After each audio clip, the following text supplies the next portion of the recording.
Good morning, councillors, and good morning to members of the community viewing in on live stream. Thank you for joining us today. We have our traditional acknowledgement of country, whereby I'd like to acknowledge the Darrimble people, the traditional custodians of the land on which we gather, and pay respects to their elders past, present and emerging. With us today, councillors, we also have Pastor Eddie Shravemaid from the Capricorn Coast Presbyterian Church, and he's going to deliver our morning prayer. So over to you, Eddie. Thank you very much. Wherever you'd like to. Yep.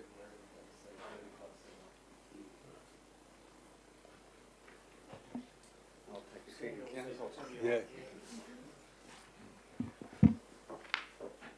Yeah. Well, Psalm 121 says, I will lift up my eyes to the hills, and that's where my help comes from. My help comes from the Lord, the maker of heaven and earth. And because the imagery of the hills is looking up to God and his help.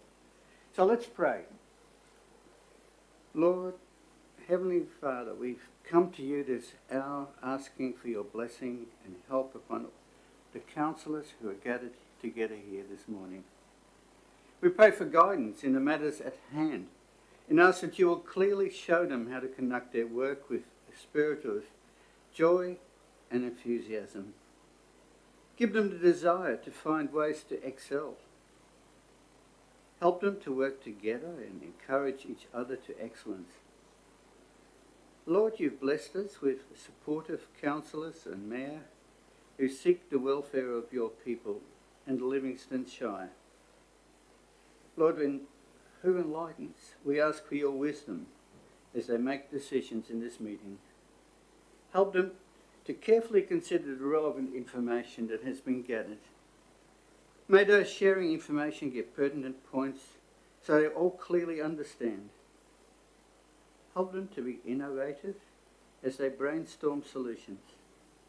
Help them to wisely evaluate their options, considering the pros and cons. Help them to be unified in making the best possible decisions and to effectively carry them out. Lord, we pray for productive discussions. Lord of wisdom, we pray that you will bless this meeting and help them to have fun, yet productive discussions that will broaden their perspective. Help them to take the various ideas presented and think of ways to flesh them out.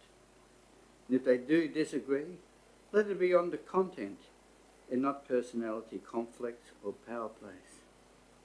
Help them to resolve any disputes gracefully, be creative problem solvers, and help them to have a great team spirit. Help them to find principles that they all can agree on and to put these into action. We thank you for them all and pray blessing upon them this day. And we ask all this in the name of Jesus. Amen. Amen. Thank you very much, Eddie. Thanks, Rick.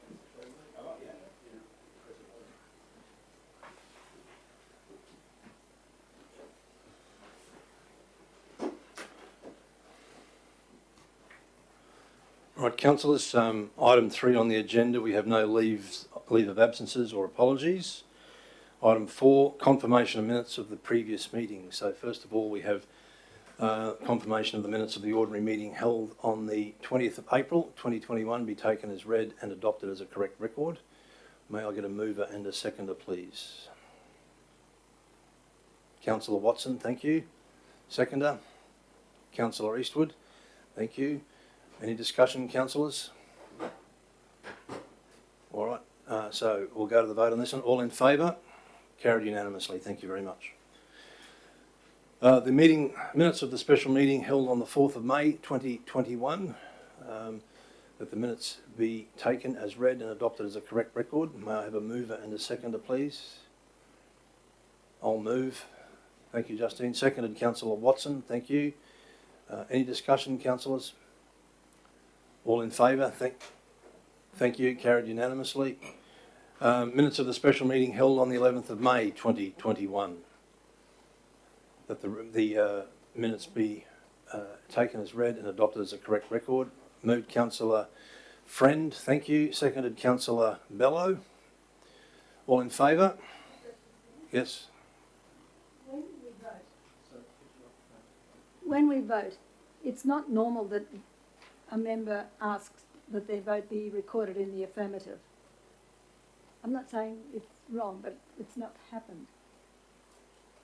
Because that's what we've got in the minutes. No, it's not. It's not. Are we going It's to not. make, It's not normal, councillor, but it's No. also not outside of procedure or no, process. but are we going to make it a habit? Well, at the moment, there's, as you recall, there was a motion put by Councillor Hutton some time ago about That's having what I was everyone's referring vote to. recorded as to how they vote, but that wasn't successful. So it's up to the councillor as to whether they wish their vote recorded however they vote. Yeah, okay, thanks, Mr Mayor. Right, all in favour? Thank you, councillors. All right, so item 5, declaration of interest in matters on the agenda. There are none as I see it on the agenda here. Item 6, public forums or deputations, nil. Item 7, business arising or outstanding from previous meetings. Mr CEO, are we having officers present this today? Yes, thank you, Mr Mayor. I'll ask Michael and Brett to join us, as has been the practice, to sort of report, I guess, by exception in relation to those that have advanced. There are comments in relation to each item presented for councillors' interest. We have managed to reduce the outstanding list somewhat, but there's still a number that are in progress, and I'll ask Michael and Brett to join us to give us an update on those. Thank you. Good morning, gentlemen.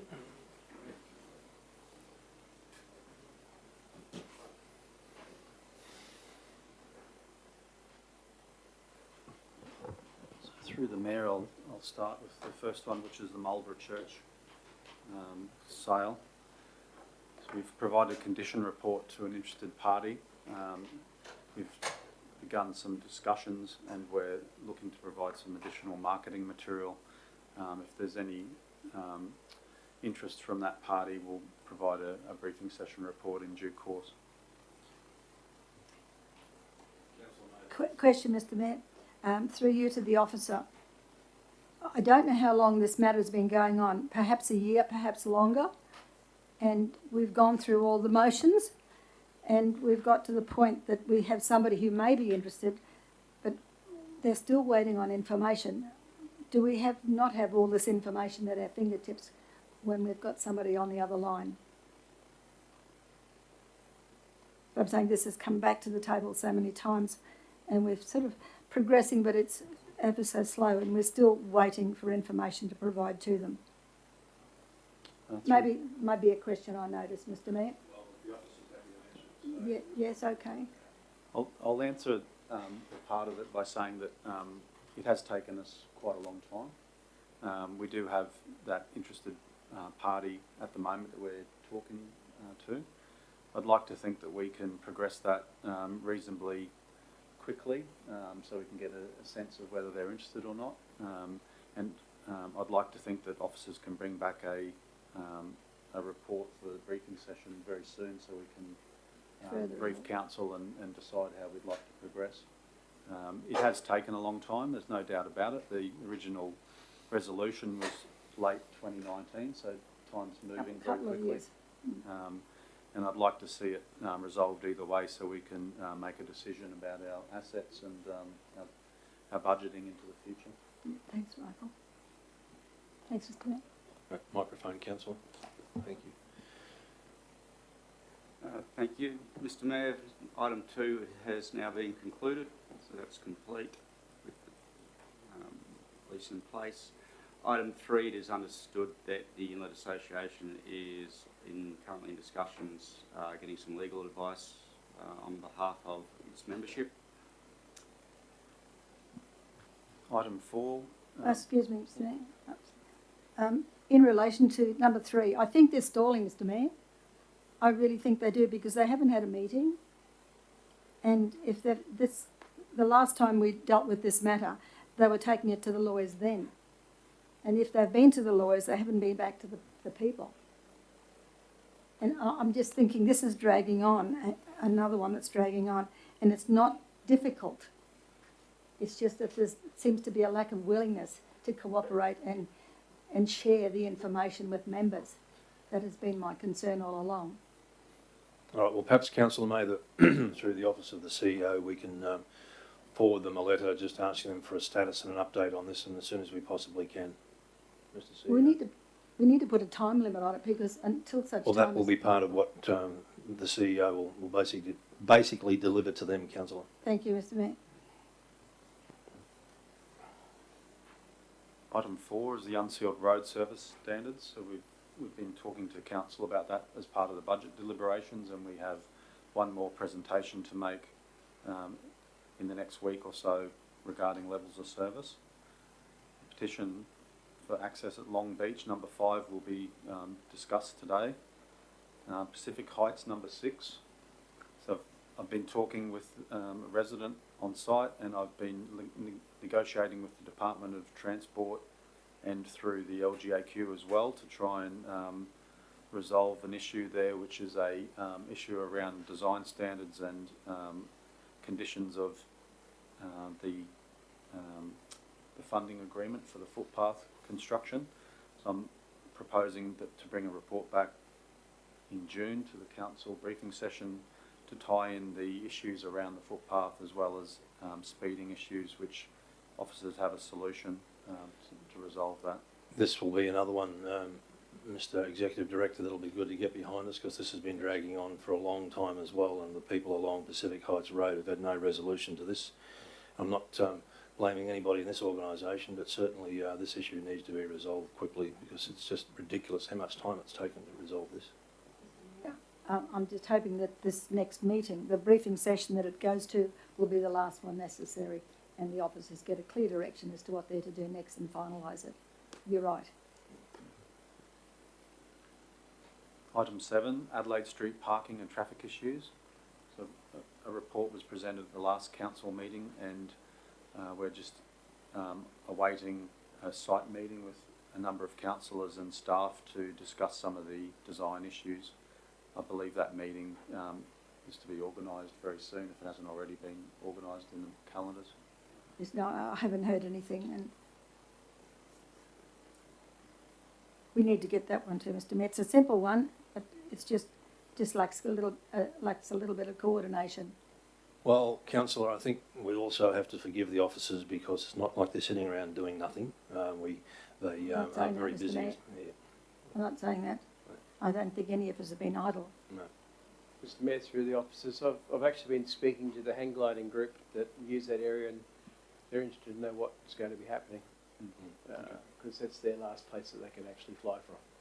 Okay. I might grab a name from councillor, and then we can talk to them directly. Thank you. Yeah, no problem. Number 8, the cottonwood trees. So council has resolved previously to consider a pedestrian refuge island, and officers have submitted an application for external funding for that project, and we're awaiting the outcome of that, and it's also part of the budget deliberations for 21-22. Number 9, which is the Bangalee traffic issues and beach access. So previously I'd sent a note to councillors saying that the survey results for the community engagement process lacked some detail.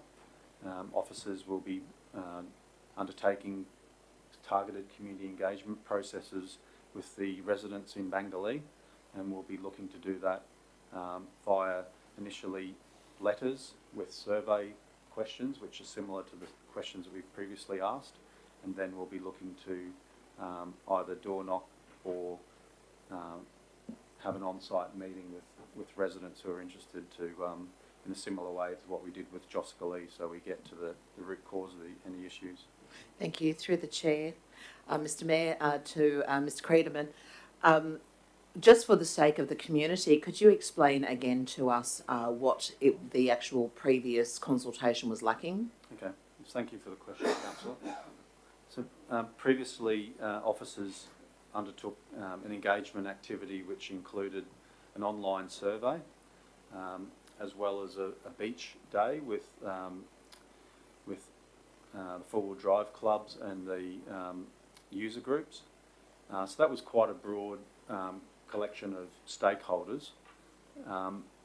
When we analysed the information, a large number of the survey responses online were anonymous, and when we're looking at this issue in detail, we need to know what the broader community are thinking, but we also need to know what the residents immediately adjacent to the beach and the access ramp are thinking as well, because there's a number of issues at play, and the stakeholders have a very broad range of comments and uses for the area, and we need to make sure that our information is thorough and what we present back to council is a full cross-section of all of the ideas and commentary.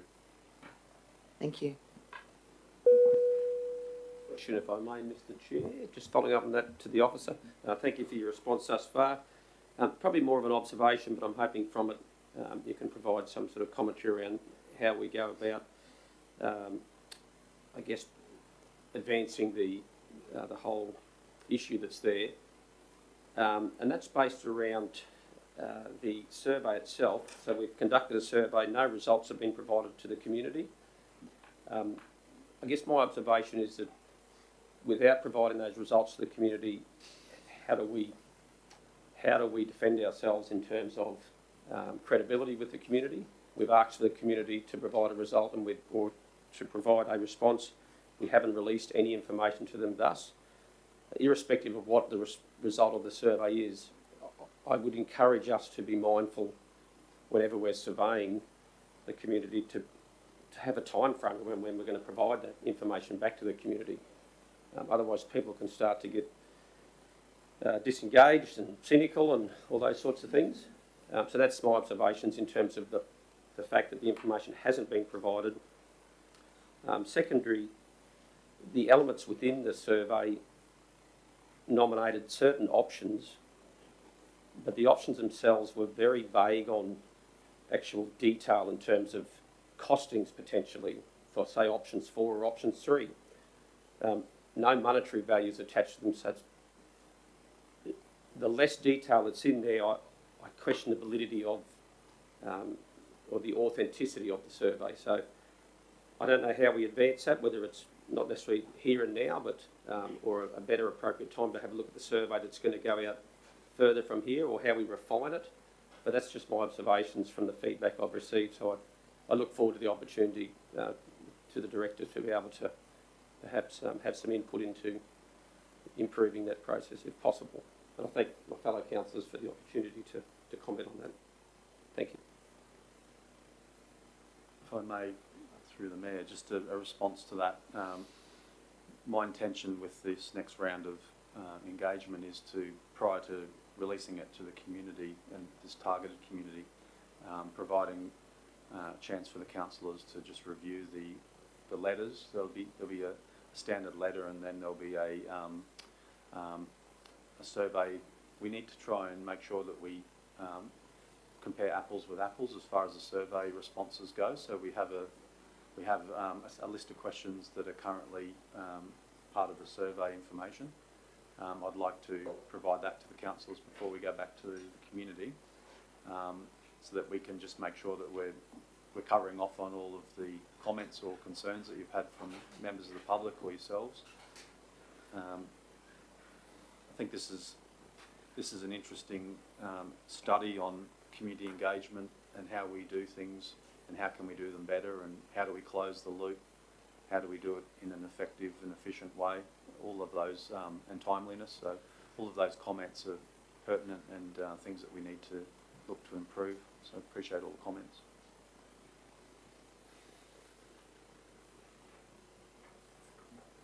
Item number 10, there's no change on the update in the report coming to the June meeting. Item 11, currently awaiting the consultants to complete the update to the planning assumptions model as part of the review of the local government infrastructure plan. Item 12, the people with whom officers have been negotiating were away on some leave for a period of time. They are now back, and those negotiations have started up again, and hopefully will be progressed expeditiously now. Item 13, there was a pre-lodgement meeting held last week regarding the showgrounds, so it is anticipated that that notice of motion, which is lying on the table, shall return to council in June. Still negotiating with the state government, in particular public safety business agencies and their legal representatives regarding that particular lease. Item 15.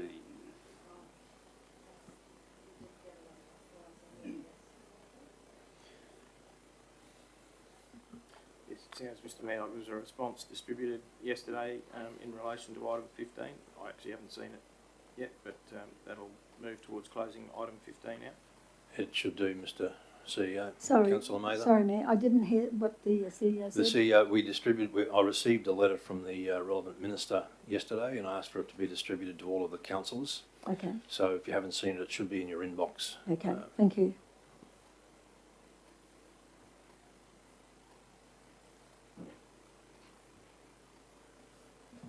Item 16, there's a business case currently being prepared for consideration in future years, given the number of projects that are already earmarked for 2021 financial year. Item 17, regarding the Christmas tree, that matter is for discussion during budget deliberations, and there has been some discussion with councillors during those workshops. Item 18 and item 19 will be discussed at today's council meeting.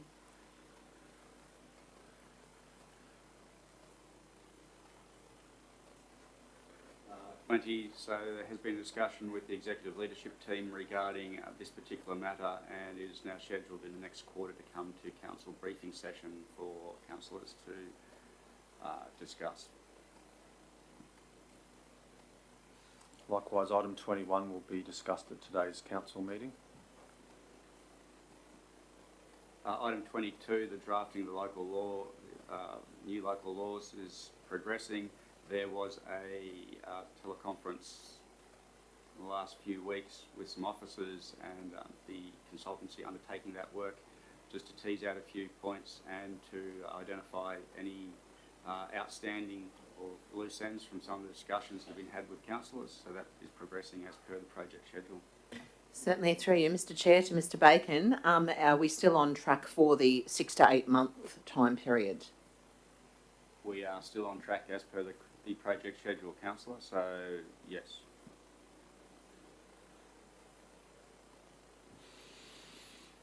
The Appoon Showground tenure issue, the survey plan has been completed, and draft lease documentation has been prepared as per the commentary. Item 24, which is Mount Charlton Reservoir and Pipeline. The previous condition assessment's been distributed to councillors. We have a comment in here to say that there's an application with Building Better Regions for the 21-22 financial year to replace the reservoir roof and refurbish the structure. We've got a separate resolution. I might just turn to it quickly now. The last one, number 30. So we've got a resolution there to investigate condition assessment. So council officers will be providing responses to each of those points for discussion in June, so that we can progress in line with budget deliberations. Sorry, Mr Mayor, just want to get that clarified. Number 24 and 30 are related. Yes. Director, are you saying now that when we come back in June, the officers will have a response to all of these matters, or the budget will be implicated at that time? Through the chair, I'd like to see responses to each of those dot points in number 30, so that we can explain to the council table all of the actions that have taken place in the past relating to this asset, all of the inspections, the frequency, the condition, and we can unpack all of the data that we have and provide, if the officers can provide a budget for any detailed inspections into the next financial year, then council can see what those costs might be, and that can be part of the budget deliberations. Yes, I realise there's a resolution to say that they're subject to budget consideration, but the report I was referring to talked about 6 sections of the pipeline over 15 kilometres, but no mention at all to any of these matters that have been addressed, and that's why they were here. So I hope that there will be some budget that will be able to address those issues that were not in the report, Mr Mayor, that's all. That was it was deficient, because if they had been done, there was no report that I'd been given to say they had been done. And these were glaring examples of omission, that's all, in that report. Just another question, Director. Number 24, the pipeline reports have been circulated again. I'm just wondering which reports you might be referring to. Thank you, Councillor. We undertook a condition assessment of the pipeline over 12 months ago now, and when we say recirculated, we've sent out those reports previously based on that first notice of motion in March, and then it's tied into this latest one at point number 30. So we have redistributed the condition assessment reports, and maybe that was back in March. Maybe that's what would prompted you to ask these follow-up questions in the notice of motion in April. So we'll tie both of these issues together by bringing back the condition report, and we'll unpack all of the dot points and tease out the strengths and weaknesses, I guess, or the opportunities in the future budget on where we can look to undertake additional work if council decides to. Yeah, so we're going to get a full report in June, you're saying? Yeah, at the next briefing session we'll provide a detailed report. Yeah, and we'll address all of these things. Yes. Yeah, all right, thank you, Mr Mayor. Item 25, councillors, the contract is currently being finalised between the various parties. So item 26 is the RV parking, caravan parking. That's laying on the table awaiting confirmation that councillors have undertaken site inspections. So at that meeting, some of the councillors, up from memory, requested that they are able to inspect each of the proposed sites for manoeuvrability and other considerations. So on that point, councillors, has everyone had an opportunity to visit the sites as yet? I confess I haven't, Mr Mayor. I've seen some of them, but I think is it further in the agenda where there's some reference that to construct the sites that have been identified, and I was just wondering, and I guess we still have to come to that, but I'm thinking, what are we constructing? That would have to come as a question when we get to it, We're Mr Mayor. constructing, as I understand it, Councillor May, the parking bays, Mr Executive Director. Yeah. So for those councillors that haven't had an opportunity to visit the sites yet, can I respectfully request you do that as a matter of urgency, because we don't want this flapping around for ages, and we would like this matter resolved. It was your, I think, request Yes, it was, Mr. motion, Mayor. Councillor Mather. Yes, So it was. And fortunately, Mr Mayor, I don't live down here and I can't sort of skip around to these places no, I in understand, a hurry. I Councillor. take the opportunity when I'm available at the time.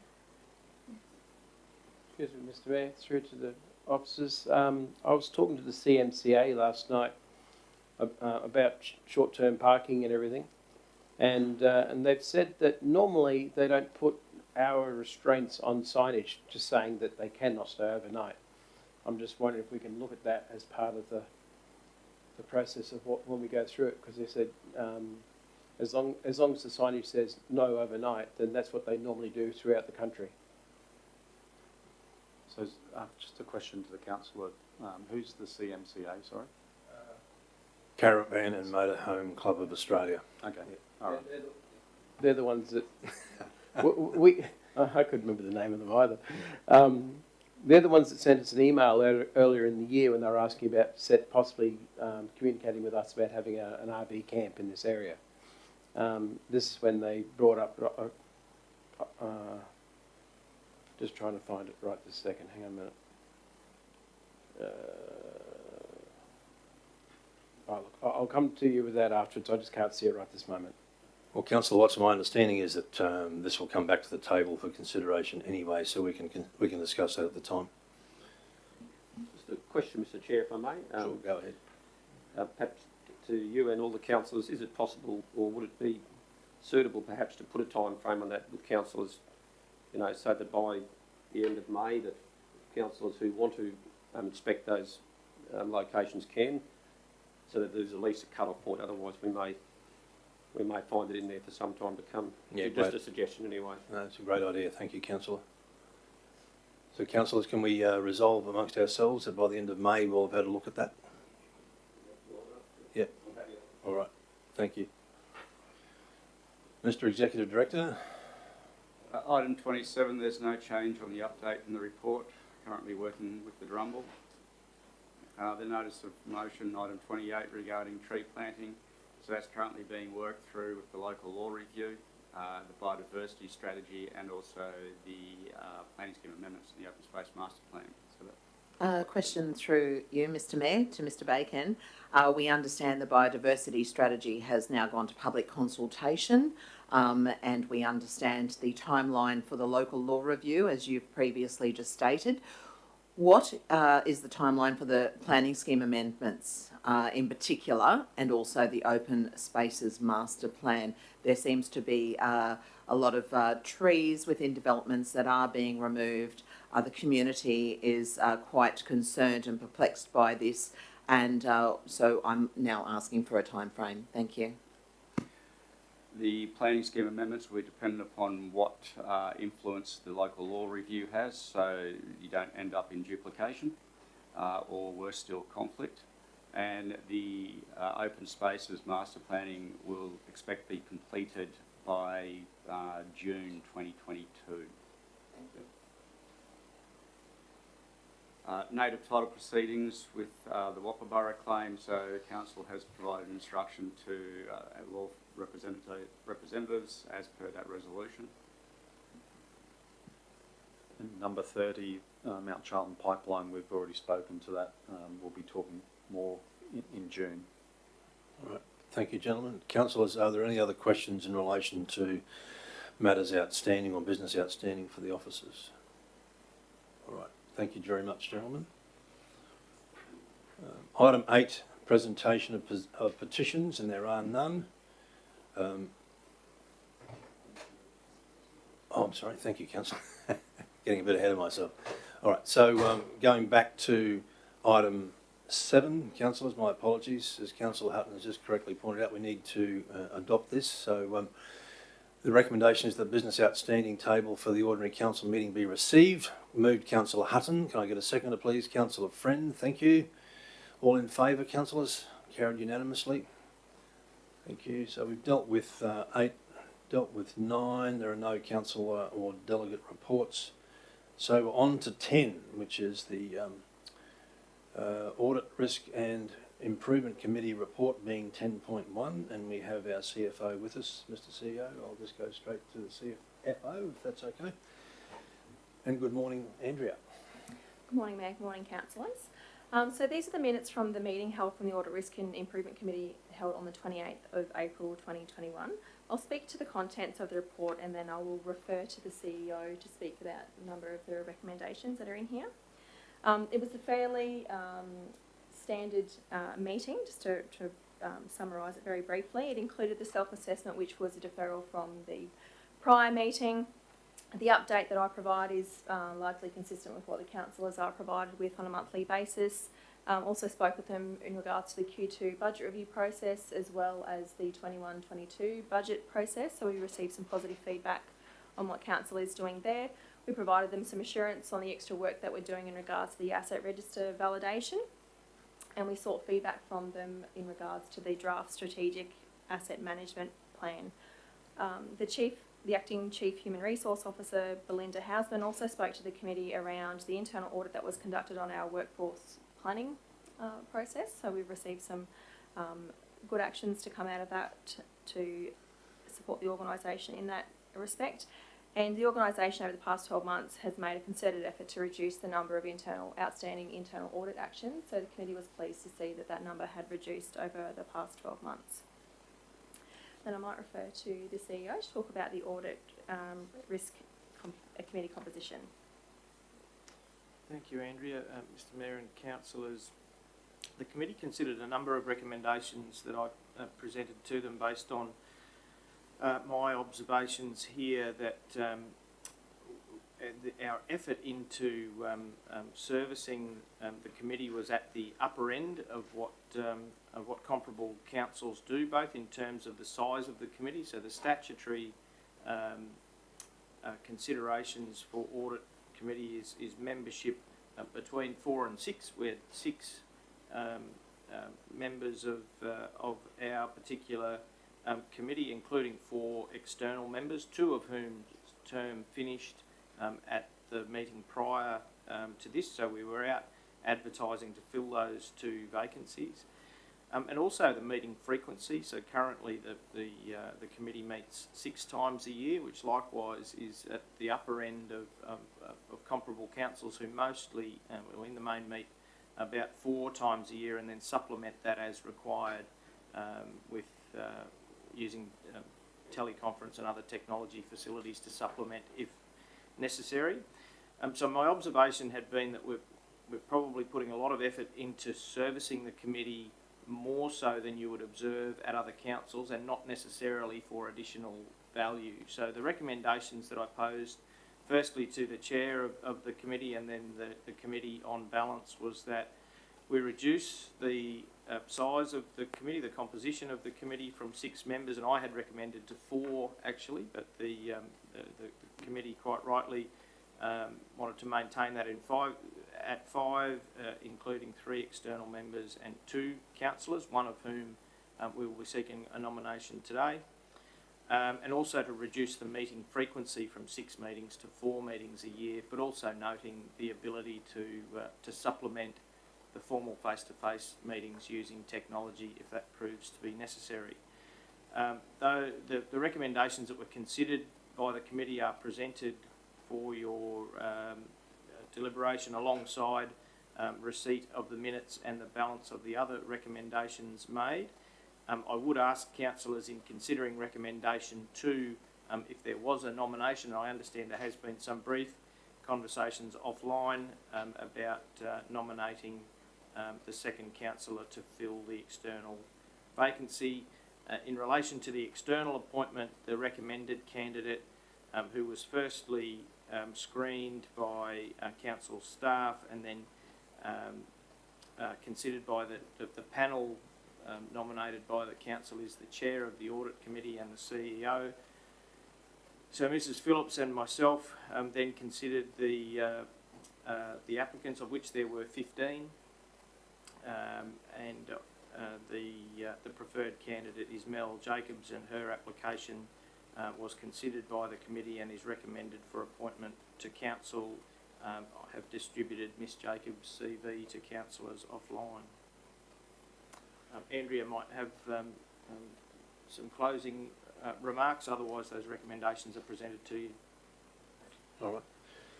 Councillors, before we go to debate on this, are there any questions of the CFO or the CEO? Councillor Hutton. First question, just in regards to the composition, was there any thought to having it at 4 members, with the 5th being delegate for the absence of the councillor, as opposed to being a second councillor in attendance?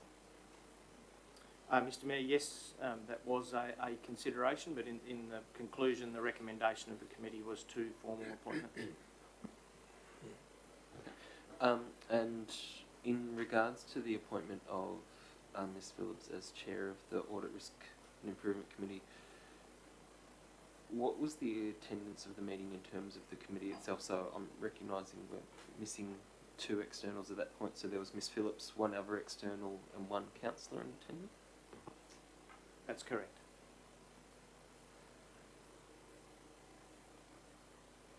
And was there any consideration in regards to And I guess this question kind of has a comment attached to it. Was there any consideration in regards to local capacity building and local inclusion in the external membership of the committee, recognising that in accepting this recommendation we'll have 3 externals, none of whom live locally? Consideration, yes, between the interim chair and myself. Certainly the discussions in relation to capacity building opportunities for councillors more so than external members. And in addition to, so the reason for recommending that the second councillor was about that local capacity building. And in addition, there will be an invitation to any councillor to attend meetings with a view that there'll be some rotation into the future. Your point about local external members, as I say, was considered by the small panel of the interim chair and myself, but wasn't really deliberated by the committee. And with the changes that are proposed, is there any budget saving, we believe? With the reduction of external members from 4 to 3, there will be savings in the order of $12,000 to $15,000, meeting fees and travel and other expenditure annually.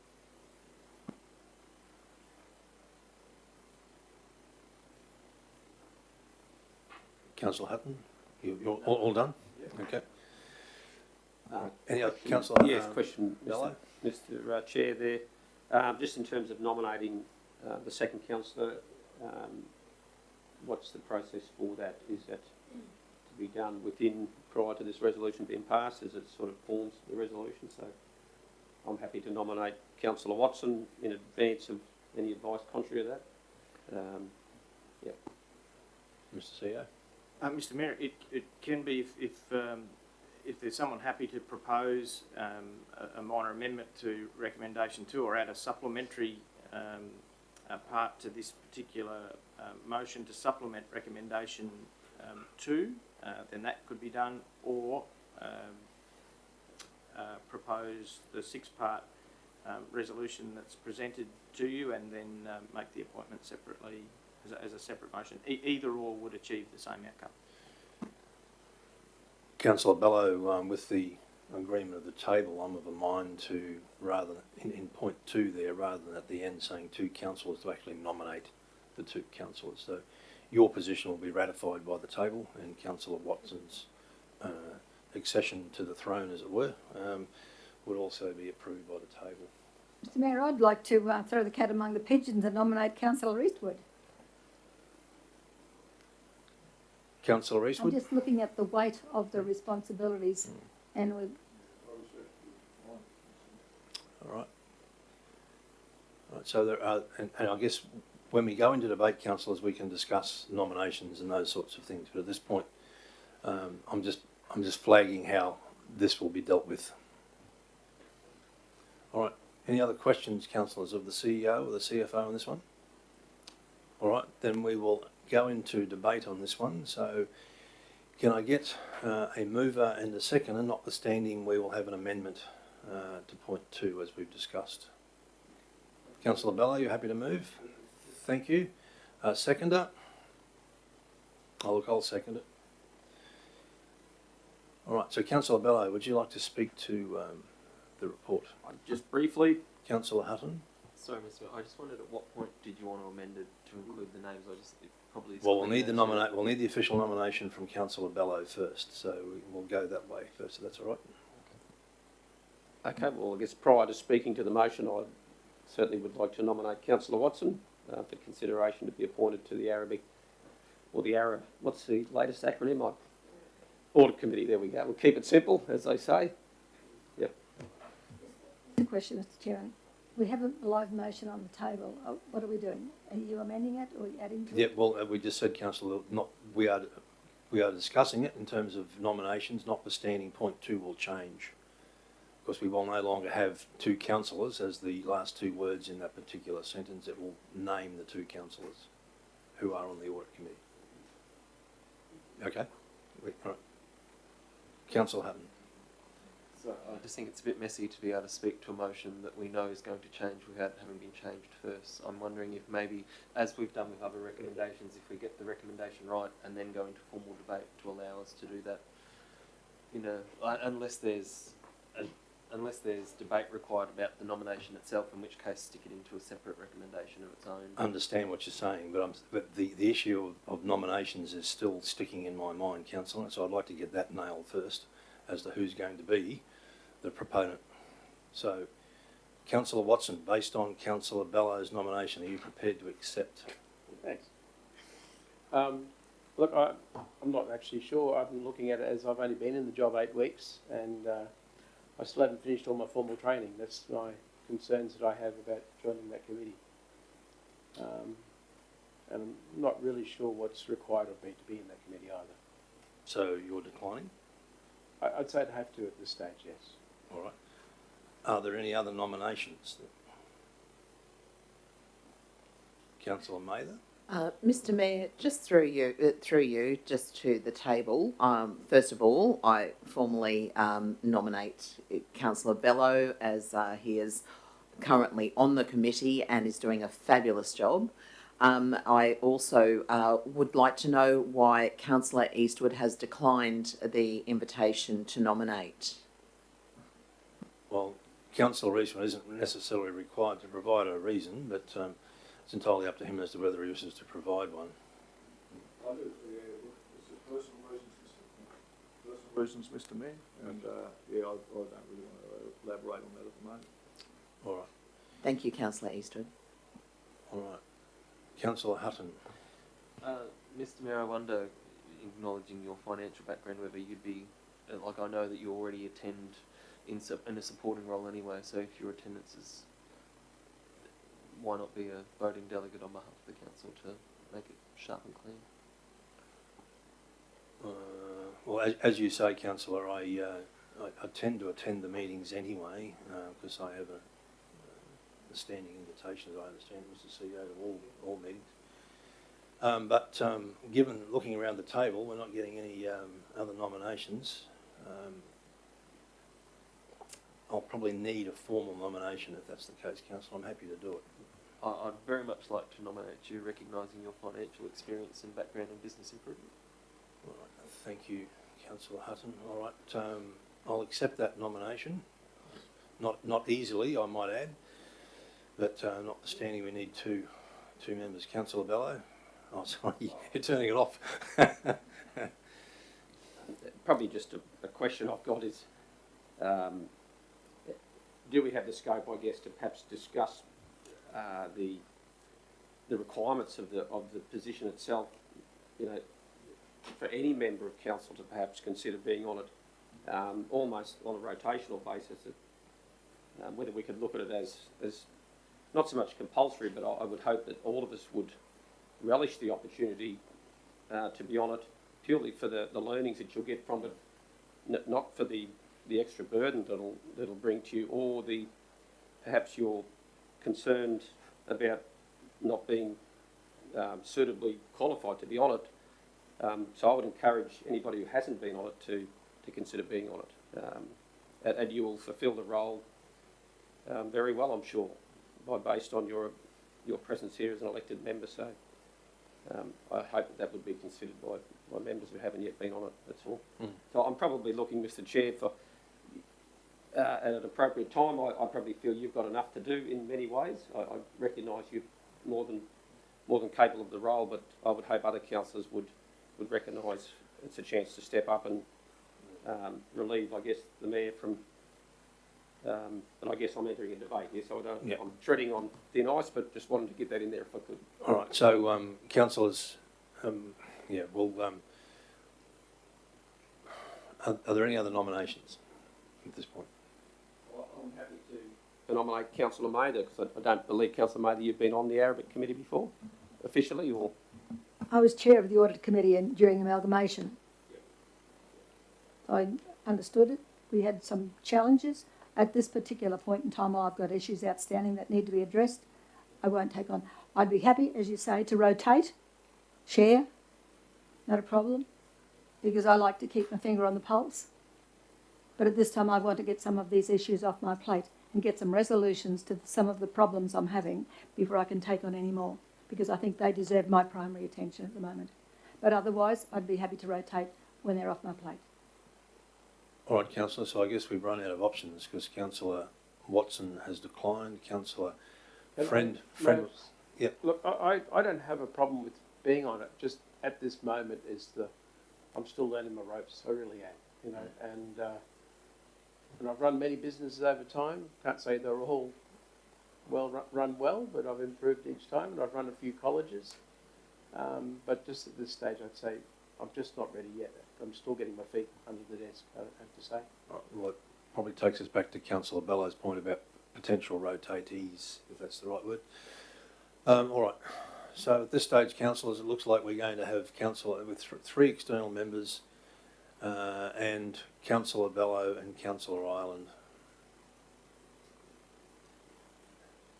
And I will say at this point, councillors, I'll be very grateful for whomever wishes to step up and take on a rotational role later on. I'm sure councillor Bellow would also understand that the amount of work involved in this particular committee. All right. So that amendment has been made, councillors, to point 2. So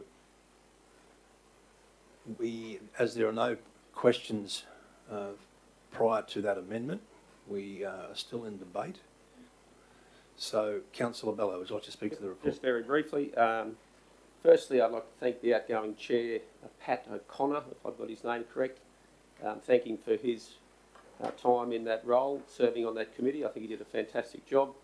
Brought a very layman, sort of down-to-earth approach to it, which helped people like myself understand it well, as do all of the staff that are involved. They do their best to try and help councillors understand the complexities of what we're dealing with in terms of threats to the organisation or risks and challenges that we face. And for that, I'm very grateful. And also to congratulate the new chair that's coming in. Her name eludes me, Kerry Phillips. So I think we're in very good hands there with Kerry. And I also take on board the suggestions for improvement that our CEO, Mr. Dendel, has brought to the table for consideration. I think aspirationally it was the right thing to do, that we would reduce down in size, especially as this organisation starts to become more stable, I guess, for want of a better word, given that we have appointed a CEO, we've appointed recently a director, maybe not a director, but human resources position. So many of the acting positions have now been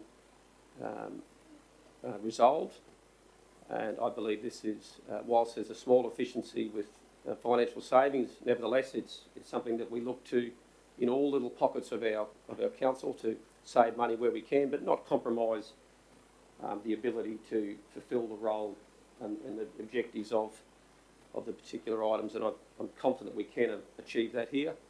And I also want to, I recognise that Councillor Hutton, I think, spent 6 years on the Arabic Committee, 6 years. And I think the previous councillor, Jan Kelly, went onto that committee with very little experience. So I would encourage you that it's not experience that you need to be on the committee. Certainly not.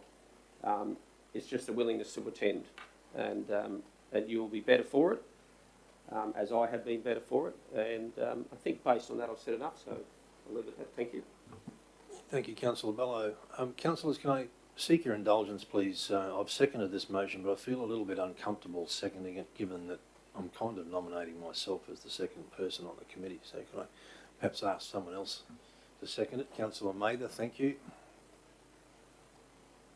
I just don't think it's a particularly good look.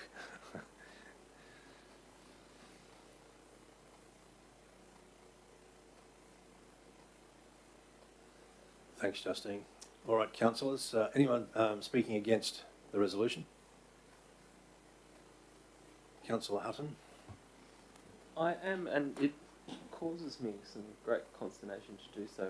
I generally support the intention of trying to not only consider the costings of this function to council, but also the benefit received from it and acknowledging the maturity of the organisation brings us to a place where we can move from 6 to 4.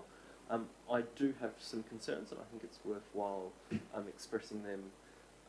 I am concerned that we've gone from a place of having 4 externals, 2 of whom were local, 2 of whom were externals who we pay to fly in and fly out of our community, to a place where now we'll have 3 externals, all from elsewhere, so that we have no capacity that we're building within our own community, even though we actually have some well and truly capable candidates who could be part of this body, whether they applied or not, and obviously that's a process that has been gone through to find nominees. One of the weaknesses I found in the 6 years that I was on the audit committee was that where we had members who were external from the area, because their time with us is so fleeting, fly in, fly out, and their involvement is limited because of exposure to media related to it, some of the risks and some of the things that probably needed to be challenged or talk about, they weren't aware of, and it was only unless it was raised by the executive or by one of the local externals who said, oh, well, you know, this is something that's obviously concerning the community at the moment, how's council dealing with that? Where when you have externals from further away, because they're not exposed to that,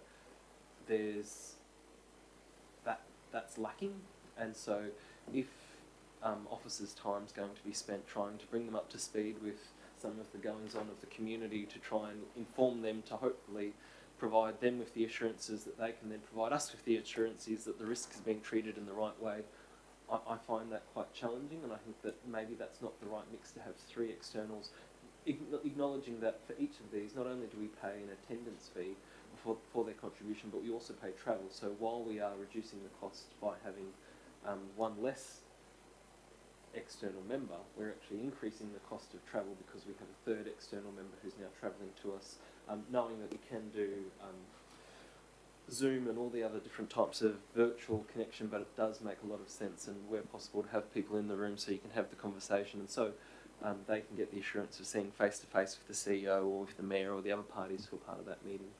I also am concerned in regards to point 4 at this point, that we had a meeting that was, for all intensive purposes, at half capacity.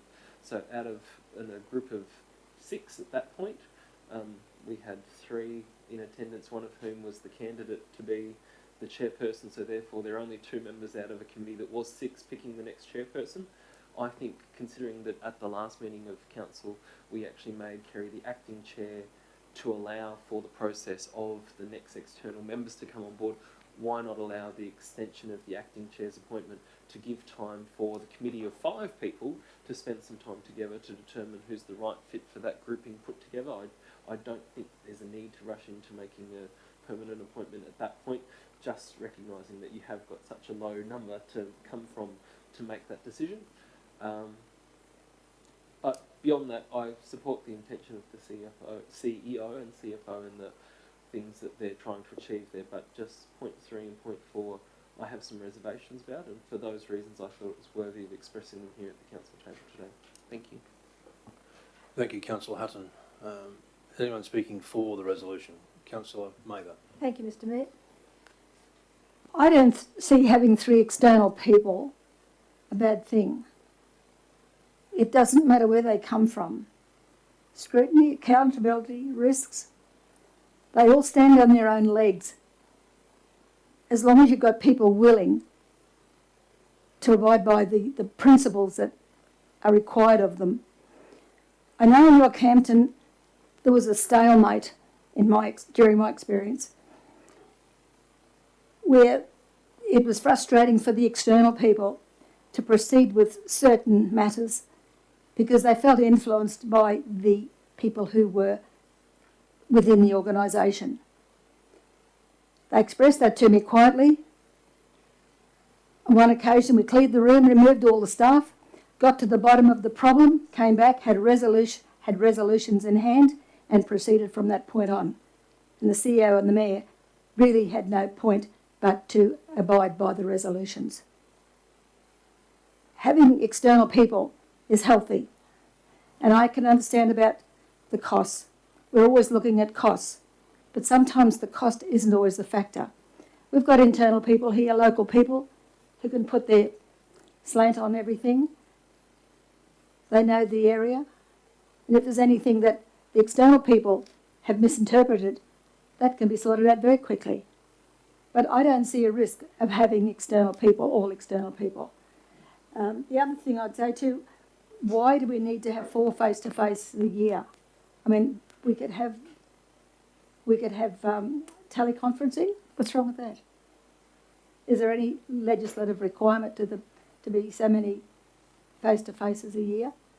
There's no restriction on video conferencing or anything like that, Councillor Mather. In fact, that's been done, as I understand it, within some of these meetings.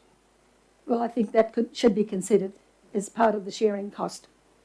Because, I mean, if anybody wants to catch a plane from Canberra, and this is what we had, from Canberra, Adelaide, to a nice little junket, if you want to call it that. But we have to be practical in this day and age. And as long as we've got the right people in the job, and that external influence, that external experience is invaluable to a small community that perhaps hasn't been exposed to that experience themselves. Through you, Mr Mayor. Councillor Friend. We are in formal debate. May I ask Mrs Ellis a question? Please do. Thank you. Mrs Ellis, Mrs Phillips comes to us with an extensive amount of knowledge, experience. We're very fortunate to have her on board, actually. Would you please let us know again what her experience is? I believe Kerry's the chair on probably about half a dozen audit committees within Queensland, not only just within the local government sector. I believe that she's also on audit committees within other sectors. So she is an accountant. She was actually the CPA, the Queensland president last term. So she's has just handed those reins on.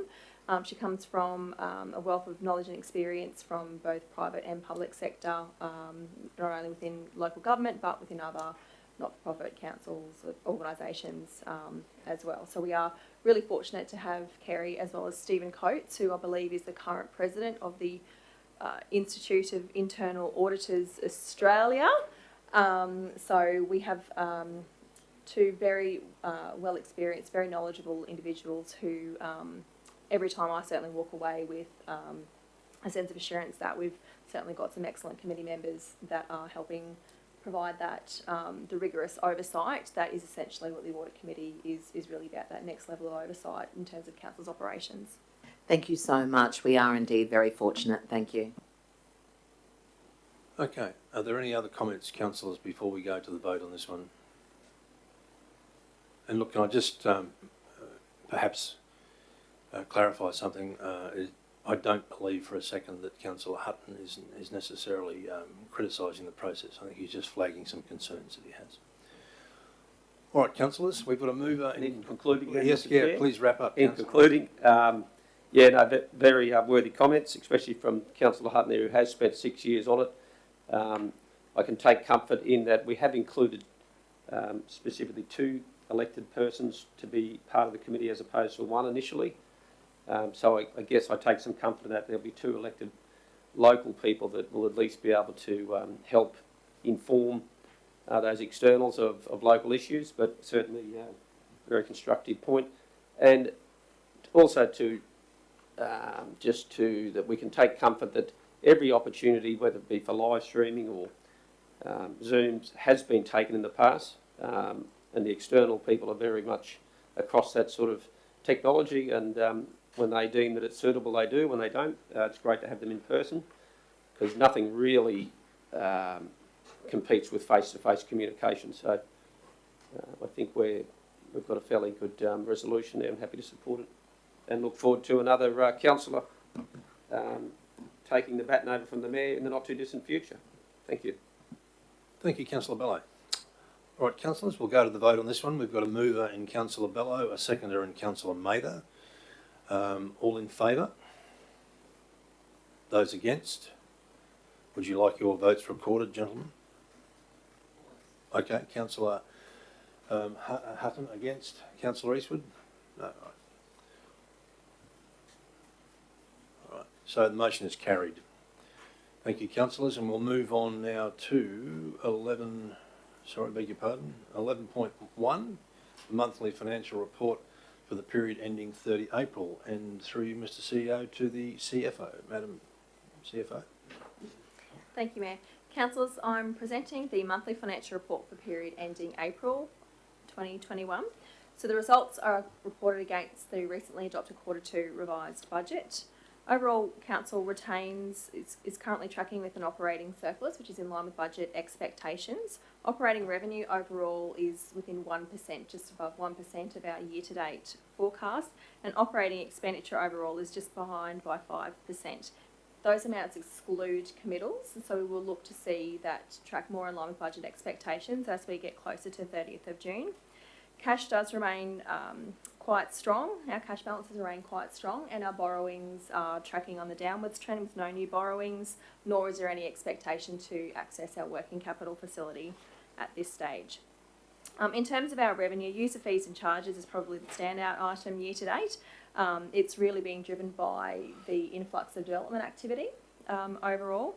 Likewise, our developer contributions have already exceeded the Q2 revised budget, so it's looking at $5.6 million at the end of April, and our Q2 full year budget was $4.5 million.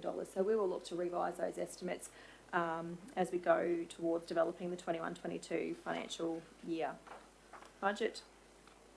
Capital expenditure remains below the Q2 revised budget. On this track, we're expecting the end of year accounts to end up between $32 and $33 million, which is just below the Q2 revised estimate. So we have detailed discussions with the project managers later this week. So we'll be looking to get revised estimates or forecasts from the project managers to help inform that flow-on process. Our investment returns are tracking largely consistent with how they have in the past couple of months. We will look to see what is out there in terms of the investment or short-term investments, so whether we can maximise our opportunities within the market, even though that's quite slim at the moment. Our total debt is down to $66.8 million at the end of April. We will have one more debt service repayment to occur in June for this financial year. Our overall outstanding rates arrears balances is just at 6%, so we have a target of 5% to get it down to, and it's just sitting at 6% outstanding at the moment. It is pleasing to note that the total amount that is outstanding is lower than the same period last year.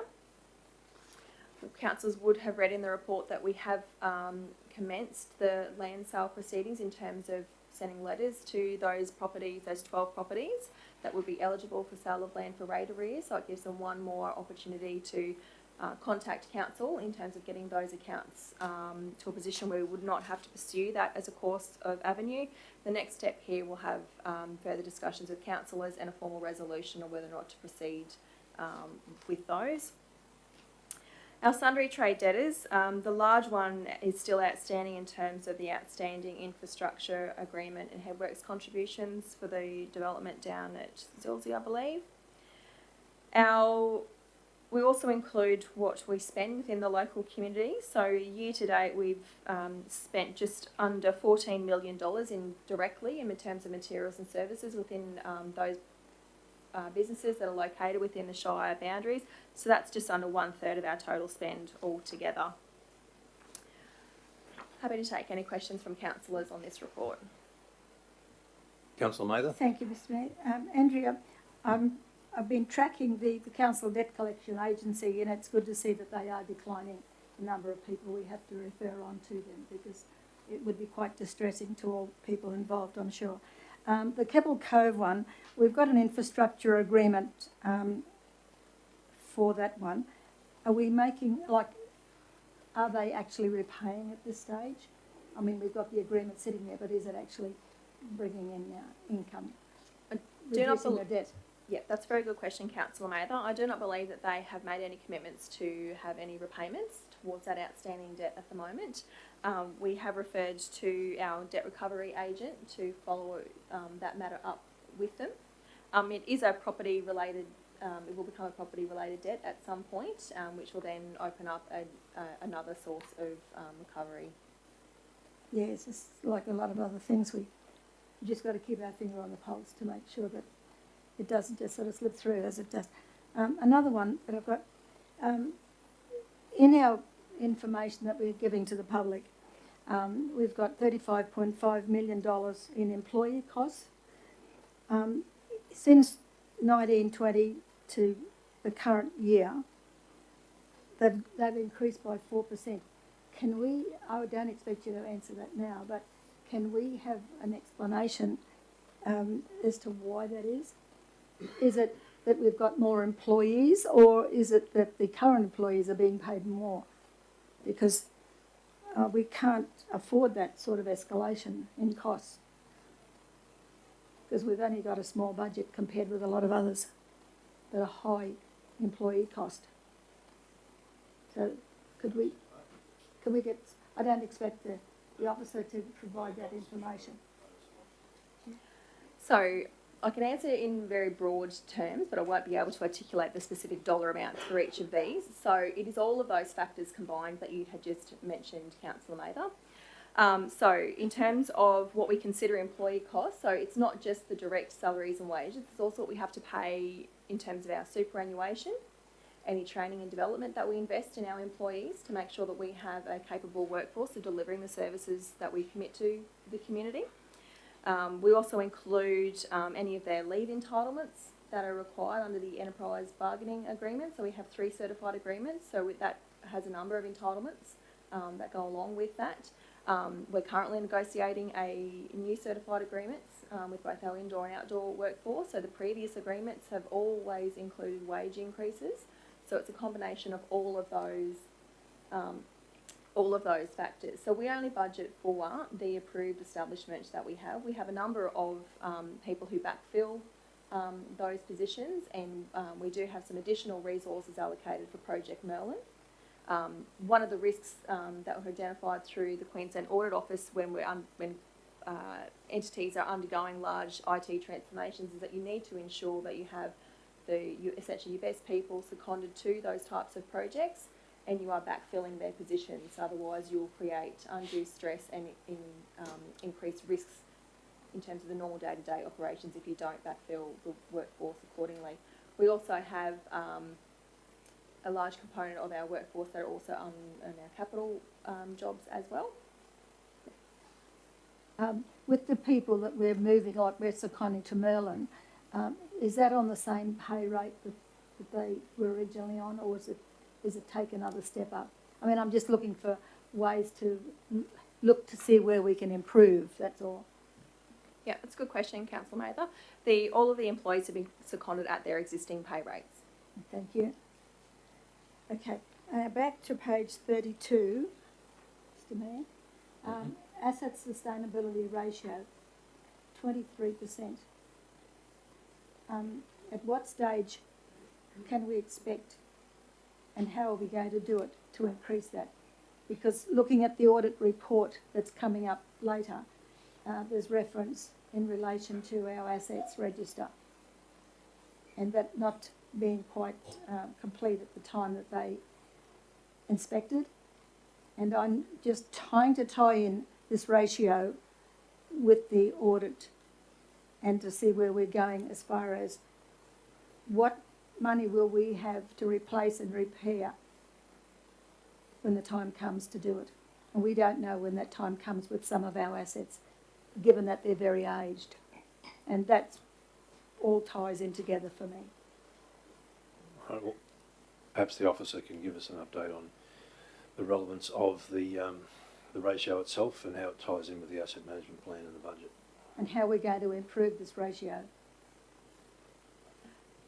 So, Councillors will recall an email that I had sent out a couple of weeks ago from the Queensland Audit Office, which was the summary of the prior year financial results for our sector.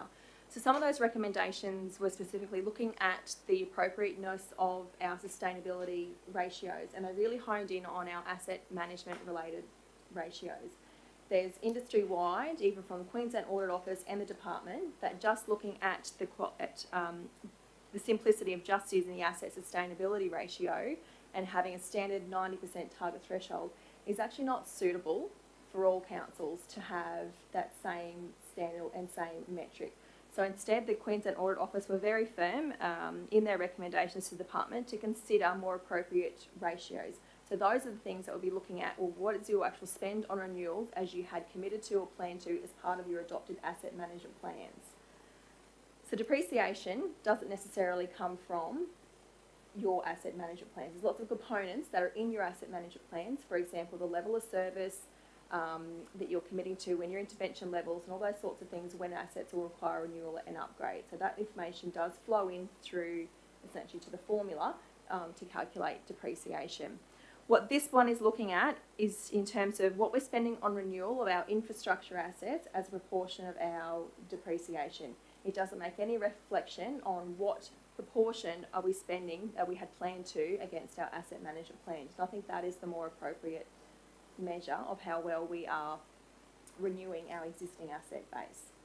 So what can we do to improve this ratio, Councillor Mather? There's probably a whole raft of things. We could look at all of the percentage of what we're spending on new assets over renewal of existing assets. So we only have a certain amount of funds that we can spend on all of our capital infrastructure, new and renewal upgrades. We've got a fairly hefty capital program over the next couple of years, and there's still some quite large infrastructure assets that are going on in that base. So councillors can choose whether to prioritise renewal of existing assets over new assets with that limited fund set. In terms of the delivery of some of these, that will be, I'll take that as a question on notice, and we'll have a conversation with the Executive Director of Infrastructure and his project managers to have a look at what we're doing in terms of improving that ratio by the end of the year. It's also noted that the Q2 revised budget estimates that it's only going to be 72%, not the 90% legislated target. Did the audit office, when they say that they're looking at us as far as modifying it, all councils aren't equal sort of thing, did they give any recommendation as to what the ratio should be for us, for our size? No, they've just asked that the department give consideration, and they have taken quite an interesting approach. Instead of looking at the size of council, they're actually looking at the percentage of reliance on capital grants and subsidies, or grants and subsidies, in order to categorise councils a different way. Yes, and we certainly have got an increase in those this year, Yes, which will influence that again. Yep. So in other words, if we get the grants, we can keep the ratio lower because we're assured of the grants coming in because we're reliant on them. Yeah. So we this is, need to this is more understand about just categorising council's reliance on external funding to deliver the capital works program. So at the moment we're classified a number of different ways in terms of what category council we are. So we're a category 3 council, what our population band is. So we're in the 20 to 50,000 population band. The LGAQ have identified us within the coastal segment of councils. And so looking at our percentage of our reliance on grant subsidies puts us in a different category with other councils that we may not have been compared to against previously, but they have not made any recommendations to the department around what those they thought we should be. That's for the department to consider and consult with the sector on. So do we review that and then go back to the department and say, look, this is what we've come up with, and do they approve that? I would think that with, as they have done with any legislative reform, they would have a number of discussion papers and consultation processes that they would seek feedback from within the sector, that this council has taken an opportunity to provide feedback on a number of occasions. So I would expect that they would continue that same process. I haven't seen anything come through as yet. Okay, thank you. All right, councillors, any other questions of the CFO before we go to debate on this one? All right. Councillor Bello, this is in your area. Would you be prepared to move this one? Thank you. Happy to move it, Councillor Mr. Chair. Bello. Seconder, please. Councillor Friend, thank you. All right, Councillor Bello, do you wish to speak to the report? No, thank you, Mr. Chair. I think between Councillor Mather and the CFO, there's been more than enough said on this matter, so well done. Thank you. All right, councillors, any further debate on this one? All right, so we'll go to the vote. We've got a mover in Councillor Bello, a seconder in Councillor Friend. All in favour? Those against? Carried unanimously. Thank you, councillors.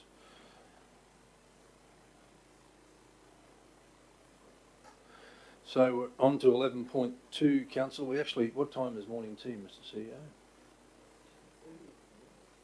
10:30. All right. We might be able to knock this one over beforehand then. 11.2 is the interim audit report for the financial year ending 30th of June 2021, and I'll defer to you again, Madam CFO. Thank you, Mayor. Councillors, with an audit process each year, so the Queensland Audit Office legislatively have to audit all 77 councils, but they obviously can't get to every single one of us each year, so they do subcontract that out. So we once again have Deloitte Touche Tohmatsu undertaking our audit. So we've gone through the audit planning phase and had that signed off on the 15th of February, and then they came and attended on site on the 15th of March. So at the interim audit, they do a number of checks against our systems and our processes to make sure that we do have adequate internal controls in place.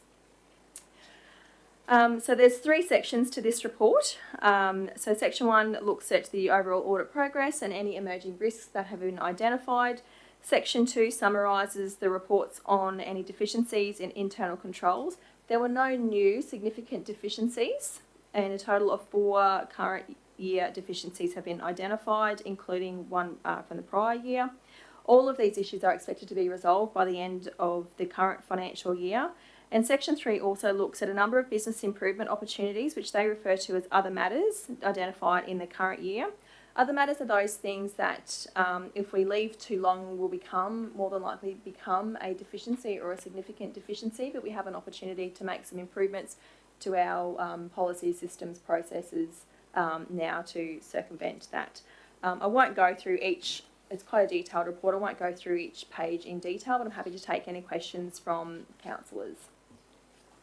Thank you, Madam CFO. Councillors, any questions of the officer? Councillor Hutton? Yes, just a couple, and I'm just coming to, so in terms of the deficiency that was recognised in terms of the conflict of interest framework, so my understanding from reading the report is that the concern is around the point of action. Was it a process prior to the changes that are proposed by management that we reviewed purchases after the event to reflect back on potential conflicts of interest in terms of relationships between parties? We do have a number of checks, in particular around a tender process, where people do sign off on whether or not they have a conflict of interest. We have a very similar process that occurs within our recruitment processes. The matter that they refer to here was a bit convoluted and managed to go through all of those checks and balances just to the circumstances of that particular nature that was discussed with them. So we're looking at having some more robust checks in place. Okay. And in regards to the employee master file review, is this a matter of, and I was reading between the lines, so that I'm seeking probably assurance from you that, because I recognise that we've previously dealt with issues related to the employee master file, that it was about timeliness, it wasn't about, it was literally timeliness was the issue at hand. Correct. As opposed to our process. Yep, correct. Beautiful. Okay, thank you very much. Through you. Councillor Friend? Sorry. Through you, Mr Chair, to Mrs Ellis. On page 52, the control activities apparently are only partially affected. The control activities are the implementation of policies and procedures to prevent or detect errors and safeguard assets.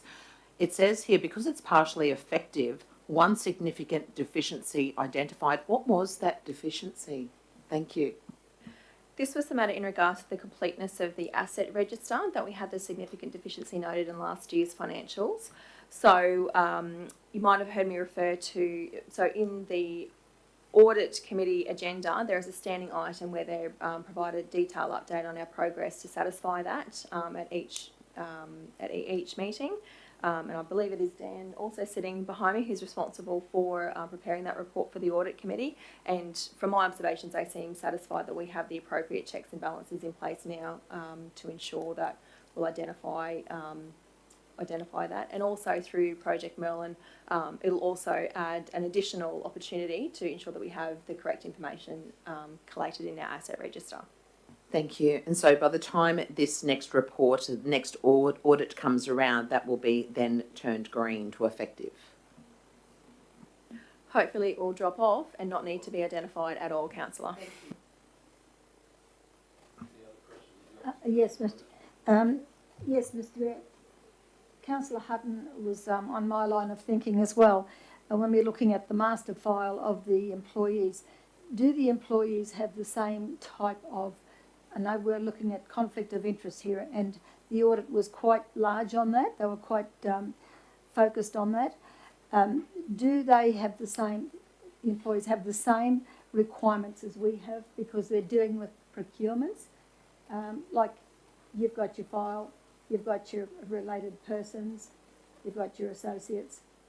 Do they have that, and are they subject to that as well as we are?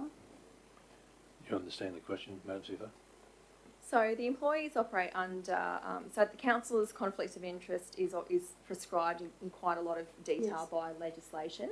So employees do not have that level of prescription through the legislation. However, we do have things, for example, our code of conduct that all employees have to sign onto, and a whole raft of other policies and procedures. The key management personnel, so those, the CEO and any employees reporting directly to the CEO, we also have to identify our related party disclosures as key management personnel, and those types of things are disclosed through the financials as it is for the councillors. Our conflicts of interest framework, however, is looking at the next level down. Because, for example, quite often I'm not the one making the procurement decisions within my team, so my team have the financial delegation to do that. So this is enabling those people who are not at the senior executive level to have their opportunity to disclose any conflicts of interest that they may have in relation to, there's 3 key areas that we've identified. So it's in relation to recruitment, procurement, as well as development and building application processing. And this is based off a lot of research that the team have been doing to address this issue. So the original recommendation was just to look at it in terms of procurement, but we knew that we had some other processes in place in relation to recruitment that we thought it would be best practice or better practice to consider all of those components in one and enable the organisation to have a very methodical way to identify and disclose any of those conflicts.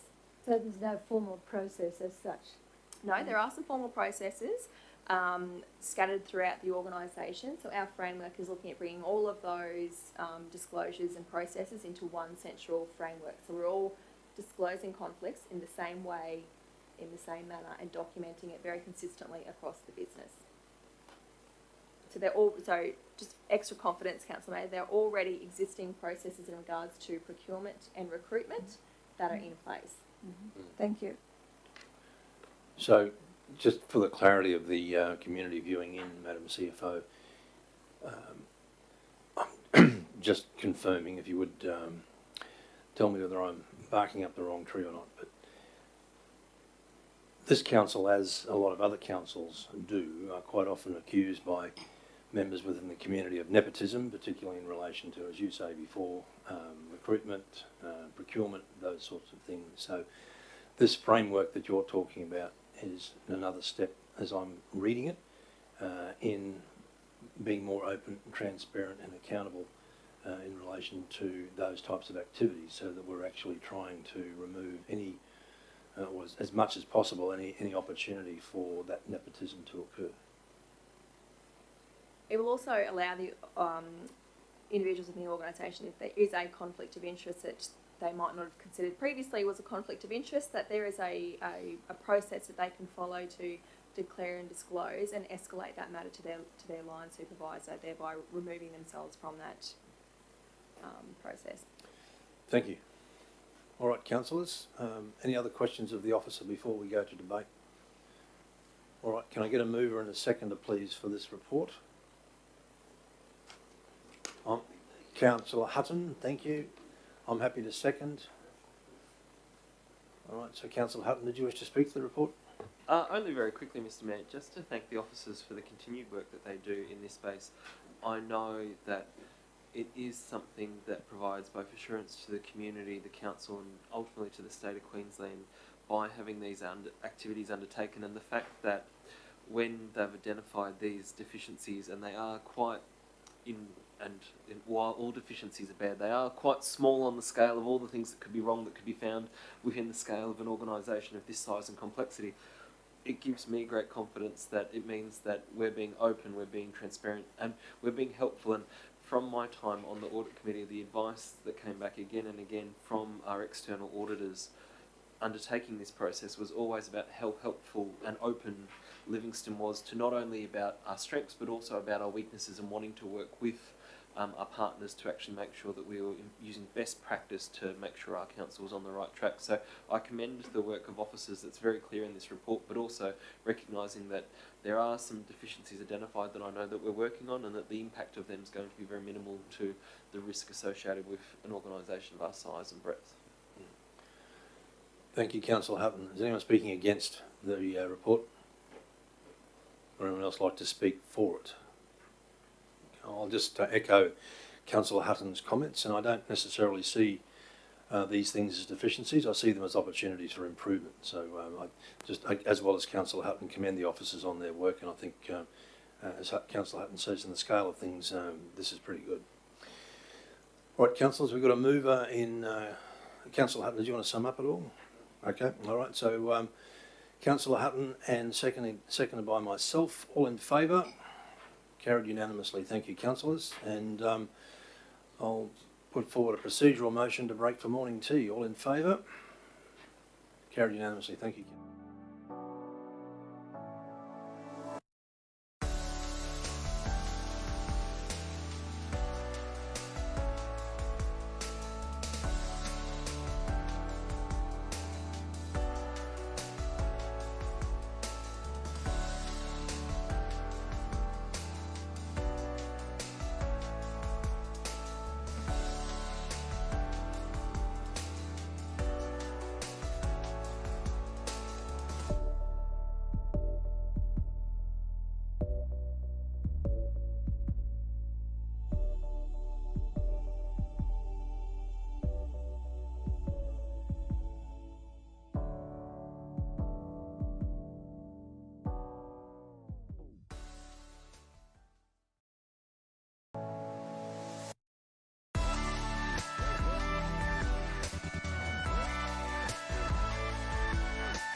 Okay, welcome back, councillors. Welcome back to the members of the community viewing in on live stream. A procedural motion, please, to resume from morning tea.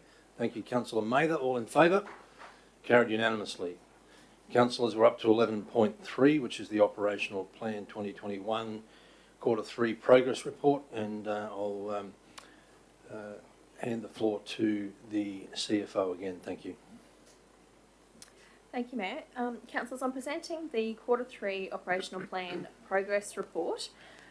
Council has 118 measures that has been adopted through the annual budget process for this year.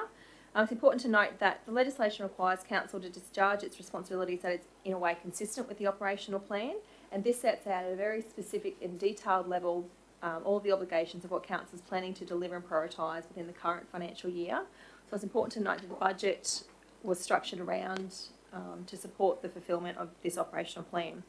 So overall, there's 4 different ways that we measure the performance on our KPIs. So we look at timing, budget, scope and risk. So out of the 118 KPIs, more than half of them are either on time or have been completed. Just over 100 of them are either within operational allocation or the budget is on track to be spent within this current financial year. Within the scope, there is just about 90 of them that the benefits have either been achieved or will be achieved by the end of the year. And in terms of risk, that all of the actions being progressed or being managed, in case of some of them that might be deferred, are being managed within Council's risk appetite. So Councillors, that's a summary of the operational plan KPIs. So I'm happy to take any questions on board or on notice if I'm unable to answer them at this meeting. Yes, please, Mayor. If through to Andrea. Andrea, I'd just like you to explain these little colours and these stripes. I mean, it's probably kindergarten stuff that I can't understand it.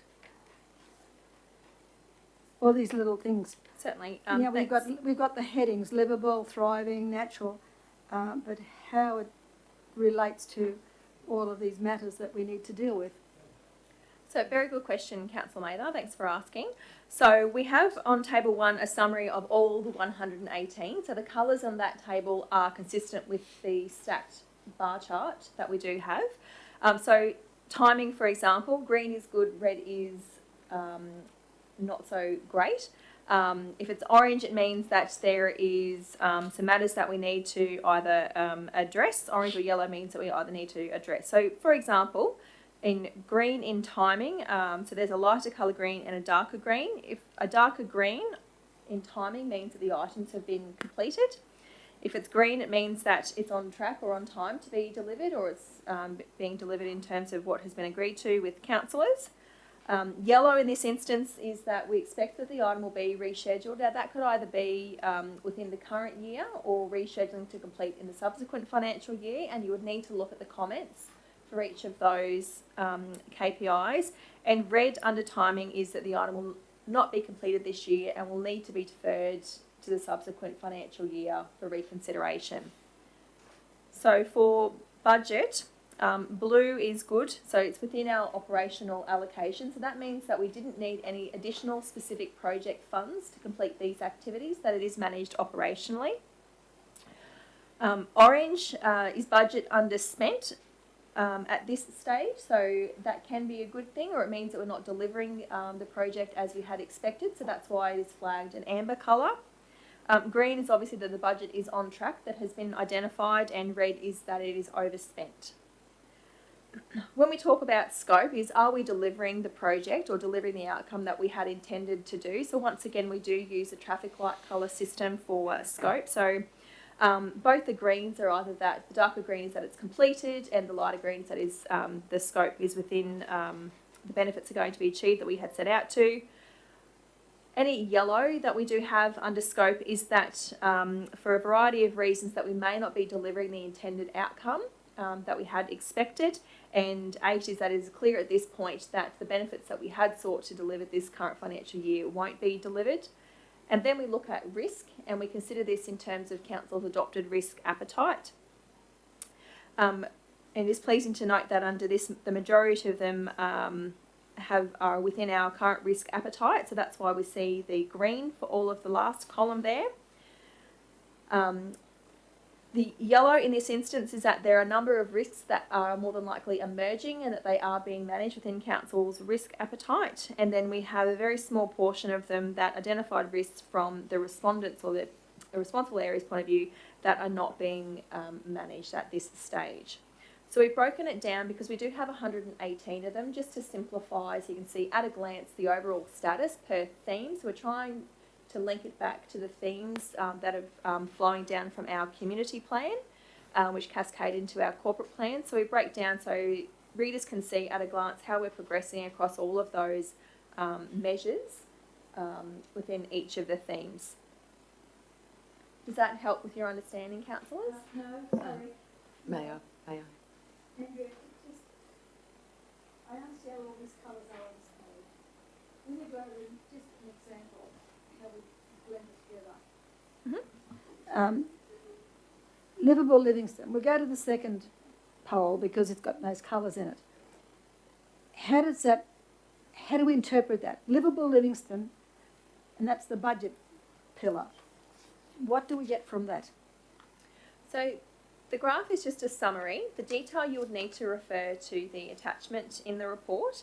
Livable Livingstone is the first category. So if you wanted to, it's the same colour schemes that you see in this report that also flow into the attachment. So if you wanted to see under budget what the blue ones are, you could go to the budget column that starts on page 67 of the agenda and start working down, and your eye should be drawn to those cells or those squares that are in blue. The officers have also prepared detailed commentary to support their rating or their progress indicators for each of the KPIs. And this is consistent reporting of how we've done it last year and this year, the previous 2 quarters for this year. Through the chair, Mrs. Ellis, just one question. So the ratio of scale on those graphs, for example, Natural Livingstone 0 to 30, are they the amount of projects that we're discussing out of that 118? Correct. Great. So out of the 118, Livable Livingstone, for example, has 20 measures assigned to it. Thriving Livingstone looks like about 18. Natural Livingstone might have about 26. So it is just the number of for each of those. Question from me. Thank you, Madam CFO. I'm on page 80 of 363. 4.1.6 risk management practices are embedded into decision-making processes. So 4.1.6a refers to delivering a compliant and effective internal audit function. Now I'm aware that, and we got a red on the risk, I'm aware that we discontinued our internal audit function, but my understanding was that we were going to replace that with contract services. I'm just wondering what's happening with that and whether that was the causation for the red risk component. So we are still working through the internal audit plan, and the workforce succession planning was on the internal audit program, so we are still progressing with that. We gave it a red for the risk is that we had a resource, and that individual moved on through an internal secondment, and we did not have a currently available resource, and there was just no one there to manage the internal audit contract or tender that is required to go out. We do have someone new starting with us next week, I believe, so we should get this back on track fairly quickly. Good news, thank you.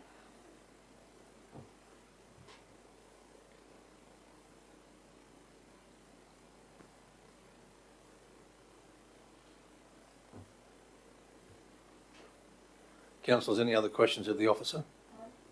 Yes, Mr. Mayor. On page 63, we talk about access and inclusion. The activities of this report are undertaken in accordance with the commitments and principles with Council's inclusive community policy. I'll just give you, and I just would hope you take this on board and do something about it, because I have raised it before, not with you at the table. Beach to reef. this article that's gone out, there's not one mention of beef in there, that we are a beef capital, or supposed to be. It's all centric for the coastline. While we're advertising the Shire, the rural sector's taken a back step and basically forgotten. So there's nothing here that talks about beef or the rural sector. Resident Reach, the glossy brochure that's just come out. Residents Reach, not one mention of anything rural except the Stanage Bay Road upgrade.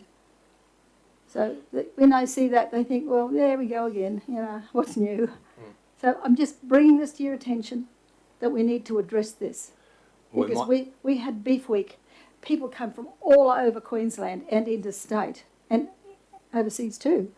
And we didn't have a stall, we didn't have a donation that I'm aware of, we didn't have any reference except for your article in the paper. There was nothing. And yet we're supposed to be the capital. We didn't even rate a mention, didn't even have a stamp on our Shire for that Beef Week. And they work on that for 3 years in advance. And I know we've all been busy, but this is what we are. We are partly rural Shire, and we've got some of the best grazing land, which has partly been taken over with the army, but at the same time, we're not to lose where we came from and what we stand for. And it's all forgotten in these magazines that actually promote the other parts of the Shire. So I'm just saying, I don't need you to respond, but I do need somebody in this organisation to take it on board and recognise that there's more to the Shire than the coastal strips. Thank you, Councillor Mather. I don't think there's anyone around the table who would disagree with your sentiments on that. All right, councillors, we've got... are there any other questions, I beg your pardon, of the officer before we go to debate? All right, can I get a mover and a seconder for this? Thank you. Can I get a mover first of all? Councillor Bello, thank you. Seconder, Councillor Mather, thank you. Councillor Bello, did you wish to speak to the report? No, thank you, Mr. Chair. Okay. Thank you. Councillor Mather, did you wish to speak to the report? All right. Okay, anyone speaking against? All right. So, Councillor Bello, I'm taking it you don't wish to sum up? All right. So we'll go to the vote on this, councillors. All in favour? Those against? Carried unanimously. Thank you. Thank you, Madam CFO. Councillors, we're on to 11.4, which is the response to a notice of motion from myself in relation to the multi-storey car park. And we have Mr. Pearce here today to present the report. So I'll hand the floor to Mr. Pearce. Thank you. Thank you, Mr. Mayor. Morning, councillors. So this report is to address the notice of motion put forward by Mr. Mayor back in January 2021. A briefing session report was brought to council on the 2nd of March where the cost and the logistics were discussed. From that meeting, there was a request for the team to meet with the Queensland Police Service to see if we could come up with a solution to the issue. In March, the team met with Senior Sergeant Shawcross, where we discussed the issues that were going on up there. Senior Sergeant Shawcross was supportive of closing the top level of the car park. He did acknowledge that it wouldn't solve the problem up there, that it may just move the problem. He was queried about whether it may just move the problem to the second level of the car park. He did acknowledge that that could be an issue, and his suggestion was for council to look at, if that was the case, to close the top level, for council to look at implementing speed humps to stop vehicular behaviour.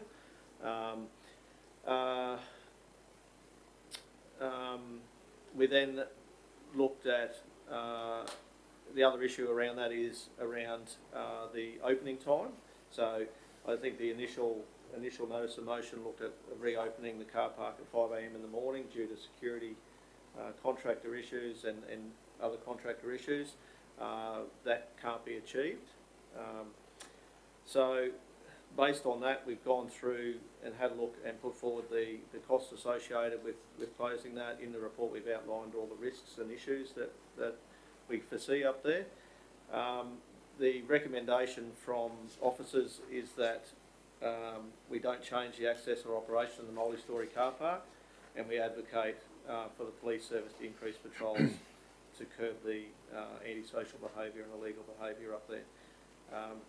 The costs associated with putting in the speed humps, we believe, are around about $25,000 to $26,000, being a one-off capital investment, and then the options to close the roller doors and reopen them in the morning are around about $5,800 per annum. So I'm happy to take any questions around the report and see if we can come up with a solution. Thank you. Do you have a question, Councillor? Yes, I do, Okay. Mr Mayor, through you.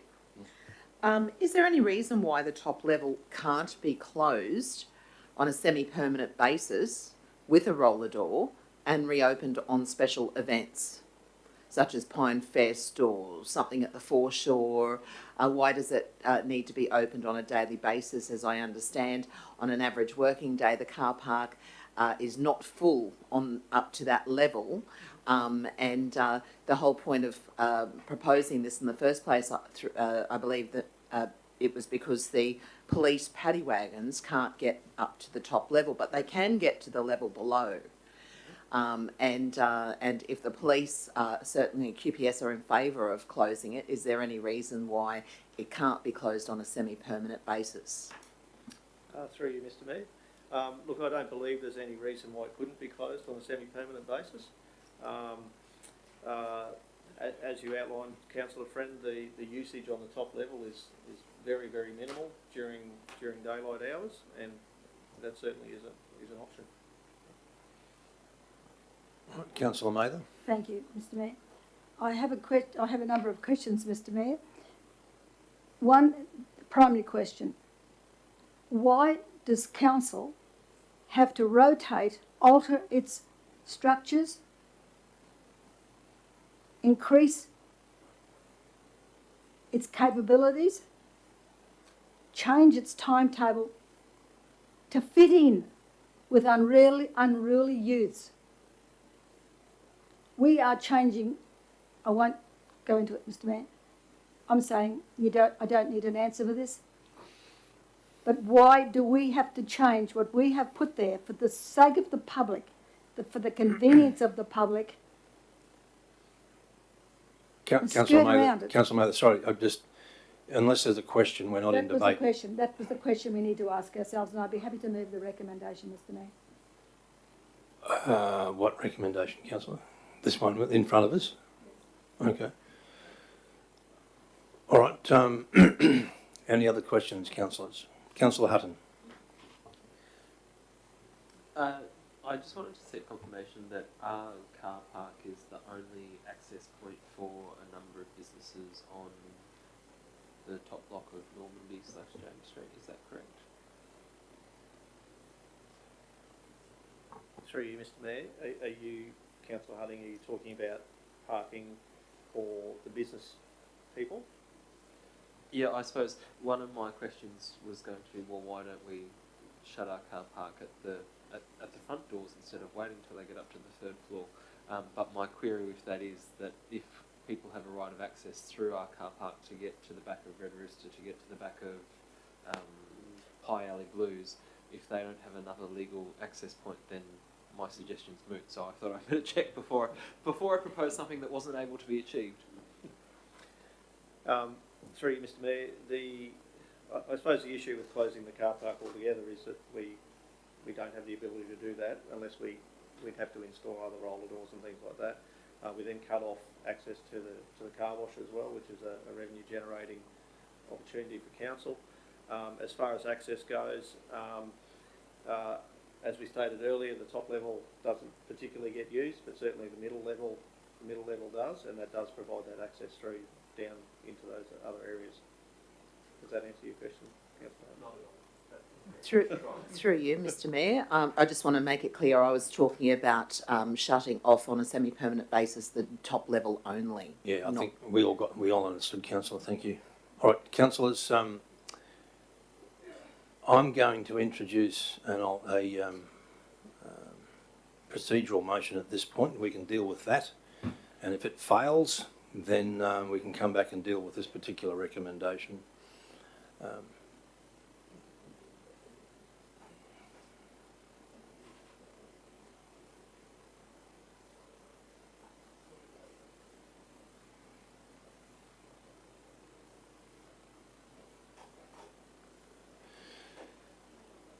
So, my procedural motion is that council, where do we go, Jossie? Okay, righto. That council from July 1, 2021, closes the top floor of the Appoon multi-storey car park from 10 p.m. to 6 a.m. That should be daily, and approves the cost associated with additional labour to close and open the facility at these times. And 2, requests officers to monitor the impact on the remaining levels of the car park following the closure of the top level and report the outcomes of their observations to council after 3 months of closure. I'm going to move that, councillors, and speak to it. And I thank the officers for their report.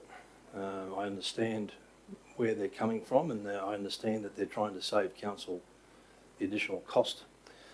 But I can't help think that as custodians of a council asset where we know illegal activity is going on, there's hoonish behaviour, drug dealing going on up there, I can't help but think that as custodians of that asset, if we know and are aware of this activity and we do nothing about it, then that is not a particularly good look or a good message to the community.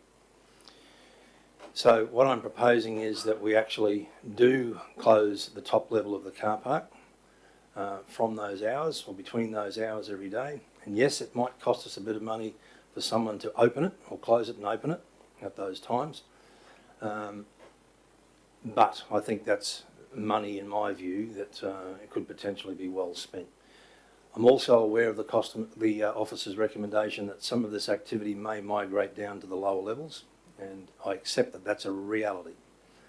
But again, I mean, if we can monitor that and follow up, and that gets reported back to council, then perhaps we can take steps to mitigate that as well. So that's my view on the matter, councillors, and it's my procedural motion. I'm happy to entertain any questions. Mr Mayor, I hate to tell you this, but it's not a procedural motion, it's just a motion. It's an alternate motion. Yes. Yep, sorry, an alternate motion, yep. Yep. To the officer, would the costs remain the same? They won't, councillor, no. Through you, Mr Mayor, no, I would say that they would not remain the same. Can you give an indication? Give an indication of the costs? I think in the report they said there was the additional cost of a staff member to close and open at those times, and there was a recommendation around speed bumps, which was $15,000, I think, Dan, wasn't it? Yeah, so there's some one-off costs. So we'd have to put some stairwell door locks on, which will cost us around about $2,000, and that will allow us to lock and unlock the doors remotely. We'd also have to lock out the lift from being able to go to the 3rd level.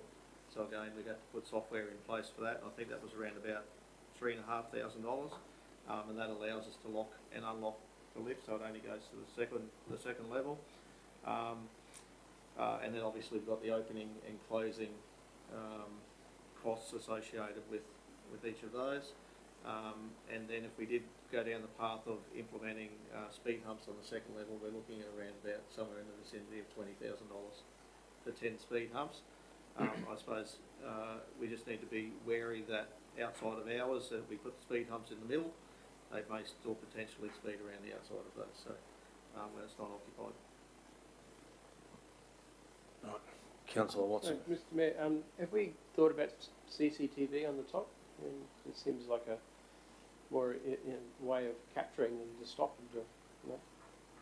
Well, yeah, sorry, Chief, yeah. Through Mr Mayor, Councillor Watson, we do have CCTV on the top level, and we continually provide that to QPS to try and deal with these issues. And that's not stopping anything from happening. They don't care. See what you're saying? Councillor Watson, I don't believe that they don't care. It's not that at all. So I don't mean the They police. I'm talking about the people who are offending. Oh, they don't. No, they don't seem to care at all. You know, we have continual issues up there with graffiti, vandalism. You know, some of the footage I've seen is make your hair curl. You know, we provide the footage to QPS when we get those requests through. But outside of that, yeah, we have the footage. We retain it. And Mr. Mayor, this question is to yourself. So would you please consider amending it slightly in relation to number 2, following the closure, and report the outcomes of their observations to council after 3 months of closure?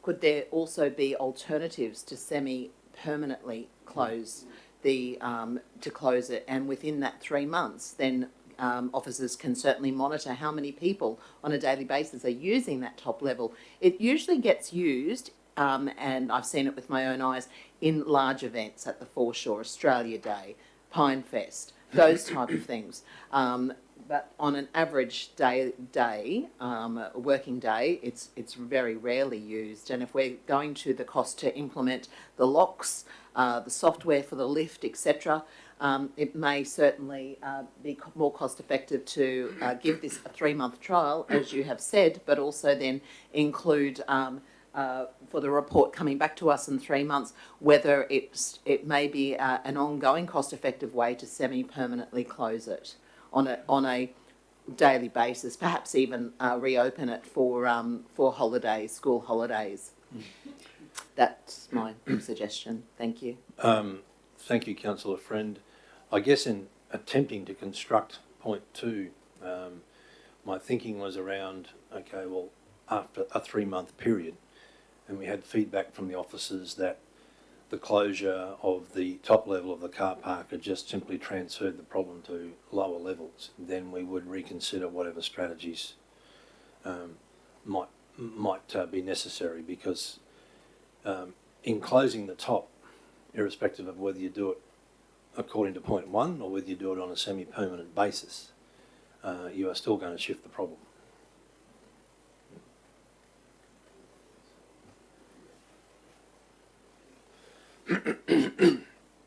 So, Mr. Mayor, I think Andrew is trying to say that by just keeping it closed, it also saves that money each week as well. Understood.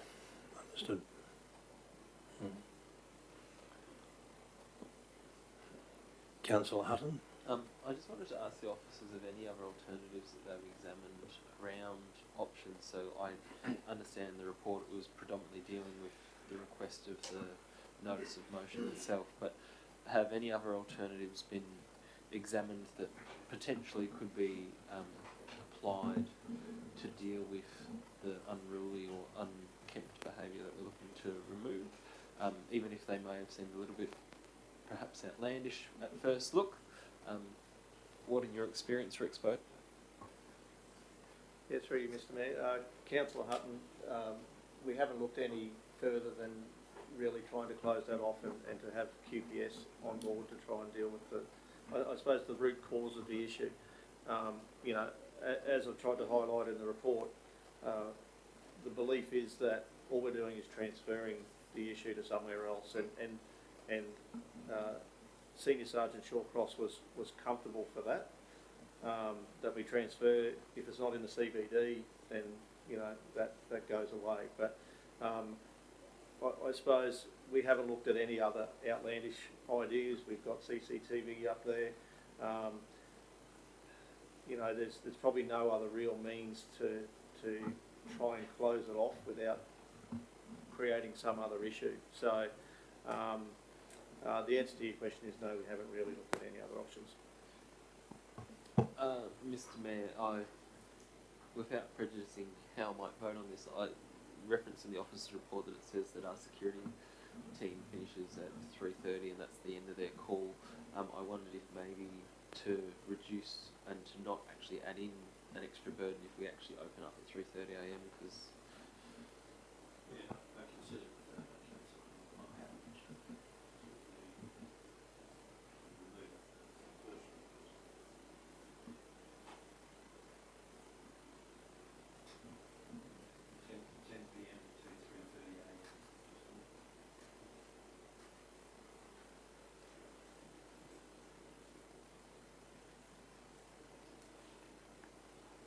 Any other questions, councillors?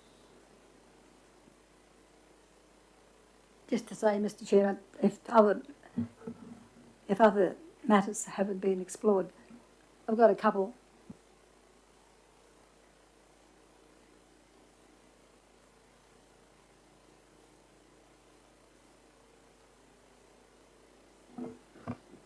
Only question, Mr Chair, just will this maintain, I guess, a level of flexibility that that in the event that we determine that it would be good to have it open, will it need a resolution or can we delegate that to somebody to say, okay, we're going to open it next Tuesday night or whatever it is, or is this a blanket, that's it?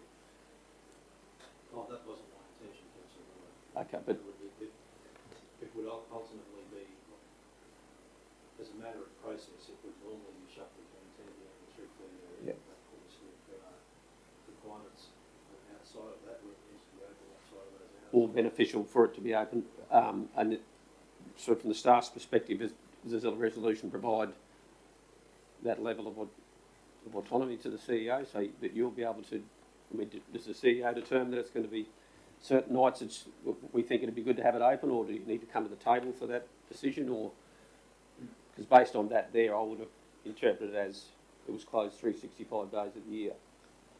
That would be the strict interpretation, Mr Mayor, I would take. I'd be comfortable in normal circumstances that officers could exercise some discretion for logical reasons, events and otherwise, without operating at odds with the council's intent of that resolution. But if you'd like to be more specific, it does also talk about the review period, where I guess at the end of that review period and we're reporting back to council whether it remains or doesn't remain, and there might also be some consideration given to the circumstances where that would be relaxed. It's importantly, if the CEO is content with the wording of it and believes that they have the authority to determine when they want to open and when they don't, which I don't think it actually says that there, but if you're comfortable with it, well, I'm comfortable, I guess. Yes, it's a risk we're accepting, Councillor Bello, that council laws might not agree with our interpretation and application of common sense. Well, maybe due to that, we could just add an item 3, specifying that.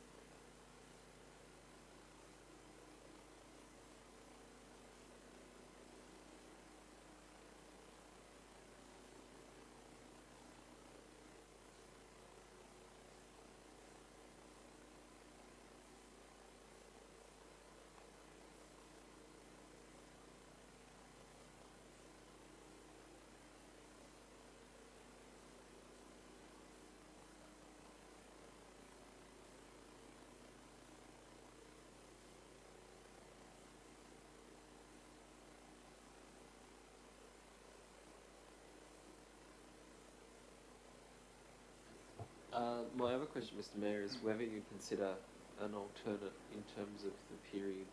I think very quickly we're going to see if it is just achieving the removal of these behaviours to a level that's outside of view and actually further away from line of sight of the public. So I wonder, when you sign up to a gym, they tell you that you've got something like 6 weeks to commit, and if you commit to the first 6 weeks, that you'll hopefully continue on for another 12 months. And if you give up in the first 6 weeks, you won't be back there again for 12 months, so make sure you take a 12-month membership out first. So I wonder whether we should actually be looking at for a month period, and in a month period you've disrupted the normal course of behaviours over weekends for at least 5 weeks.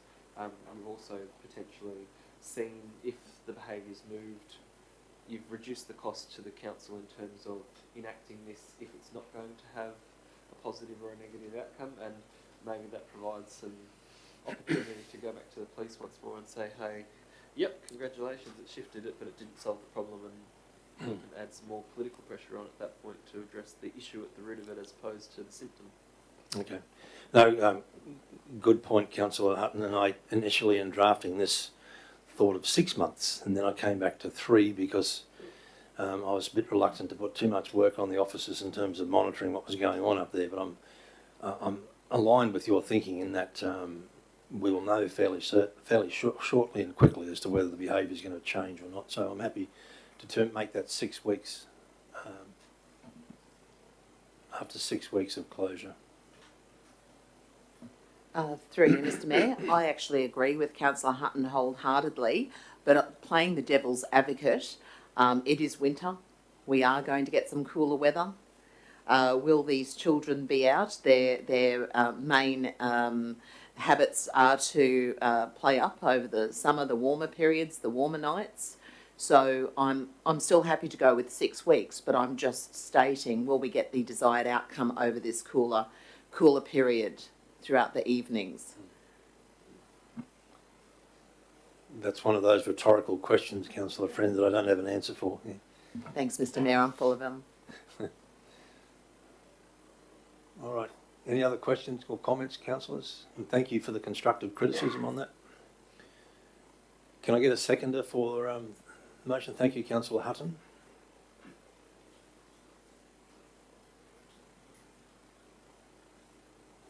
Councillors, I don't feel the need to speak to this again, so Councillor Hutton, unless you wish to. Yeah, taking on board the Mayor's commentary around the need to see some action both in protection of our asset but also in our responsibility to the community, I think that a proportionate response is required. We should be willing to try new things.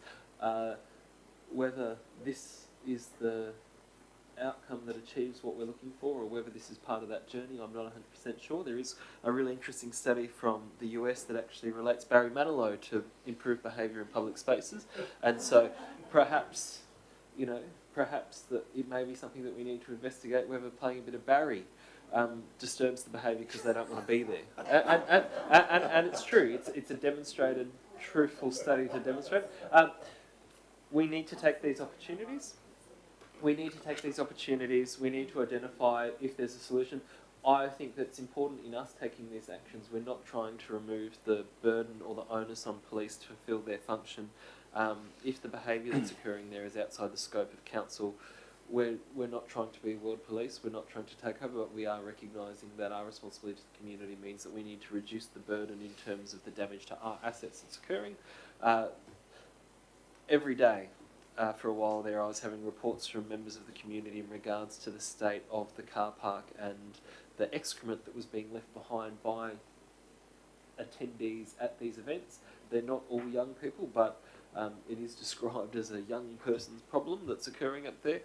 I think any step we can take is a good chance for us to trial, and doing something's better than nothing, and by reducing these costs with these amendments to make some changes, we're going to very quickly see whether what we're doing is making a difference, and if not, gives us a chance to come back and have a look again. Continuous improvement's better than inertia. Thank you, Councillor Hutton. All right. Anyone speaking against? Councillor Mather. Mr. Mayor, it hurts me to do this because I know how passionate you are in trying to find a resolution, as we all are. I'm going to throw some things on board. How many million did it take us to build the facility, to get the people out of the CBD, to make room for new customers? Then we had the issue of people trying to walk the plank while our infrastructure was falling down because it was rusted, and we're still trying to patch that up. Now it seems we have to throw more money at it to stop these shenanigans from going on. Councillor Hutton, you read my mind there. Bing Crosby is another one. Barry Manilow, Bing Crosby. When supermarkets became the thing, car parks, foyers, they all congregated, bad habits. They put the music on and they couldn't stand it and they all moved away. The other one's the sprinkler system that came on at a certain time at night where they all had to vacate because they'd be wet. We've got the surveillance there. Why hasn't somebody picked up on and identified somebody there, hauled them in and started with that? Why can't they? This is not, although we're the caretakers of this facility, we are responsible for making sure the right people do their jobs. And I don't believe the police have had enough initiative on this one to deal with it. They're leaving it to us. And we are going to throw public money at it to fix it. This is a police matter as well. And I would like to see them. I'd be happy to talk to them and tell them my thoughts on this, because some of you might know my father was ex-police. And I know what he'd do. He'd sort out a problem with one dog.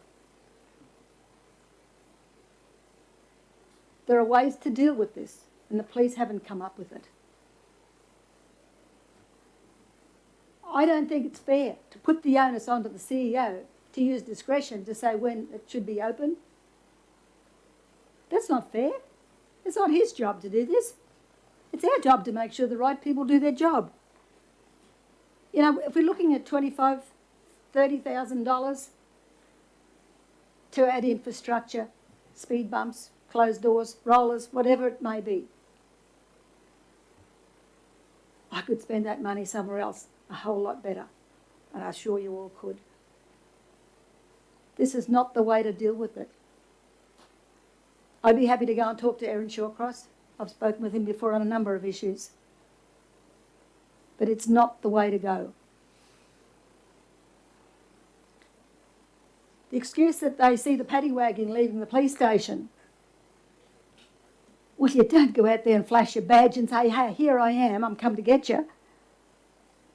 There are ways to do that. And obviously the police haven't come up with those ways yet. I could tell them how to do it, in fact. True story. It's happened before.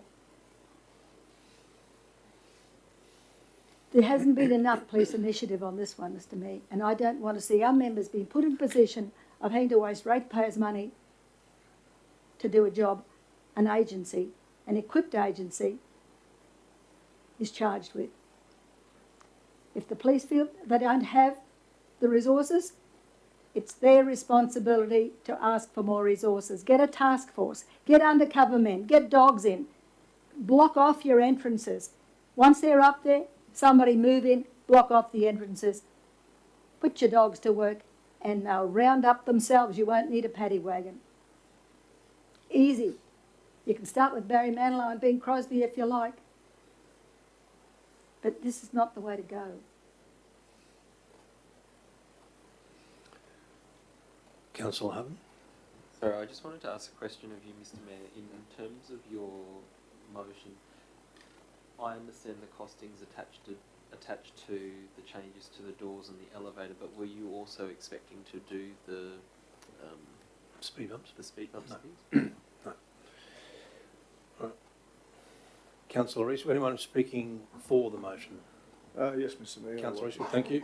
Speak for the motion, and having been an ex-police officer, I'm sure that Senior Sergeant Shawcross and his team have looked at this, and within the scope of the amount of members that they have, it's been very difficult to police. Otherwise, we wouldn't have this problem. And yes, it does come down to numbers, and I think council should be pushing for greater police numbers within our shire. But this comes down to is public order, and our restaurants, our people within the town enjoying a night out shouldn't have to put up with these sort of shenanigans. And if we can do something to to curb that, then we should.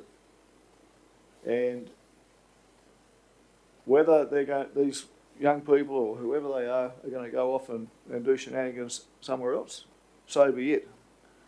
But this is about looking after our CBD and making it a safe place, a less noisy place to be, and also stopping what's vandalism to a public asset. I'm for this. I have ideas about policing too, Councillor Mather, about walking the beat and stuff that I did as a young person. But it's about police numbers and safety for the police. So we need to take that into consideration, and I have, and so I wholeheartedly support the motion. Thank you, Councillor Eastwood. Anyone else speaking against the motion? Anyone speaking for? Councillor Friend? Thank you, Mr Mayor. I'm speaking for this motion because we often hear within our community, why isn't council doing something? What are they doing? They haven't done anything to this point. And I do think it's important that we undertake this 6-week trial, which is what it is at this time, awaiting the results and awaiting a report to come back to the council table with the briefing, acknowledging the cost involved for the lifts and also for the locks. But I do think if we don't do anything, then nothing changes. And it is infrastructure that we do need to look after. And also, in a way, we're saving those wayward youths from themselves because of the core 10 that's rusting away and is quite dangerous up on the top level. So I am going to be speaking for this and voting for it today. Thank you, Councillor Friend. Anyone speaking against? All right, speaking for, Councillor Watson? Yep. So we have surveillance on the second floor then as well? So it'll all be, I mean, just because we're moving it, possibly moving it down, there's still going to be a way of recording. All right, thank you. Anyone speaking for the motion? Just briefly, I guess it sums up what perhaps many of you have been saying, that evil prospers when good people do nothing. It may not be evil what's happening up there, but it's certainly bad behaviour. And so bad things happen when good people do nothing. And I believe this is the intent of good people, on both sides of the argument, but primarily to try and intercept bad behaviour. That's what it's about, trying to intercept bad behaviour with the minimal budget that we can. And so to trial this period is a sensible, responsible process. And I wouldn't say I look forward to the outcomes of it, but I'm hopeful that it will achieve an improvement in that, the atmosphere that's there. And it's not a perfect, certainly nothing is perfect. I'm sure we'll learn stuff when we get to the end of it. And based on that, I'm prepared to support it. Thank you, Councillor Bello. Would anyone else like to speak to the motion, either for or against? Okay, councillors, well, I'll sum up on this one. As I said earlier, and you've all picked up on the point, we are the custodians of this particular asset, and having knowledge of these activities going on up there, it behooves us as custodians to not simply accept the fact that they're occurring and do nothing about it. As Councillor Bello says, evil prospers when good men do nothing, and this is one of those situations. Yes, there is a cost associated with this, but in my view, it's a minimal cost in terms of the potential cost of life, and I'm not being over dramatic because Senior Sergeant Shawcross has told me that there have been incidents up there where people have been towing a couch behind a vehicle around the car park. All it takes is for someone to fall out of that and be killed, and then someone's lost their life over a stupid action that we could potentially have prevented.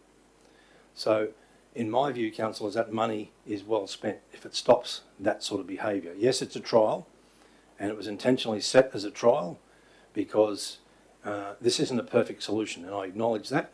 But as Councillor Hutton has eloquently said, it is just a trial to see whether this works. And if it doesn't, then ultimately we look at some other strategies. All right, councillors, and I thank you for your commentary around this. And Councillor Mather, I certainly don't take offence at your you're voting against it because that's the democratic process, and I respect your right to do that. All right, councillors, I've got a mover and myself, second to Councillor Hutton. Can I get a vote on this? Thanks. All in favour? Those against? Okay, Councillor Mather, it's carried. Thank you, councillors. Sure. We're down to 11.5, councillors. Response to notice of motion from Councillor Hutton in relation to beach matting on coastal beaches. And Mr. Creedman, you're here to talk to this one. Thank you very much. Thank you, Mr. Mayor. So, at the council meeting in February, council resolved to investigate potential costs and grant opportunities for inclusive beach matting to be rolled out on both Yeppoon and Emu Park beaches on a regular basis. So staff have taken their time to investigate a number of products, spoken to the life-saving clubs in both Emu Park and in Yeppoon, and have developed up some costings and various options for consideration today. In the report, you'll see in the attachments that there are some pictures of the various products that are available in the market for equitable access onto beaches. I'd like to point out to the councillors that in the report it mentions that coastal beaches can provide, and our beaches have this issue where there's little or no sandy foreshore zones during high tides, and this can hamper access, and access matting systems work best where the high tide does not cover all of the sand on the beaches. So in taking that into account and in developing up our suggestions, officers have tabled 3 basic scenarios. There's some capital costs to beach matting, and then there's an ongoing operational cost.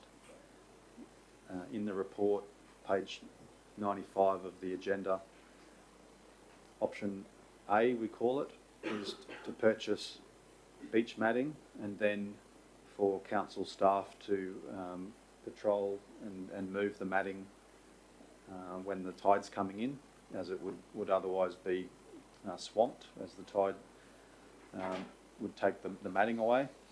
Option B provides for council to purchase the matting, but then we would look to volunteers within the life-saving clubs to manoeuvre the matting at the high tide marks. And option C, which is that we advocate and support others in our community, particularly life-saving, to purchase and store and provide this service. So I'm happy to take any questions from councillors. Councillor Friend. Thank you, Mr. Mayor, to Mr. Creedman. So after reading the report, and I seconded Councillor Hutton's original motion because, like Councillor Hutton, I'm in fully agreement that we do need this in Livingstone for those that are not able to access the beach. But my question is, within the report, there's those 3 options. Officers recommend Council B. So it's a 2-part question. Why particularly option B? And also option C, have we approached the surf life-saving clubs, both in Yeppoon and I also know Emu Park are already doing this on certain days. Are they okay with it? Are they compliant with this? Thank you for the question, Councillor Friend, and through the Mayor. Officers are not opposed to the suggestion of developing this access onto the beach. We're just trying to balance the capital costs and the operational costs. So option B provides for a capital cost to purchase the equipment which council would bear, but then look to partner with our life-saving clubs to provide the operational costs of rolling it out the service and manoeuvring it and so on. So we thought that was a good midpoint between council investing in this asset, but also partnering. In the report, under the engagement and consultation section, page 94 and 95, officers have engaged with the surf lifesaving clubs.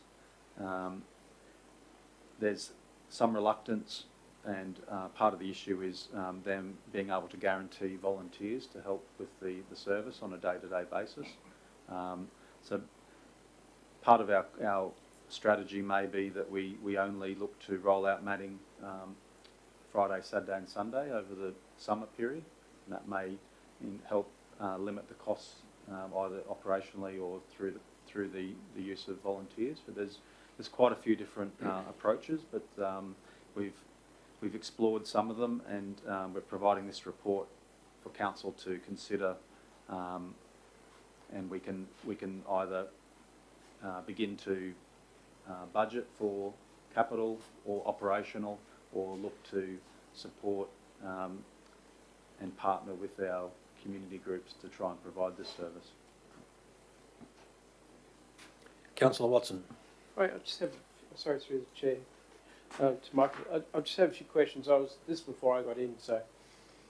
Is the matting used to put a wheelchair on and wheel them down to the water so they can go for a swim, or is that what it's for? Yes, it can be. So in the report it shows a picture of the matting, and it's a blue mat that helps bridge the soft sand. So there's it can be used by anyone who has mobility issues, so people with walking frames, or those pushing prams, or pushing people in a conventional wheelchair, so they get down onto the hard sand to go for a stroll on the beach. Or we've got a picture in the report of a larger tyre all-terrain vehicle. So multiple users. Okay, I'm just wondering, it's $36,000 plus $1,000 a day to do this. Have we just thought of buying another one of those things that the lifesavers use now, and they can put them in it, take them down to the beach, drop them off, and then the lifesavers have the use of that machine for the rest of the year? Then they can carry their wheelchair on the back.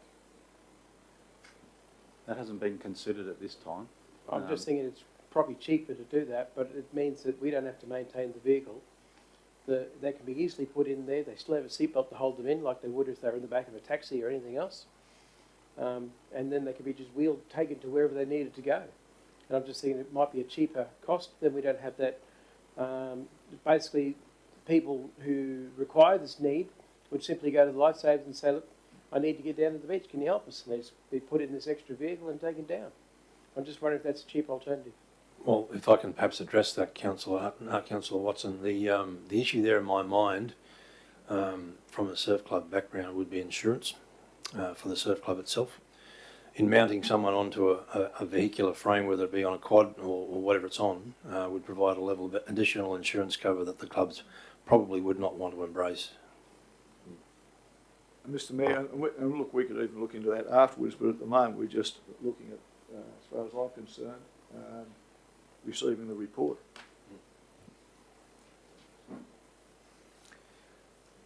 Any other questions of the officers, councillors? Not a question of the officer. Sorry, Go I was wondering whether we could actually add to the recommendation. I wondered that we've now been provided with this report, which gives us some good information around potential partnerships, and I commend the officer for the partnership. I wonder if we should be looking to provide this report for review by the Capricorn Coast Disability and Inclusion Group, because I think for them to be informed as to where we're at, but also to get some advice, it may be that they suggest that there's alternate solutions that we should consider, or alternatively they might go, hey, we're on board, we think we want to be the group that actually applies for the grant, which is always a challenge for surf lifesaving clubs when there's so many needs. The minute you apply for one thing, you're excluded for the next round to apply again. So I'm just wondering if we add in an additional, that the report be tabled at the next meeting of the Capricorn Coast Access and Inclusion Equity Group for feedback to help inform council's decision-making process into the future. Through you, Mr Mayor, I'd like to back Councillor Hutton up on that one. I attend the Access and Equity Group, and I encourage all other councillors to also attend. It's at the Hub. It's run by council. 9 to 11, the next meeting is on the 3rd of June, and this would be a perfect opportunity to showcase this review. Thank you, Councillor Friend. Can we just clarify, we'll get the name totally correct for the resolution of the group, so it's the Capricorn Coast Disability and Access Group? Access and Equity Group. Access. And it's, yes, run by council. Okay, so it's the Access and Equity. Yeah, and the meeting of the Access and Equity Group. No. An Equity Group for consideration. How did you want to couch that, Councillor Hutton, and further advice to council? Yeah, feedback to council. And feedback to council, okay.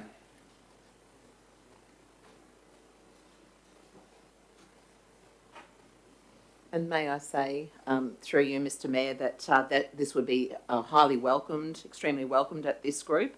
I've been attending since I became a councillor, and these people... Councillor Friend, we're not in debate yet. Oh, thank you. Okay. All right, so councillors, we've just adjusted the resolution or the recommendation somewhat. So now it reads as follows, that Council 1 receives this report in relation to the notice of motion and notes the potential costs and grant opportunities, and 2, that the report be tabled at the next meeting of the Access and Equity Group for consideration and to provide feedback to council. Any questions on this one? Councillor Mather. Mr Mayor, we've already got one of these mats that gets used once a year. On the first page, page 91. It was the funding of $9,603 was approved in 2016, and it only gets used on beach day out, 1 day a year. Why would we be going applying for something else that doesn't get used any other day? All right, Councillor Hutton. Yeah, so to provide some context for Councillor Mavis, so that was applied for through the Beach Day Out Committee. It was a prototype at the time that it was purchased. Ultimately, that type of matting that is the product that we have is incredibly heavy and requires 2 stout men at least to lift it and put it down onto the beach, which is why it's unable to be used on a more regular basis. As the sector has grown and developed and as materials have got better in this place, that's why I thought it was worthwhile for us to have a consideration and look at what's the potential for us, being both a tourist town but also providing equitable access to a large number of our community who are, as they're becoming aged or infirm, still want to have that by the water, by the sea experience. So it's not to say that we, even at this point, are still not committing to the purchase and undertaking of this, but seeking feedback from the Equitable Access Group saying, well, is this a better fit than that which was purchased in 2016, which with the best of intentions turned out to not be the right. Well, of course, we hope everything improves with time. But what we have to deal with and what we haven't dealt with is it's not a matter of acquiring the suitable mat. Who's going to roll it out and who's going to put it away? And I mean, as the Mayor says, this is a liability. If you've got lifesavers who are actually assigned to a job, focused on a job, they may be distracted on the day that you want to use it. They may be busy. There may be a lot of people there. They don't have time for that. And you've got to remember too, if it's something that it's a physical manoeuvrability. Sorry, Councillor, is there a question here? Well, yes, we're not Mr. in Mayor. debate yet. Are we considering who's going to do it if we do acquire a mat? Who's going to take responsibility? Because nobody's fessing up to it simply because everybody's busy and everybody has a liability of their own. We might deal with that one in debate, councillors, if it's okay. All right. Any questions? Any further questions, councillors? All right. So we've got a recommendation in front of you, councillors. Councillor Hutton, are you moving? Thank you. Seconded, Councillor Eastwood. That was all very close. Okay. So Councillor Hutton, would you like to speak to the report? Thank you. Yeah, very quickly. Firstly, to thank councillors for their support thus far to get us to a point where we asked for the report, and then obviously to thank the officers for the time and effort they've put into not only exploring the crux of it, but to explain the detail around the accessibility of beaches, but then the potential partnerships. And I think that's the part that excites me, is that council quite easily could have just said, well, this is going to be a huge impost and obligation, and here it is. But instead they said, well, actually, you know, we can look at working with Surf Lifesavers, looking for workable solutions that provide an outcome for the community at a much reduced cost, even if the capital outlays there, or even the potential for under option C, looking to support a not-for-profit group in applying for the Gambling Benefit Fund, etc., to get those grant opportunities so the funding may actually be provided for without necessarily coming from the pockets of ratepayers. When a member of the community raised this with me and said, well, you know, and they said, Nigel, we're a tourist town and we're a town of people that are getting older, or a community of people that are getting older, I completely saw what they were saying. If we want to provide access and facilities and services to our community, we need to consider what our community looks like into the future. Now, that doesn't mean that 365 days a year we provide beach matting to get people down onto the beach. At this point, that to me at a personal level would seem like a little bit of overkill, but doesn't mean that we should be considering how every summer we're providing additional access to support people's accessibility. Doesn't mean that we should consider maybe 2 periods when it's suitable.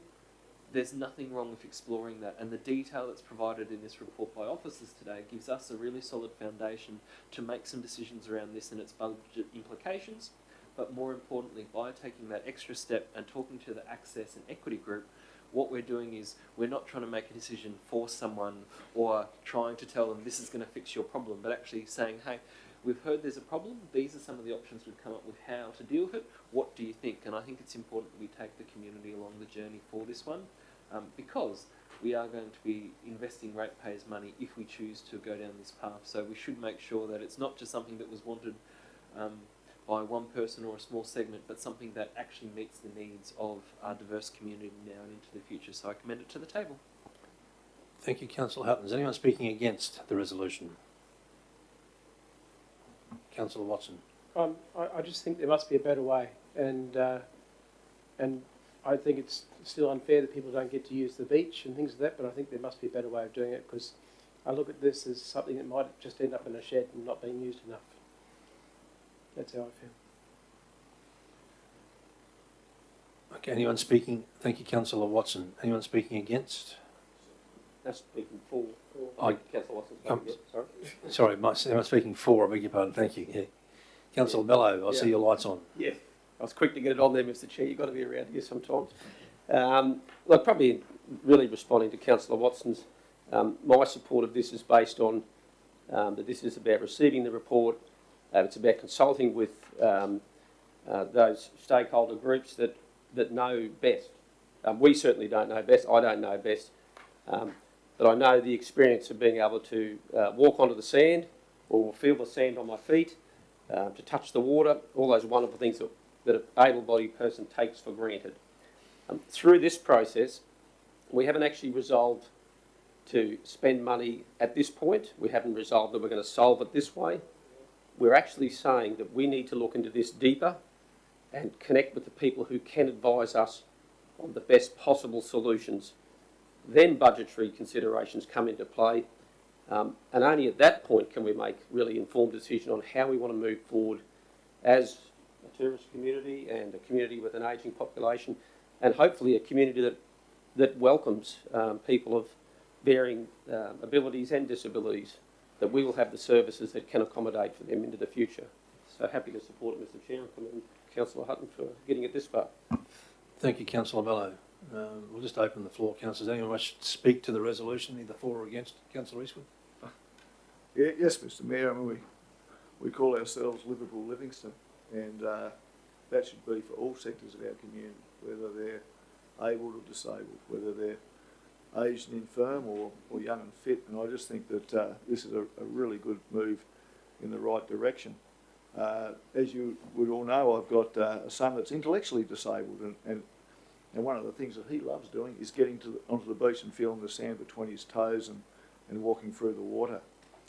I actually have recently watched a Netflix article on US returned servicemen that have been in Afghanistan that are learning to surf. And really people that have had limbs shot off and everything and being carried down to the beach by their instructors, and it's a very moving thing. And these people became alive when they got into the water, and their lives changed.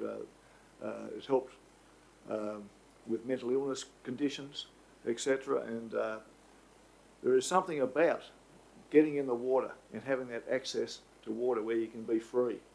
And I think that this is a fantastic step in that direction. And one day, who knows, I might be wheelchairing Councillor Bello down for a surf. Or vice versa. But we are going in the right direction with this motion. I too commend Councillor Hutton for this initiative. Thank you, Councillor Eastwood.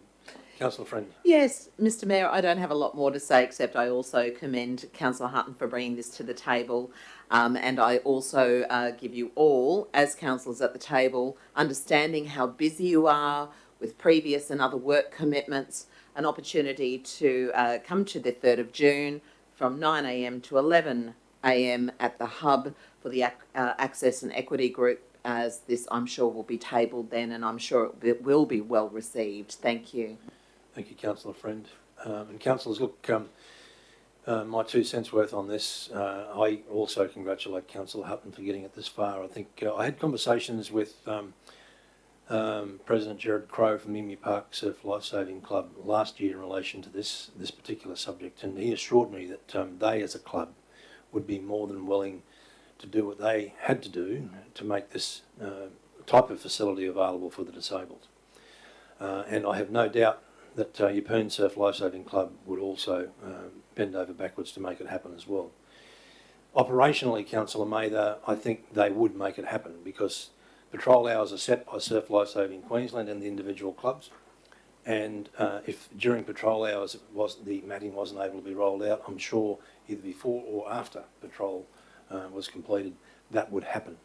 Because generally speaking, there are people around, there are club members around both before and after patrol who are willing to provide additional service, because that's just who and what they are. Councillors, I reinforce Councillor Hutton's and Councillor Bello's point. We're not actually voting on spending money today. We are receiving this point, and we are just basically asking that this report be tabled at the next meeting of the Access and Equity Group. That's all we're doing. So if it comes back that from the Access and Equity Group that we're whistling Dixie on this, for example, then we'll actually, I guess, take appropriate action and maybe change the way we think. But at this point, that's all we're doing. So we've got a mover in Councillor Hutton. We'll close debate. Councillor Hutton, did you wish to sum up? Okay. Mover in Councillor Hutton, seconder in Councillor Eastwood. All in favour? Carried unanimously. Thank you, councillors. 11.6, response to petition for access to Long Beach, Joss Khalid. Mr Executive Director, are you delivering this one? Yes, I am. Thank you. Thank you, Mr Mayor. So in June 2020, Council received a petition from the community for consideration of access to Long Beach. So officers have undertaken a review of access, and it's taken us a little bit of time to work through the sensitive environmental issues in that area. We've spoken to the state government about various permits and approval requirements. We were fortunate enough to undertake a second round of community engagement on site in March of this year. And why I say we're fortunate, because when we spoke to the residents on that day, their focus, and it was unanimous at the time, their focus had shifted slightly from being a vehicular access to being a pedestrian access.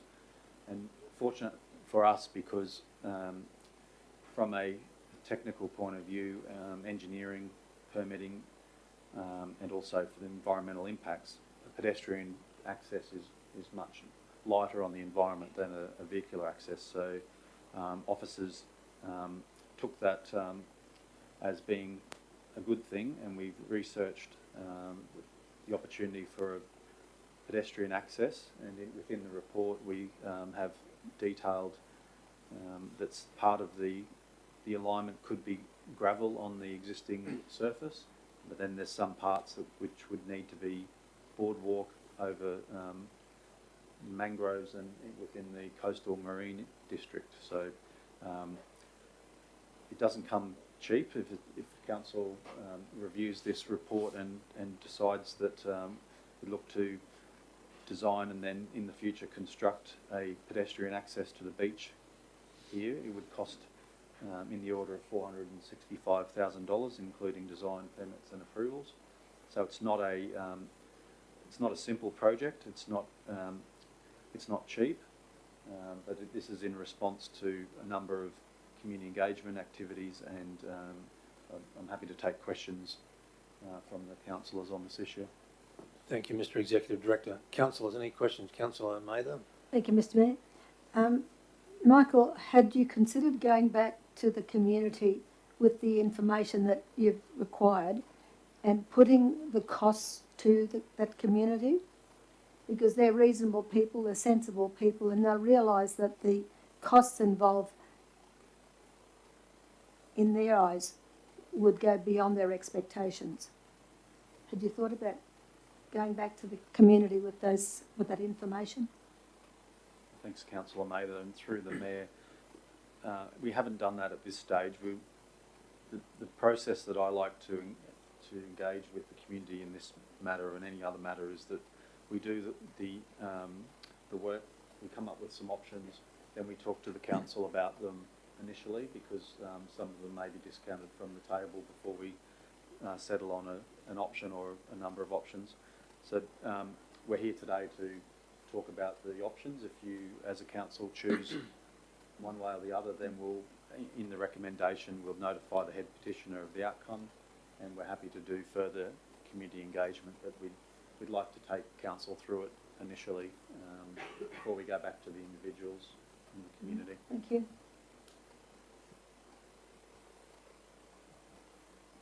Any other questions, councillors? Councillor Bello. Yeah, just for clarity, Mr. Chair, there, dot point number 3 there in the officer's recommendation, allocate budget within the Forward Works program for the design and construction of the access. So, just to be really clear, if this resolution was supported in its current form, then in a future budget there would be money set aside to design and construct the proposed project in its described form there, with elevated platforms and gravel road. That actually would happen in a future budget. That's more or less what this is saying, at a cost of potentially $400 and something plus $1,000. That's correct.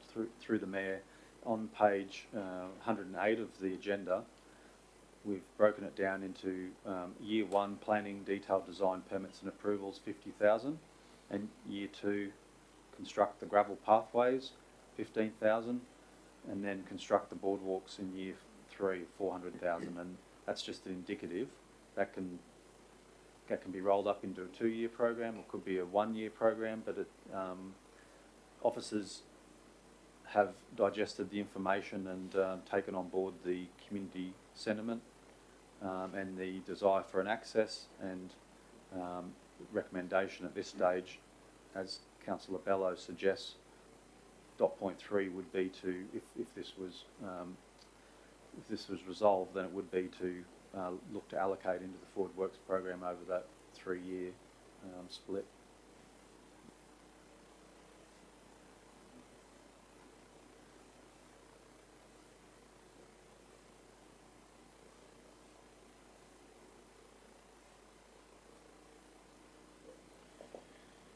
Okay, councillors, any other questions of the Office of Councillor?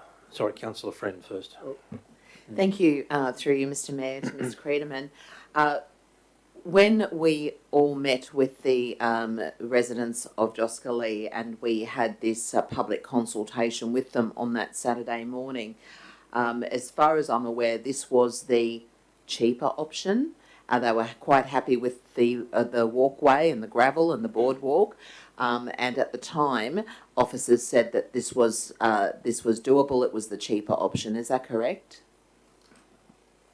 Yeah, I would say so. It's always, that's why I mentioned in the start of the discussion that I guess in a way we were pleased that we were looking at a pedestrian access.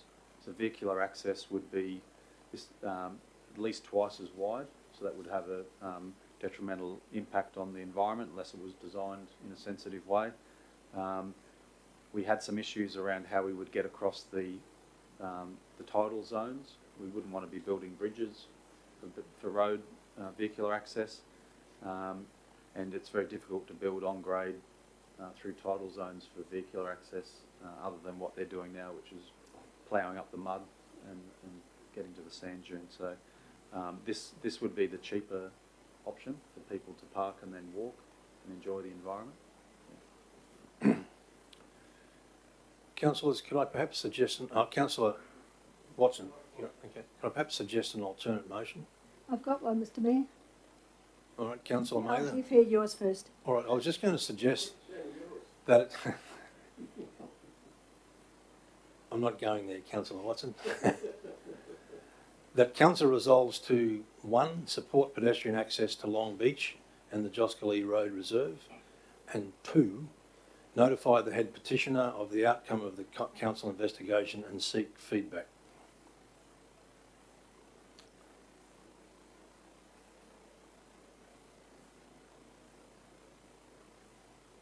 So point 4 above becomes point 2. Justine?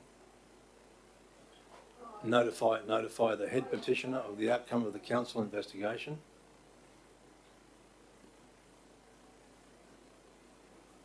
And at the end, just put in and seek feedback.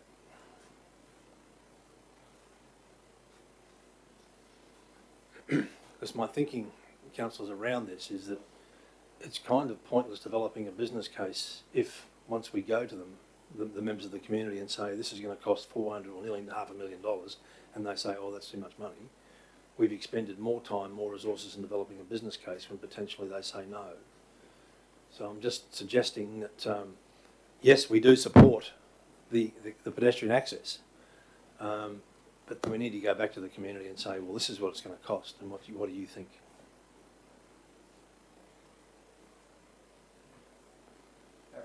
Good, Mr. Chair. Above and beyond the head petitioner, excuse me, above and beyond the head petitioner, but the broader Joscali community, if we could basically incorporate some sort of consultation back with them to broaden. You can just substitute for head commissioner the Joscali community. Yep. Yeah. Virtually. Notify the Joscali community. Yep. To reflect what I think was pretty successful the last time the council held the consultation day down there.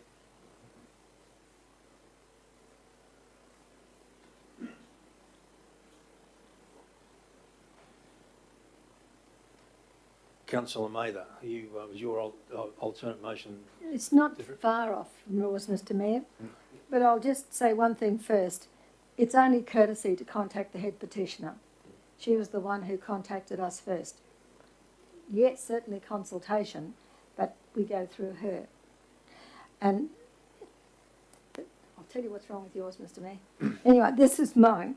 The council contact the head petitioner with the intent of arranging a second community consultation to present the officer's report, which includes costs involved and expected timing.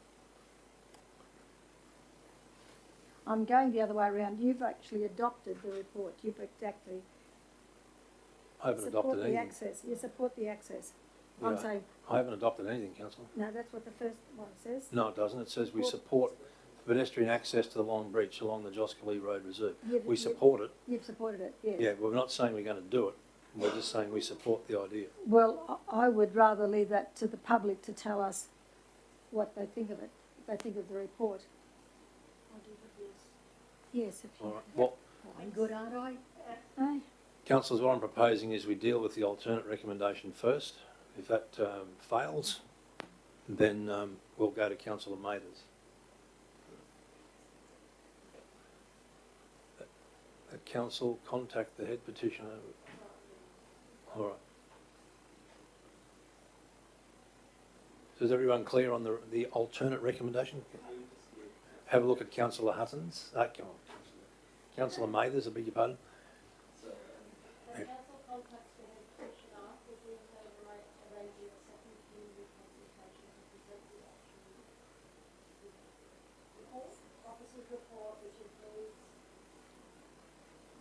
Costs involved in the timing.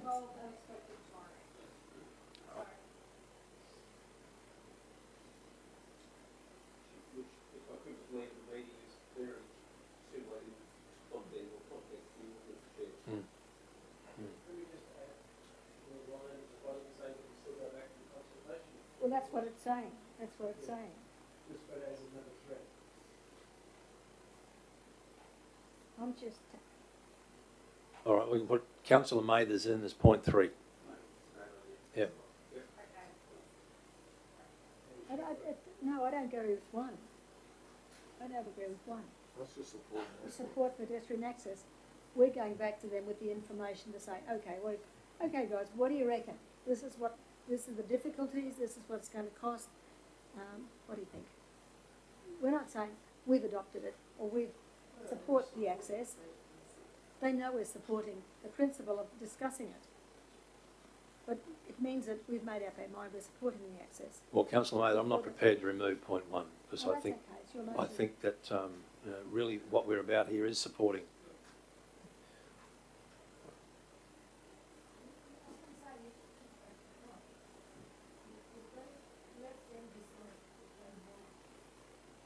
Well, What we're telling them now, we support it.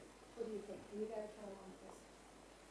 That's how that works. all right, councillors, we've got an alternate recommendation in front of us, and it reads as follows: that council resolves to support pedestrian access to Long Beach along the Joscalee Road Reserve, and 2, notify the Joscalee community of the outcome of the council investigations and seeks feedback, and 3, contacts the head petitioner with the intent of arranging a second community consultation to present the officer's report, which includes costs involved and expected timing. All right. We're all clear, councillors? No, I did that with my 3 attached to your 2. Beg your pardon? You don't want your 3 attached to mine too? All right, well, okay, well, all right. Do we plagiarise your words, Councillor Mathers? Number 3, your approval? That means I have to vote against my own motion. Well, you're assuming that that's going to get up anyway. And if you prove it, you've got more power than I have. No, all I find difficult is we're supporting the pedestrian access. I would rather leave that for them to tell us, and they'll realise that we're supporting them. I mean, we're looking at, with a grant, we're looking at $250,000 for a walkway. That's really what it says. $500,000. No, that's without subsidy. It's a lot of money. I'd rather them, Still going to cost $500,000 with or without subsidy. somebody, May, well, may I? I don't know if that can be justified. Councillor Friend. May I ask a question? So with the public consultation on that Saturday at Joscalee, it was the public, it was the community members who came up with the actual pedestrian access. They all agreed to it, they were actually in favour of it and they liked it. So to me, when we say we're supporting it, are we really saying that we're supporting what the community want? Can anyone answer me that question? My take on it is that what we're saying is we support the intent, and now it's about, well, how do we go about it? What does it look like? What does it cost? So I think what Council's saying is we support the intent of providing pedestrian access, which is when everyone's been on the site visits there, it's been very clear that Council supports the intent. Now it's about how do we actually get it to work, and that's where the next step is really to go back and say, hey, we've got this officer report. What's the feedback that you can provide to us? Do you want us to invest $500,000 of your community's money in this, or are you when you think about it, do you really prefer to have something that's a little bit less engineered and maybe something a bit more low key, or an alternative? But I think it's really important that we actually say we support their right to have access, pedestrian access, to inform where we're taking them as a community. Should we add those words? Council resolves to support the intent of a pedestrian access. Support the intent. I'm comfortable with that wording, councillor. It will either sink or swim based on its wording. Justine, for point 2, can we add at the end and seek feedback via a second community consultation? We've already got that in 3. Yeah, well, I'm going to delete 3 because you wanted to keep it out. Community consultation session. Or meeting, yeah. Okay.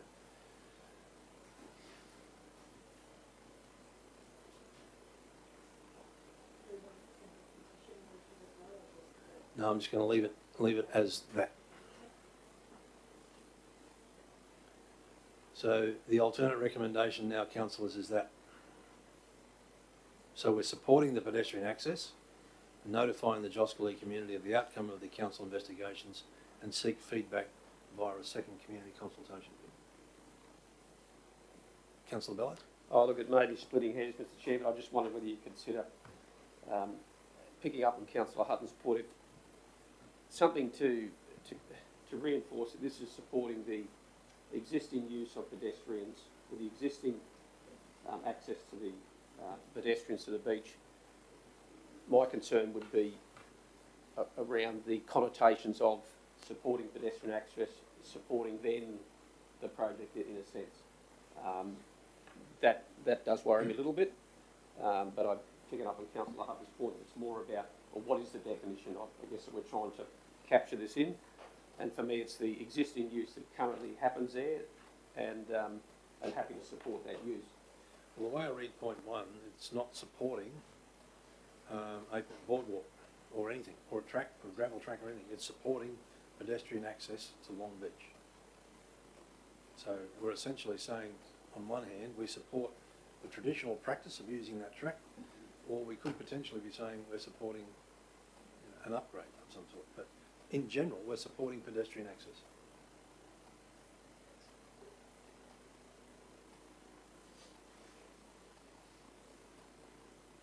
All right. I'm going to move that one, councillors, so we can go into debate. Can I get a seconder, please? Councillor Friend, thank you. All right, debate is live, councillors. I think I've said enough enough councillors on this one, so is anyone wishing, and obviously I'm speaking in favour of the motion, so is anyone speaking against? Would anyone like to speak for? Fire away, councillor. Sorry, Mr. Mayor, through Michael Creek. I know this isn't the gold-plated version, but can you see a cheaper way of getting through this? Thank you for the question. Through the Mayor, it's going to be challenging. I have seen cases where there's been sort of almost like a cobbled Roman road, or as so to speak, through a wetland area. One of the issues with doing that in a tidal area is that every high tide there's mud and silt on the track, because it's the reason why I've seen that, and I say this, is because it's in the coastal district. We have to get approval from the state government to construct anything within that district, and it has to be environmentally sensitive. The state government basically have 2 parameters. It's either you can't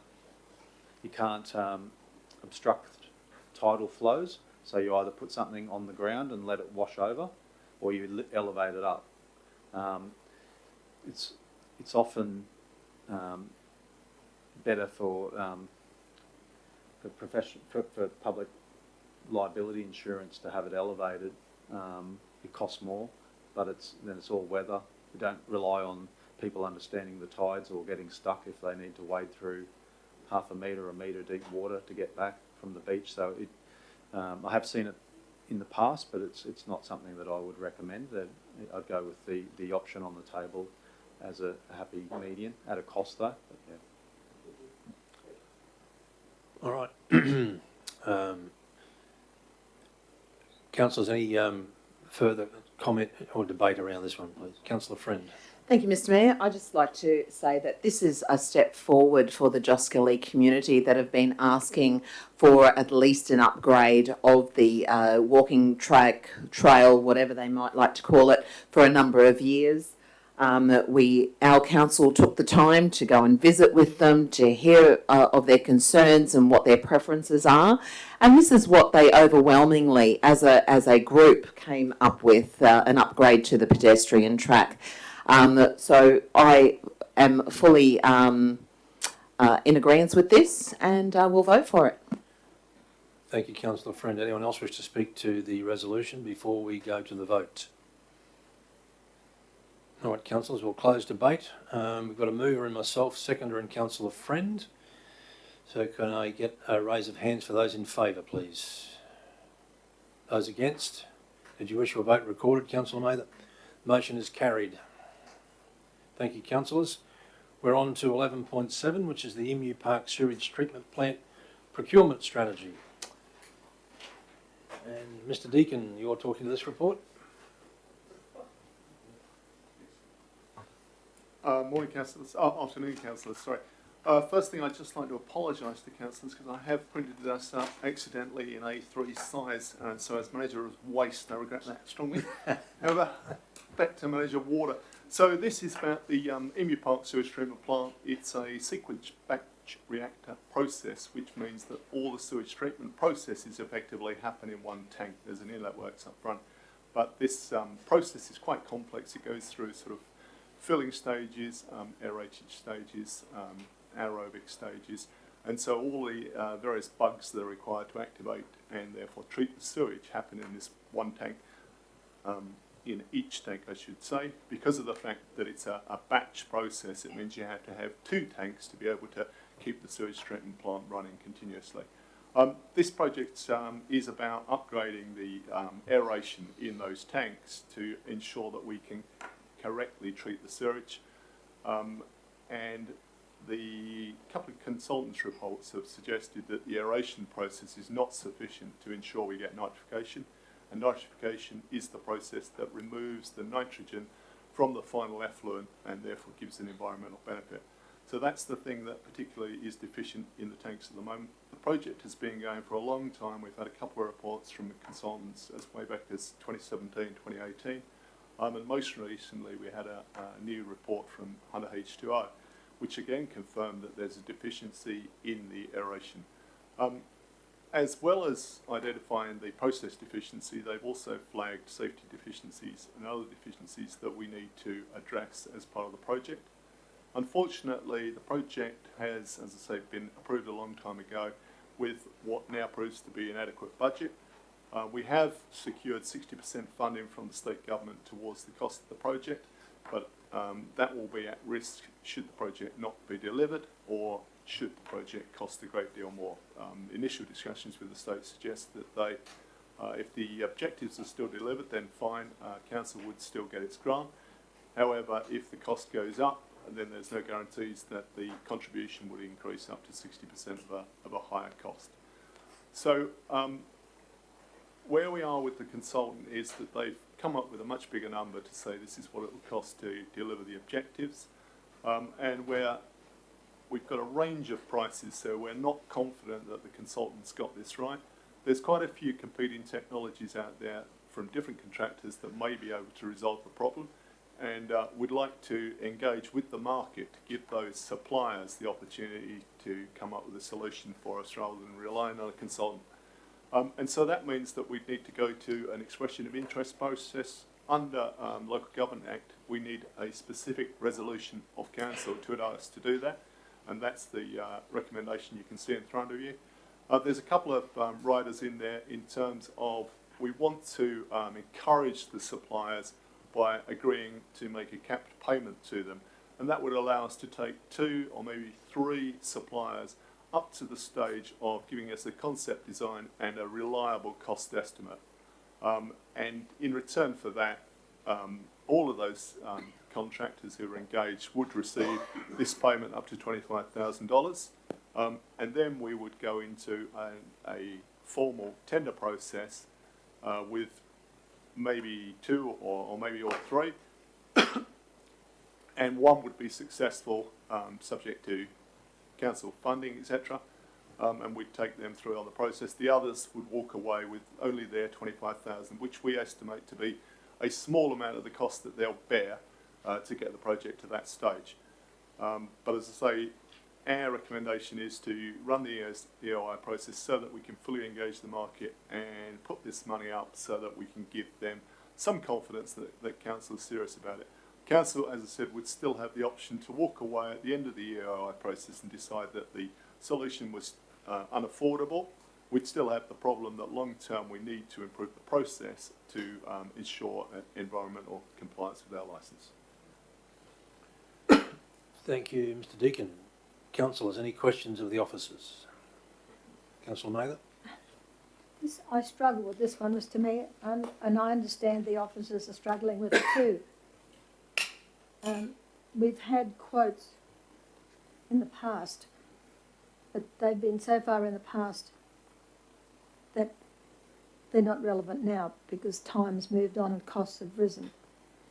The report makes reference to the expressions of interest, and if we were to choose, say, 3 people, we would pay them $25,000 each anyway to do, was design, is it design? Concept design. And if it progresses to tender, then one of those would expect to get the job. Would that be correct? Yes, it's a worry, this one, Mr. Mayor. Right. Thank you, Councillor Mather. Councillor Friend? Just wanting to clarify, and for the community itself, that the whole idea of, am I right in saying that the expressions of interest is to allow further ideas to come to the council officers, of ideas that you may not even have thought of that might be more cost effective and reliable? Yeah, partly. I mean, there's quite a few different solutions here. We've got a fairly old-fashioned technology. The consultant effectively recommended replacing that with like for like. The problem with that is that the long-term running costs of that would be much higher because the energy use is much higher. And some of the newer technologies, we could put in a separate aeration with a compressor, which would actually give a more efficient process, a much finer bubble than what we have now. And so long-term, that could be a better option. Our cost analysis shows that sort of whole of life costs over 15-year net present value analysis shows that they're very, very close because one costs more in capital but has lower operating costs, and the other one costs less in capital but higher operating costs. Sure. So the whole, the previous quotes that we have are hundreds of thousands of dollars, and by capping this $25,000 for 3 separate companies, we could actually indeed save money. Certainly, that's the intention, yeah, absolutely. Find the best solution, get a reliable cost estimate. We don't have that. These are, the original basis of the project seems to have been on what a consultant thought at the time. Since then, the consultant's views have changed and now the costs appear much higher. What we're saying is that we actually need the market intel from the people who build these things to tell us actually what it's going to cost. Then we'll be in a position to make that final decision whether to proceed or not. Thank you, Mr. Deakin. I'll move this, Mr. Mayor. Any other questions, councillors? One last one, Mr. Mayor. We don't have anybody on staff who is up to date with what's available now to be able to progress this aeronation. Is that right? We don't have anybody on staff with those. We don't have a process engineer, and this is a process engineering job. So at the moment, as I said, it is a highly complex process which uses physical, chemical process to activate biological processes. and therefore the science of sewage treatment is incredibly complex. And the controls needed to activate different bugs at different stages of the process rely on a very complicated control system, which we have, but we would obviously need to modify because the process isn't working correctly. Yes, I understand that. As you can see, we as lay people, we don't understand it. That's why we ask the questions. But we don't have anybody on staff who can do that. No, we don't have any process engineers whatsoever. That's what they call process engineers. Yeah. Okay, thank you. All right, so councillors, we'll go into debate. Councillor Friend is moving this particular recommendation. Can I get a seconder, please? Councillor Watson, thank you. All right, Councillor Friend, would you like to speak to the recommendation? Thank you, Mr. Mayor. One word: ablutions. We all do it, and we forget about it, and off we go.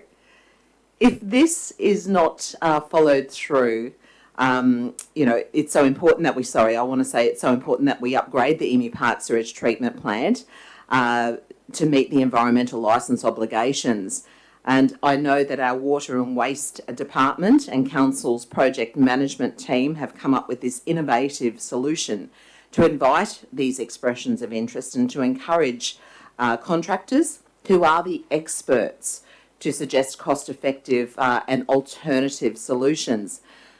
And seeking additional government subsidy and clarification along with assistance should be undertaken by requesting an audience with the Minister, led by the Mayor, I believe. So I thought I'd throw that into my particular debate because I think it's important that we try to ask for further funding for this project because, as I said, if this fails and we lose our environmental licence, we also lose a sewage network for Emu Park and beyond. And we look at all of the pretty little sparkly things that council offer, and they are very important for tourism. They are so important for our community to enjoy. But this is the crux of what council is all about: maintaining and offering a reliable network, sewage system, water, etc. And so this is one of the most important things that we as a council can undertake. Thank you. Thank you, Councillor Friend. Is anyone speaking against the resolution? Anyone speaking for? All right, so we'll wrap up debate on this one, councillors, and go to the vote. Councillor Friend, I'm taking it you don't wish to sum up? I don't wish to sum up. All right, so thank you. We've got a mover in Councillor Friend, a seconder in Councillor Watson. All in favour?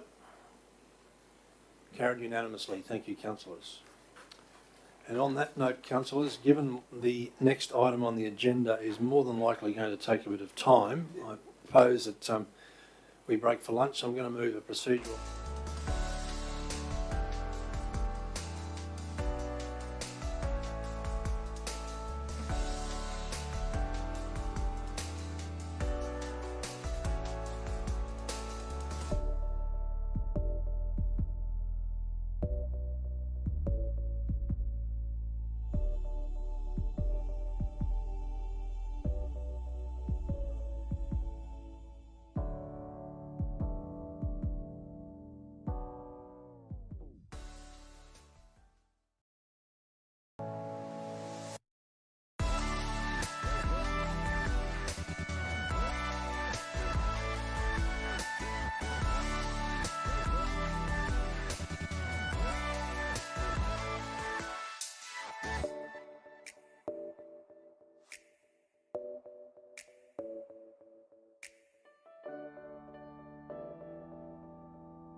Welcome back, councillors, from lunch, and welcome back to members of the community viewing on live stream.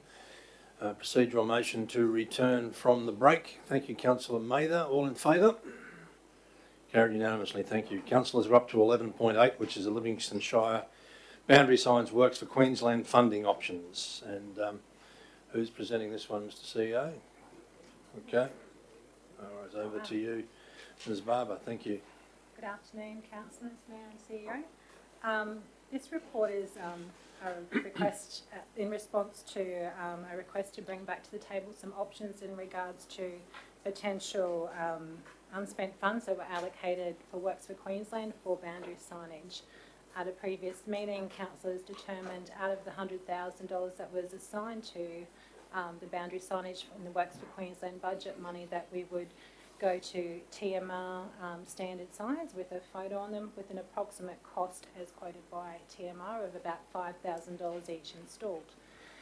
Saying that, there could be approximately around that $80,000 or more left over, taking into account some costs for the signs previously, that materials for those. So we've got a couple of options here, which is locality signs potentially at the caves, Keppel Sands and funds permitting Byfield, and or other already approved Works for Queensland infrastructure projects.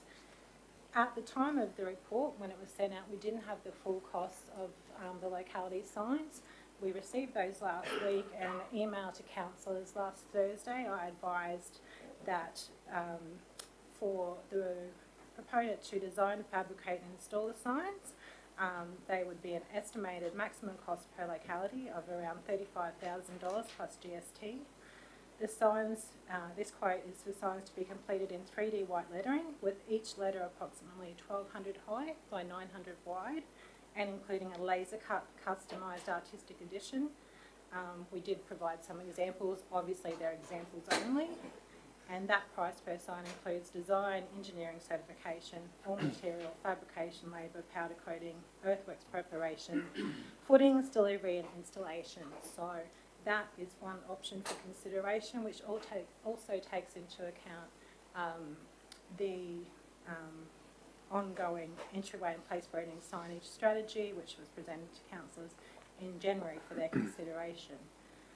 We've also applied for, or put a business case forward for the 2021-22 financial year for up to $75,000 worth of funds for entryway and place grading signs, which is yet to be approved, but it's important to note that if that were approved, this could be the start of our signature signs at localities as presented. We're going to, has already been resolved, to have one at Marlborough, so this could potentially be one at the Caves, Keppel Sands, and then if it's approved for next year, at 2 other locations. The other alternative is to reassign any funds left over to already approved infrastructure projects for Works for Queensland. Speaking to Jeff Carter in infrastructure, he said this could be reassigned to other works such as the Arthur Street sewer project. So that information was supplied to councillors last Thursday in an email, and it's councillors for consideration. Thank you, Ms. Barber. Councillors, are there any questions of the officers? Just to say, Mr. Mayor, that I haven't got that report as yet because my machine hasn't been operable since last week, and it's back in charge now, but I haven't seen the report. That's unfortunate. All right. Any other questions? I would like to see what the signage looks like, Mr. Mayor, please. All right. Councillor Friend, did you have a question first? Yeah. I did, thank you, through you, Mr. Mayor, to Sonia. Sonia, on the 11th of May, when we had our special meeting in relation to the Marlborough signage, so we're talking about the funds that are left over after that. Is that correct? We're talking about, and the council resolution was to undertake some master planning of Lions Park at Marlborough, and that unexpected funds remaining be redirected towards other township improvements. So are we talking about the same pot of money? No, councillor. Okay, thank you. This is the $100,000 that was assigned in the Works for Queensland budget last year purely for boundary signs. Gotcha. And then councillors determined to go with the main roads options, which are Yes. a cheap alternative, which will result in funds being unexpended, and we were asked to report back on recommendations of how they could be expended. Thank you for clarifying. Thank you.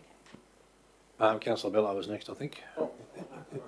Okay, sorry, Councillor Watson. Through, Mr Mayor, through to Sonia, still getting used to this. When we did the Marlborough signs the other day, Yes, they came through, you were saying they were 1,600 high. correct. Okay, and these ones are 1,200 high, is that right? Yes, they are. Those. All right, so I just wanted to make sure of that because the Marlborough signs aren't actually 1,600 high, they're only 1,180 high. Oh, okay. I was talking to someone who knows about that. Okay. So I just wanted to clarify that this definitely was the same size. So we're effectively doing the same size sign as what we're doing at Marlborough, is that right? As far as I was aware, the 1,600 was approximate that came from the same provider, so unless I've got that wrong. But the recent information received last week, which was included in an email to councillors, were that the sign, each letter would be 1,200 by 900. This is a separate pocket, isn't it? Correct. This was originally allocated to the and I boundary think signage. I think it was mentioned that we don't get charged GST, is that correct? We do get charged GST. We, These, yes. We I'm get just not we sure get to about claim the tax credits, councillor. We pay it. We get to Oh, claim we do pay it. Okay, so I Yeah. just thought, I wasn't sure what was said. That's right. Thank you. Mr Mayor, Councillor. I'm just looking at that report now, but I don't know whether there's an inclusion of the signage as to what they look like, the signs. No, I'm talking about the highway signs, the boundary signs. Sorry, Council, that was a separate email regarding the Marlborough signs that was sent last week. It's not pertaining to this matter.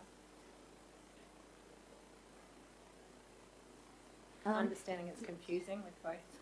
I tell you, it's an understatement. And there are locality signages in these locations. Microphone, councillor. There are locality signages in these locations. I just don't know what we're looking at, why we're going out. We don't even know how much money we've got to spend. Councillors, I think councillor, it was explained that $35,000 was the projected cost plus GST. Any other questions, That's out of councillors? 100, is it? That's correct, plus GST. Councillor Bello? Oh, yeah, sorry to labour on it, but was the $35,000 for the installation and the supply of the sign, or is Correct, that's the entire cost. the entire cost to supply and install the cave sign there as it is approximately $35,000? Correct, at those Okay. heights and to main road standards Okay. and in a 3D design. Yeah, okay. Mr Mayor, I just don't know if I had my question answered. The topic of this debate here, we're talking boundary signages, and I'm looking to see what the boundary sign looks like. We're looking at the boundary sign works for Queensland funding options in terms of the the excess that's left over, councillor, Yes. from the boundary signage fund. But I'm saying, what we're doing here, I need to see what the signage looks like. We haven't seen what that looks like yet. And yet we're talking about what's left over. That's what we're talking about. We're talking about what's left over from the boundary signage. Yeah, I want to see what they look like. Are you talking about the $5,000 sign? Whatever they are, whatever it was after all the debacle, what we ended up with. Council, they were included as examples in a previous report and emails to councillors. I don't have those exact dates in front of me, but basically it's a sign with a photo of representing the Shire in 3 different locations, which says "Welcome to Livingstone," and on the back we're hoping that Main Roads will allow us to drive safely. I can't remember the exact size of those signs. I think were they 1,200 or 2.4 by 1,200, something like that.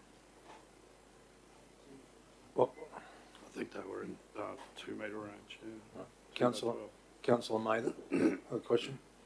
Well, I wasn't aware that they were going to have pictures on them. I thought they were going to be simpler than that. That's what I'm saying. I need to see what we ended up with. All right, councillors, given the level of confusion that appears to be rising around this one, can I suggest that we lay this on the table, go to the next one, and meanwhile the officers can essentially find that report and bring it back to this meeting this afternoon so Councillor Mather can be less confused. Is that okay, Councillor Well, I Mather? just need to know what we've ordered, or what That's have we fine. ordered. Perfectly fine, Councillor. So we'll lay this on the table for later in the meeting, and then the officers can go and find that report, and we can put it up on the screen, and we can all have a look at it. And if we're looking at putting up those, Sorry? All right. All right, so councillors, sorry, Justine. It's a procedural motion that's lay on the table until later in the meeting so that the officers can provide further information.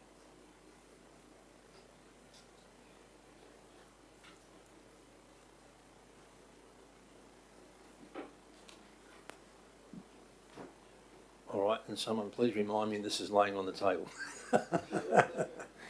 All right, all in favour? Thank you. Carried unanimously. All right. So on to the next interesting one, councillors. 11.9, which is the development application for a development permit for a material change of use for a medium impact industry at 107 Artillery Road, Iron Pot. And who's presenting this report, Mr. CEO? Is it Jonathan? Okay, welcome to the table, gentlemen. And we'll pass over to you. I'll just wait a few seconds for the slides to come on.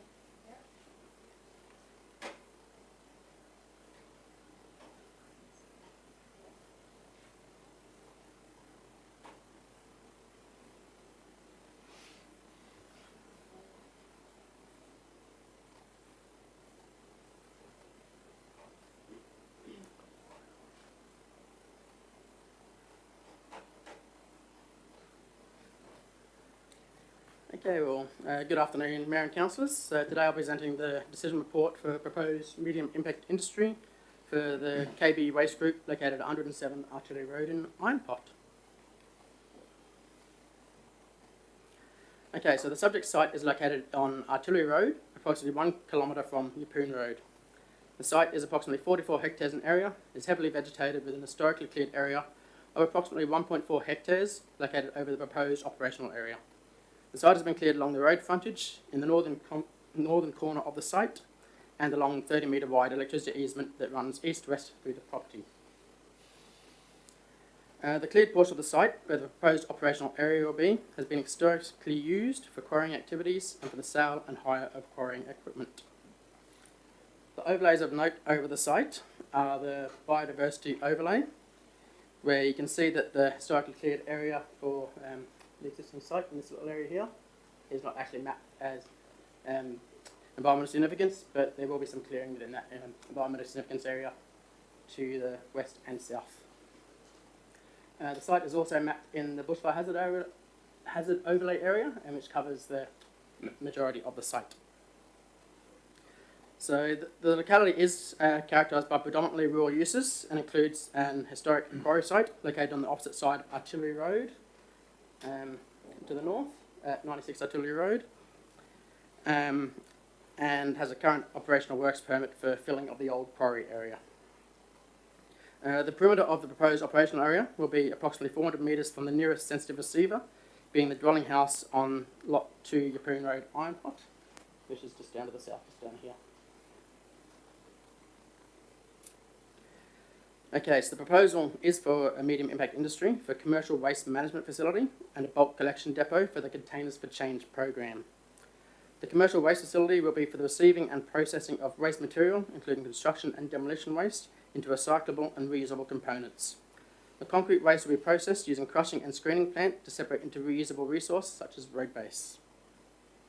The bulk collection component will be for the collection and sorting station for containers accepted under the Containers for Change section program, and will include the construction of a 40 by 40 metre shed to provide for a suitable work area for the sorting of containers, which is represented in that little orange area in here for the Containers for Change. Excuse me.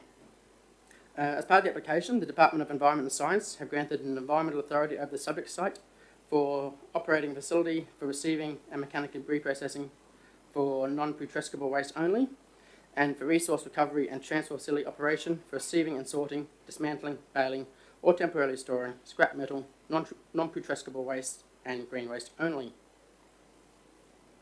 Okay, so the application was publicly notified in accordance with the DA rules between the 8th of March 2021 and the 29th of March 2021. During the 15 business day consultation period, there are 18 submissions received, with 17 of these submissions being properly made. The main concerns raised in the submissions related to proposed use being inconsistent with the planning scheme, impacts on neighbouring properties including noise, dust and water quality, impacts on traffic and the road network, impacts on aviation safety and impacts on tourism.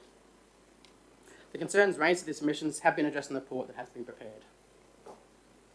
So in summary, the proposed medium impact industry use will comply with or has been conditioned to comply with all of the assessment benchmarks under the Livingstone Planning Scheme 2018. Therefore, the officer recommendation is to approve the development subject to reasonable and relevant conditions and infrastructure charges notice for a total of $33,403.30. Thank you. Councillor Friend. Thank you, Mr. Mayor. I have a couple of questions, both completely different questions. The first question is, why does the Department of Environmental Science, DES, why do they grant EAs before it comes to the council table? Do you have the answer to that? Why the state grants these approvals? I might start and David can take over if need be. So when you apply for an environmental authority, for an ERA, you actually have to have an application in with the council to start with before you can apply for that. So the actual process, the application process is actually commenced when they actually do their assessment of it. So they do know that the application has been lodged with council, and they'll assess that and they'll provide their conditions and their requirements, which will generally not commence until such time as a permit from the local council has been granted. Thank you. So what date was this development application submitted to council? The exact date be in here. 18th of January was when we received the application. Okay, and the ERA was approved as in late March? Sometime, I believe it was. I haven't actually got the approval date on me, sorry. Okay. Yeah. My second question is on the map. Could you please point out where the catchment area is for groundwater runoff? I don't know exactly I'm just going from memory of what I saw in the environmental reports that were provided. But the catchment area, I think they sort of show the blue area was around here somewhere. Yes. And my apologies, I'm sorry, I said 2 and I meant 3. I have 3 questions. And my third one is, why was there no undertaking of a comprehensive noise report in relation to decibels and noise? Do we know why one wasn't undertaken for this type of industry? Generally, I believe that in sort of more built-up areas, they do require more, so it's got more sensitive receivers and things like that. And sometimes in more open rural areas, they don't require the actual report to be done. They just condition it to be in accordance with the environmental. So it's got nothing to do with them using that 10% of the pad? No. Okay, alrighty. And how many, could you just remind us all how many hectares will be removed of vegetation? The subject site is 44 hectares. I think it's an existing area of about 1.6 or 1.8 hectares, something like that. And there's about an extra 2.6 hectares that will be removed. So it will be about 10% of the site. It'll be about just over 4 hectares of area that will be there. It is on that plan, but I can't see it. Right, thank you. Yeah. Okay. Councillor Hutton. Yeah, I have just a couple of questions. The first one, can you explain the safeguards which are in the approvals that talk about the creek system at all? Creek system? Yeah, well, under the Environmental Authority, they have conditioned for, I believe it's for land and for water. So there's a condition for land, the contaminants must not be released to land, and also one for water where contaminants must not be released to any waters in a manner that causes or is likely to cause environmental harm. As part of this, there's the general condition they provide where written procedures must be developed and documented for the Environmental Authority that sets out a few things. So in that general procedures, it's about mitigating any sort of impacts. So there'll be procedures and processes in place under that sort of document they need to provide to the state for that one. Okay. Now, we did have an email, and I'm not sure where it fits, so I thought it's worthwhile asking the not a question. So there was a question raised around what's our responsibility or the investigation. So if you have children with hearing devices, obviously they have heightened audibility. What's the obligations in terms of any sort of disability impact? I believe that under the Environment Protection Act and also the noise regulations under that Act, they don't mention specifically anything to do with disabilities. It's more about the actual sensitive receiver itself, being the dwelling house, and having the requirements, or other uses, not just a dwelling house, but what the requirements are, that sensitive receiver for those levels. Okay. And in your review of this proposal, does it, in your professional opinion, identify any weaknesses or flaws in the town plan at all? I don't believe so as such. It's a bit of a tricky one with it being in the rural zone. Rural zone doesn't necessarily just always cover rural uses. It is actually also land that is available for uses that don't really fit into any other urban sort of uses that fit out there, and is actually in the strategic, not the strategic framework, but part of the strategic framework too, but in the overall outcomes for the rural zone, that does have requirements in there for activities that aren't in the accommodation activities group or rural activities group. There are some certain instances where certain uses can occur. One of them being if there was like an industrial type use that there isn't a sufficient sized area for that in an industrial size zone or an urban type zone for that use, that can occur within a rural area. Thank you very much. No problem. Councillor, sorry, I'm just going to ask a question to Councillor Watson, I can push in here. You said that in March, DES issued an EA, environmental approval, in terms of dust and noise. Yes, and is it overland, like drainage as well, overland flow? Yeah, they've got all the sort of the general sort of things in there. So they've got the waste, they've got acoustic, they've got air, which does cover the dust. Yeah. Land contamination, water, and did I say noise? Acoustic is the noise. Sorry. Yeah. All right. So, and I'm going to get a little bit political here, so please forgive me. But so we have, as I understand it, these approvals being issued out of Brisbane, potentially by people who are totally unfamiliar with our topography in our area here. But in what situations does council have an ability, given that these environmental approvals have now been issued by state, in what situations do council have any ability to object to those or even perhaps override them?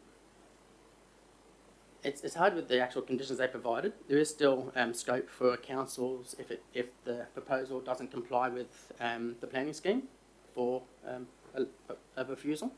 So outside of what the DES has done, their approval, we can still look at things within the scope of our planning scheme.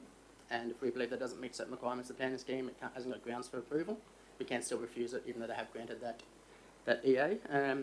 Vice versa too, whenever an environmental authority goes in and the state refuses it, under the Act we still have to go through our assessment process. So we can still approve, but they might not get the EA, or we still have to go through the report writing, the whole process for that actual application.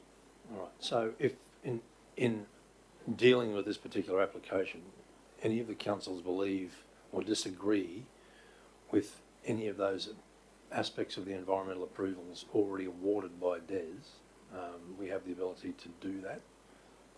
That was a question. Yeah. Yeah. If there's the ability under the planning scheme, we're bound by what's in the planning scheme for this assessment, so we still have to look at what's in the planning scheme and the Planning Act and everything. So they have granted all those conditions for those side of things. I know what you're trying to allude to. I know, and my degree of, and I'm probably going into debate, so I won't go there. So I'll leave it for debate. So. Okay. Any other questions, councillors?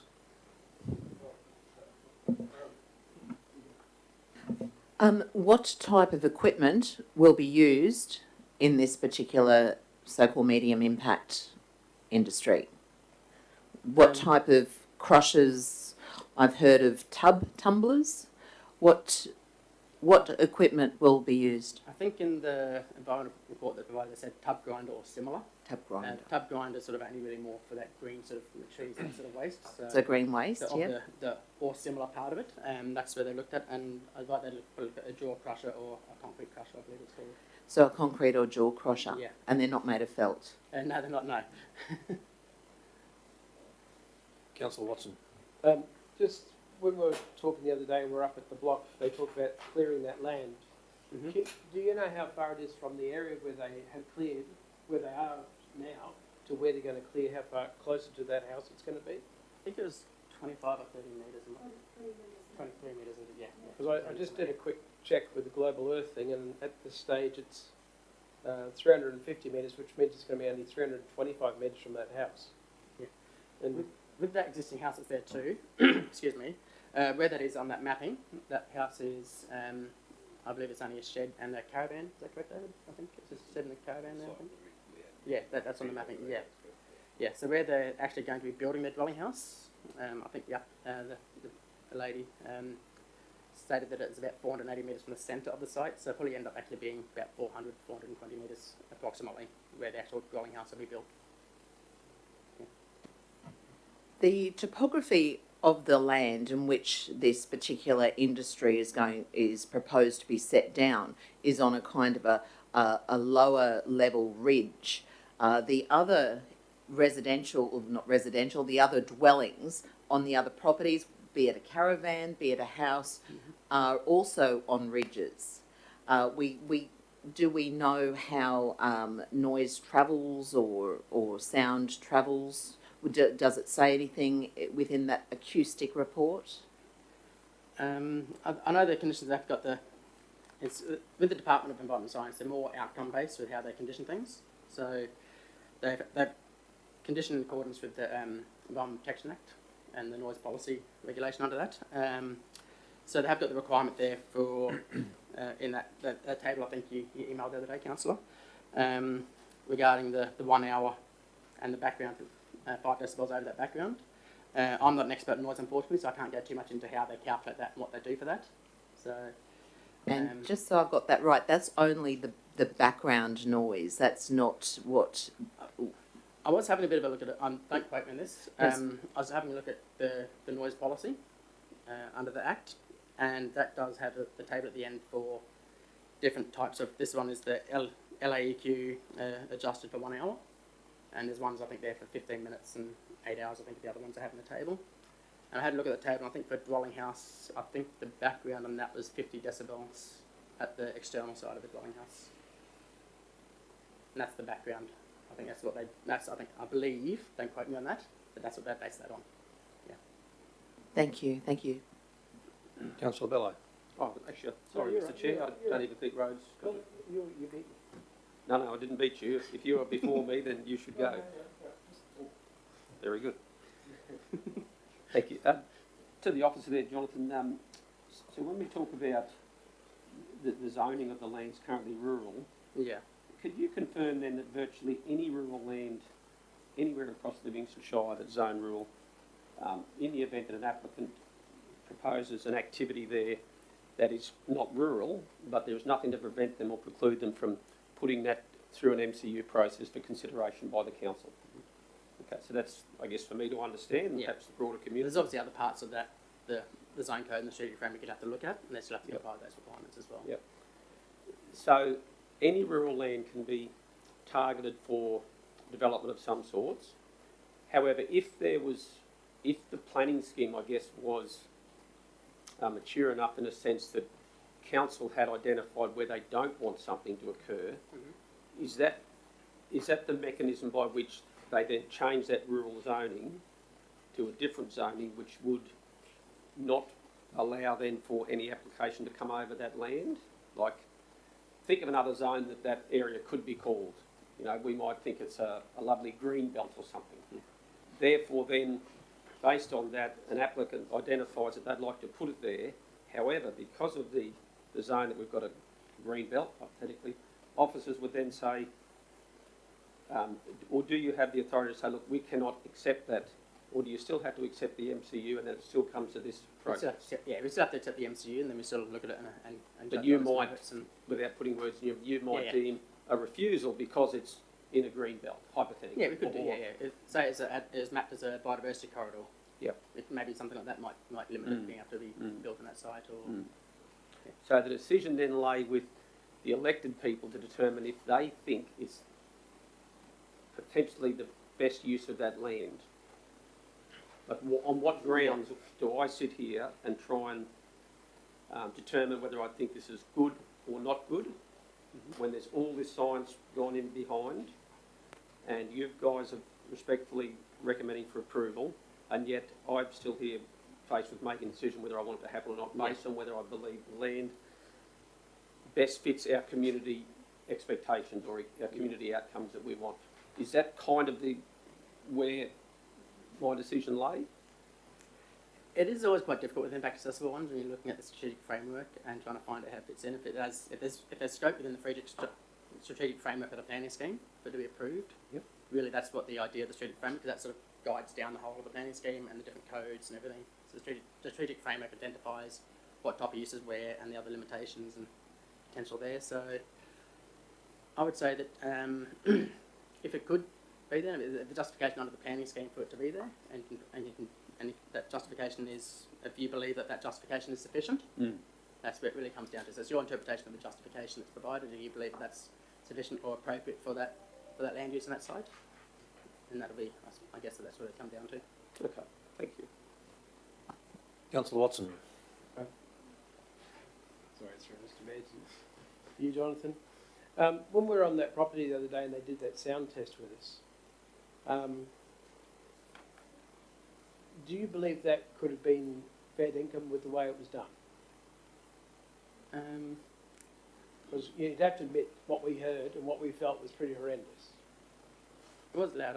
I don't want to say too much in that matter. It's a bit.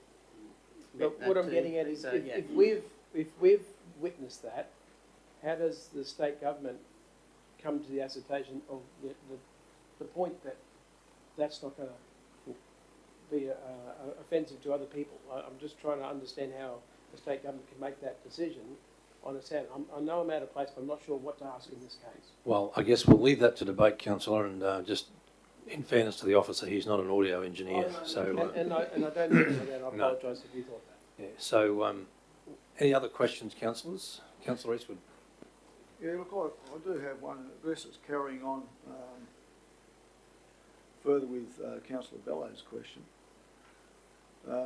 Across the road, you've got that other industrial development, and along Dairy Inn Road there, head towards Quarrel, is that the other there's a storage area for trucks and things, and Comiskey mining, and then you've got this one, and they're all in rural zones. Does that set a precedent for other industries to then move into that area, and does it stop you guys or make it harder for you guys to say no in the future? I would say that it doesn't make it harder to say no. Look at, so obviously, like the Mayor said, I'm not an audio engineer or anything but in that standards, but I think there are provisions there for obviously compounded noise. If you put another industry use next to an industry use, there's requirements there regarding that. And I think a lot of it does come down to proximity to certain roads as well. Like obviously, a lot of rural areas don't have access to roads of a higher order, which this would do. So it's got the state-controlled road being Artillery Road, and I think it's a major rural collector Artillery Road, which can handle a bit more traffic and things, and a lot of other rural areas. A lot of other rural areas don't have as, correct me if I'm wrong, as good a quality roads that can handle sort of an industrial use. Yeah, I don't know if you've got something to add to that. Yeah, through the chair, Mr. Mayor. I need to add to that each application is treated on its merits, and certainly any approval shouldn't be considered a precedent for any other application. So, Thank you. Councillor Friend. Yes, I have another question in relation to trucks traversing Artillery Road, Green Lake Road. How many have been proposed officially through the DA? I think the traffic impact report had on the 10-year horizon, I think it was 251 vehicle movements per day, I think it was. And 250, did you say? Yeah. I believe the submitters were talking about a value of about 600. That was the 10-year horizon for vehicle trips per hour along Artillery Road, not including just the development, other vehicle movements as well. Sure, Yeah. okay. And that particular area on roads is council's responsibility, is that right? It's not TMR? That would be, yes, yeah. It's The council's Coon Road res- state controlled road, which would be state responsibility. Yes. The artillery road would be council. Okay, and my last question I have, and I just want to make sure that I have this information correct. As far as our planning department, before I go on, I just want to say thank you. It's some of these developments are quite involved and difficult to traverse through, and I just want to say thank you to the planning department for all your hard work. First of all, we don't know what equipment they're using. We haven't received a comprehensive noise report. Councillor, is there a question here? Yeah, I just want to know if I'm right. Okay. So my question is, am I right?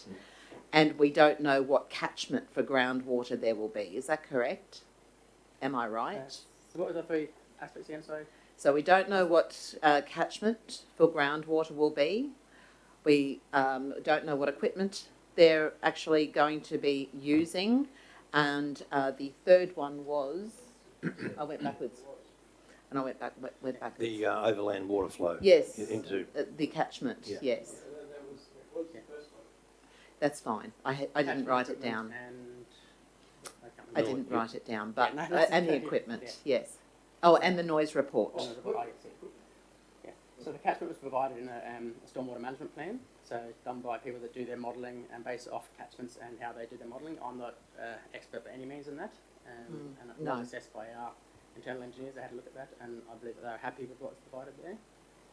In regards to the equipment, I don't know exactly to what extent how capacity it's going to be, so they're only going to be hiring equipment to begin with. So I believe that they're going to be hiring, obviously, as newer equipment as they can, because they obviously got to comply with noise requirements, things like that.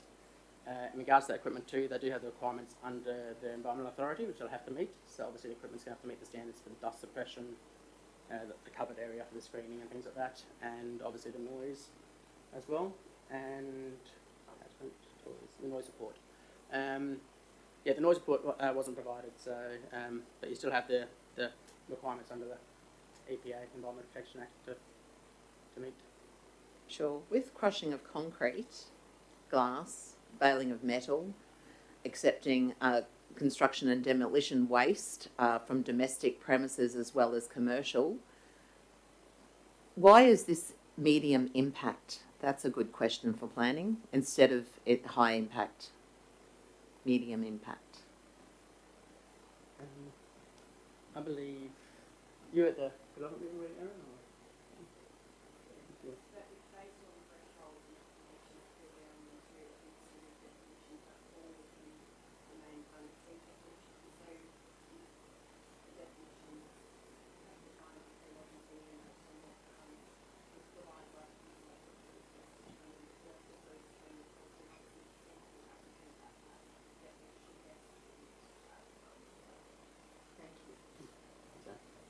Councillor Mather, your light's on. You got a question? Yes, thank you. Just through you to Erin. So the definition was chosen by the consultant. It was a collective decision between council officers and the consultant as part of the discussion. Well, my concerns reflected in Councillor Friend's comments, because I would have thought it would have been a heavy industry as well. My concern, apart from many, the road network.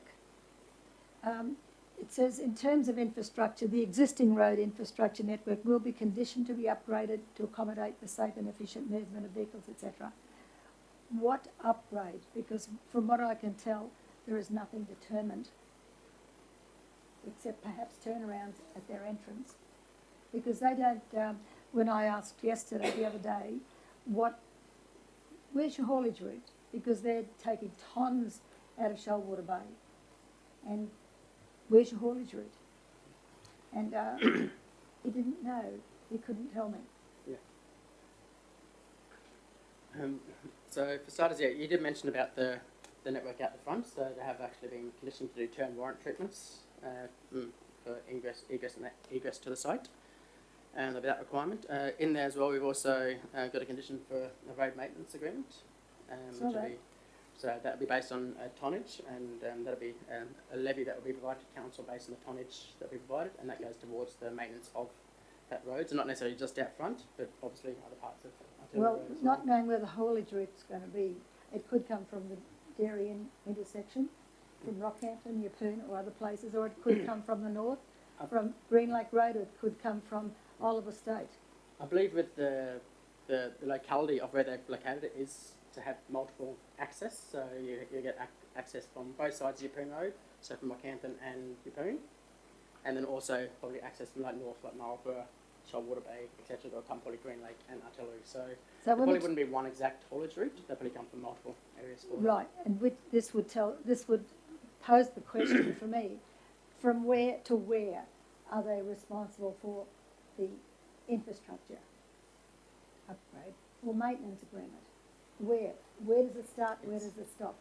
They're not really responsible for that agreement per se. They Well, have that's what it they have says the amount here. of tonnage that will go into and out of the site, which they've got to keep a record of.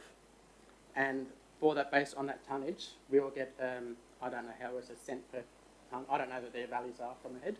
There's a value that they must provide to us based on that tonnage, and that tonnage will come towards council for road maintenance, and that maintenance will be done probably as part of Michael's team of doing that infrastructure along that road. So whether it's directly outside of their lot, whether it's where that little cross over the creek is, or whether it's up Green Lake Road, that will go towards. Well, if the entrances are going to be from several directions, where do we water that funding? And how do we know? I mean, we can be told what amount is coming out of there, but do we have any checks and balances to say this is what has to be notified to certain industry that it's coming out of there? Is there any checks and balances to say, EPA, for instance, we've got a monthly output from what you've done from that site? Is there anything? My understanding here, to try and help the officers answer that question, is that the proponent will be required to provide, I think on a monthly basis, as I understand it, a report in terms of tonnage leaving the site. Well, anyway, there'll be a report on a regular basis in terms of the tonnage. Now, we obviously will convert that into some sort of cash equivalent, and then we will rely, I would assume, on the engineers to tell us where that money is best spent in terms of maintaining the road.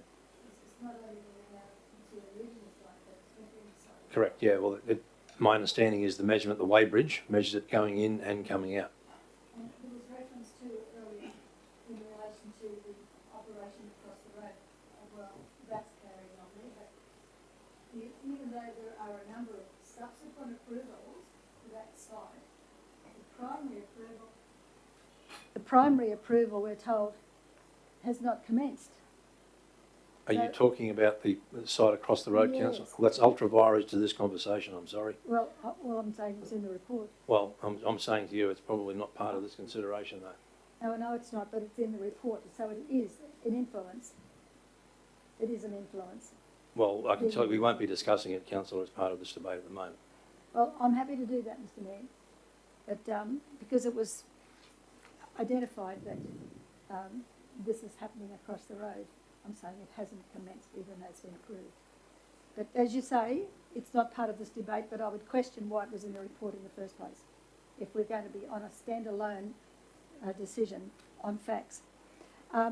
There are many things here, Mr Mayor. I have concerns over many things. Is there a question, Councillor? Because we're not in debate I yet. have lots of questions, but that's my main one at the moment because Councillor Friend took it a lot away from me. All right. Councillors, I'm obviously conscious of making Yep. sure everyone's questions are answered, Yes. but we need to get into debate. Thanks. Certainly. One more question. Thank you, Mr Mayor. For the sake of myself, my fellow councillors, officers, community, media, this may be approved and voted for. It may be not approved and not voted for. What are the consequences if it is not voted for council? Sorry, let me understand it. You meant if council refuses, is what you're saying? Yes. Look, either way, whether it's approved or refused, there's an opportunity for an appeal. If we refuse it, the applicant has the opportunity to exercise an appeal, as do if we approve it, those that objected have the opportunity to issue an appeal as well. So. Councillor Mather, your light's on. Sorry. Councillor Eastwood. I've just got a question in relation to the hours. The hours concern me a bit, and I was just wondering whether there's any avenue where some of those hours could possibly be restricted, like not so early a start. Well, there's the possibility to negotiate with the applicant. I believe that obviously operating hours, I think we've approved 7 a.m. to 6 p.m.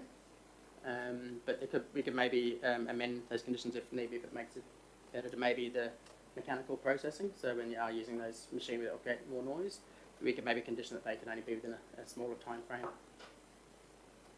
a possibility there to maybe have a negotiation or a conversation with the applicant. All right.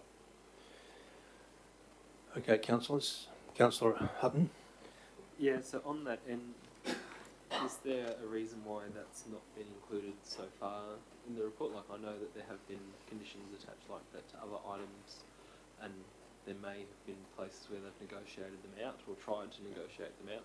Is there a reason why we're kind of doing it the other way around on this? It's probably more the timing of it. I think it's like obviously with the meetings that were held last week, it's sort of something that the applicant did sort of mention after the report had been prepared and everything. Something that the applicant did suggest, like they may be amenable to maybe reducing the hours for that mechanical processing side of the use. So I guess a further question, Mr. Mayor. If there's a desire and a will to add that addition in, could we look at doing so now?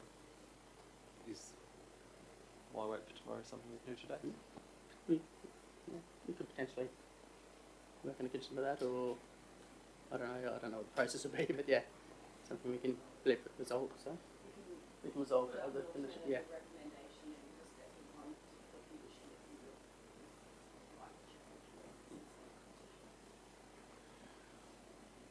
All right, councillors, I guess I'm looking for some guidance here, particularly from perhaps the CEO. I have an alternate motion to this one.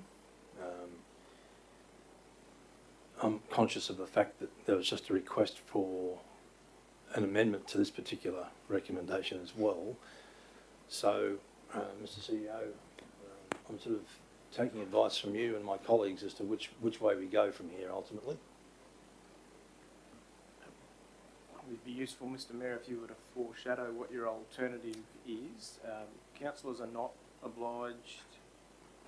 Councillors are obliged to consider the recommendation as presented, but not obliged to actually formally consider, or even it might not even have a proposer for that in its current form or in an amended form. I guess if your colleagues were to know what your motion was contemplating, then that might assist someone else to propose either the recommendation in its current form or in an amended form. All right, thank you for that. Justine has a copy of my alternate motion. And I apologise for the small text.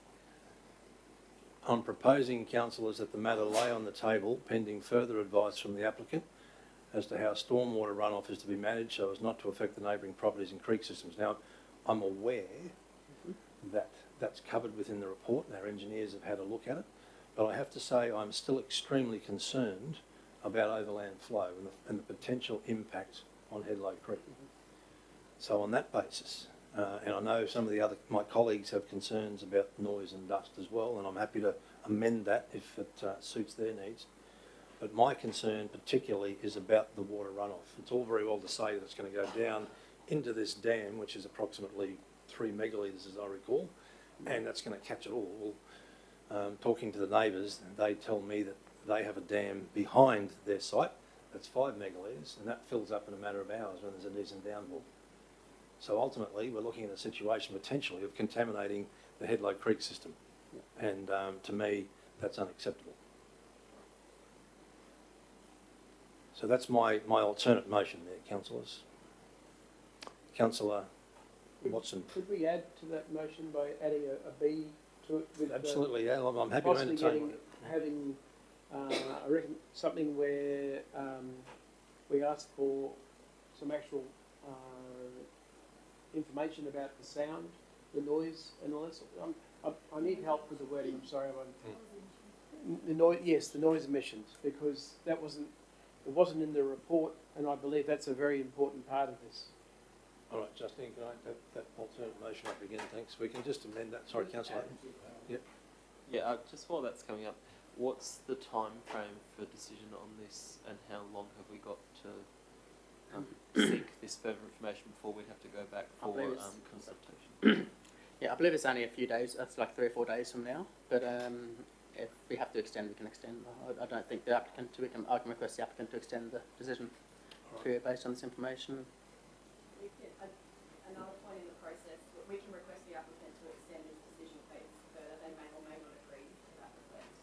In addition, based on what you're requesting there, the only formal process that we can use, and it's actually not a formal process under the development assessment, we can request further information, further advice. There is nothing that compels the applicant to provide that information. It is not a statutory requirement. There's no obligation on them to provide that response other than, of course, the will of the table seeking that with the faith that they need more information. No, I'm aware of that, and thank you for that advice, and I fully understand that and understood it beforehand, but I'm just hoping that the applicant may, in that spirit of good citizenship and in the spirit of cooperation with council, provide that information. So perhaps we could change it, Justine, that the matter that council lay the matter on the table pending further advice on the applicant as to how stormwater runoff, noise abatement and dust suppression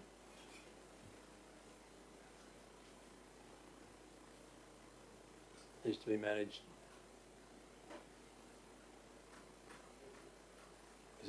Does that capture it for you, councillor? I don't think there'll be a two. Councillor Hutton? Just wondering if we need to change the wording, so pending a request for further advice from the applicant, recognising that we can only make a request. A request, yep. Yep. Thank you. And perhaps consideration of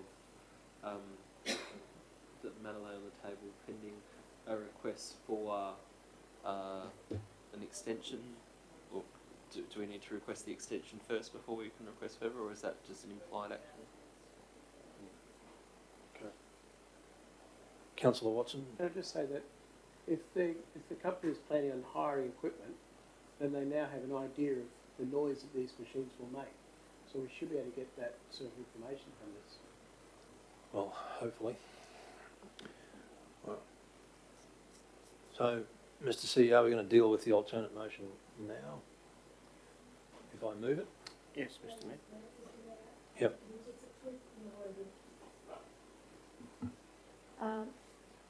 Noise abatement and dust suppression to be managed so as not to affect the neighbouring properties and the wider environment. It needs to go further. It goes all the way to the Fitzroy River. Do you want me to spend time telling you how it does? And the wider environment, not just the creek systems, add that in, and the wider environment, because it goes much further. Councillor Hutton? While the system goes much further, I think the challenge that you'll face is that the greater report you seek that talks about the greater impact of this as opposed to any other project reduces the chance of actually getting a positive response from the party to provide that information, because it becomes unreasonable at a point where they're no longer providing a response in regards to their impact on the creek system, but rather on a catchment of a whole. So I'm just cautioning council that while we know that the creek system runs into the Fitzroy, I don't think highlighting the fact that it will enter into the Fitzroy system at some point is going to actually improve the quality of the response. You've got runoff from rain events. You've got air. Councillors, we're getting into debate here. We're not in debate as yet.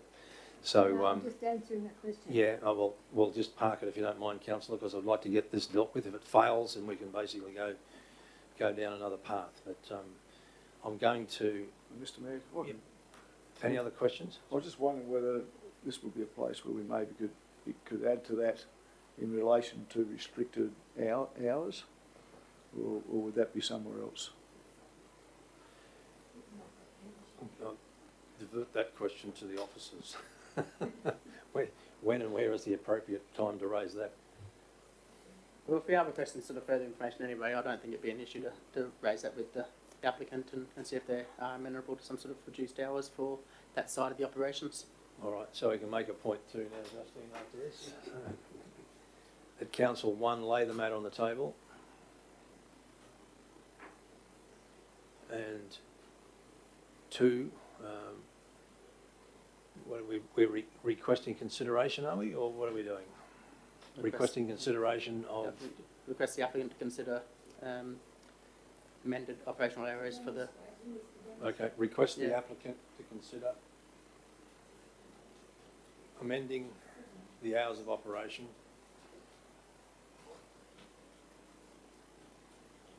for the mechanical processing component. Yeah. for the mechanical processing component.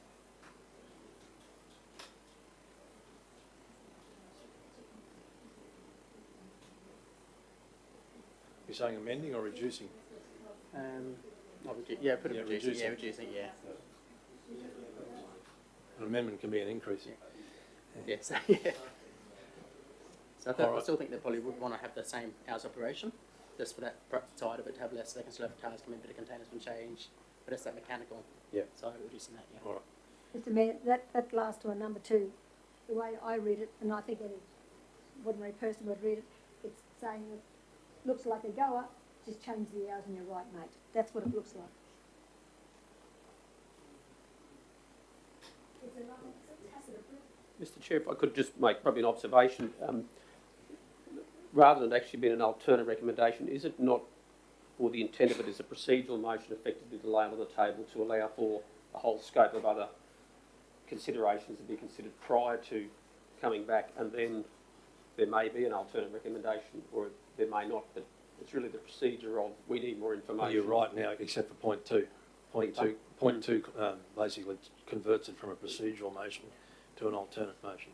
Yeah, I mean, it's not to suggest that you couldn't consider other things within the scope of, you know, the information you want to get clarified on, and the purpose is that the procedural motion allows for that to happen, really just to allow for more dialogue, to put councillors at ease, or to be able to pose more time, really. I understand what you're saying, but I'm just, I suppose I'm getting hung up on the terminology of the motion, because it's not, with point 2 added to it, it's not really a procedural motion anymore. And that may well be removed. It may be better to remove it in order that could be put. Mr Mayor, the procedural motion is, if it's a procedural motion, you're looking for a layout on the table, the first line and the first line only is the procedural motion. But you actually, we're getting bogged down unnecessarily, I guess. But if you leave it at the first sentence, councillor, you're asking for further advice from the applicant, but on what? So ultimately, I think the rest of it makes sense. Mr Mayor, if I understand correctly, the seeking of further advice from the applicant is a legitimate planning procedure, and therefore I think the safer mechanism is to not make it a procedural motion, get hung up on the laying it on the table. It's clearly the council that is contemplating not determining the matter substantively today, and the alternative motion therefore is to seek further information, whether we use the terminology lay the matter on the table or not. But I think it would be safer for there to be a proposer and seconder. The procedural motion only requires the former.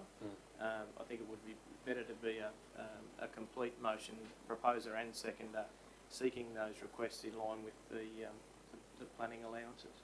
No, thank you, Mr CEO, good advice. So we'll change that, Justine, please, to that council seeks further advice.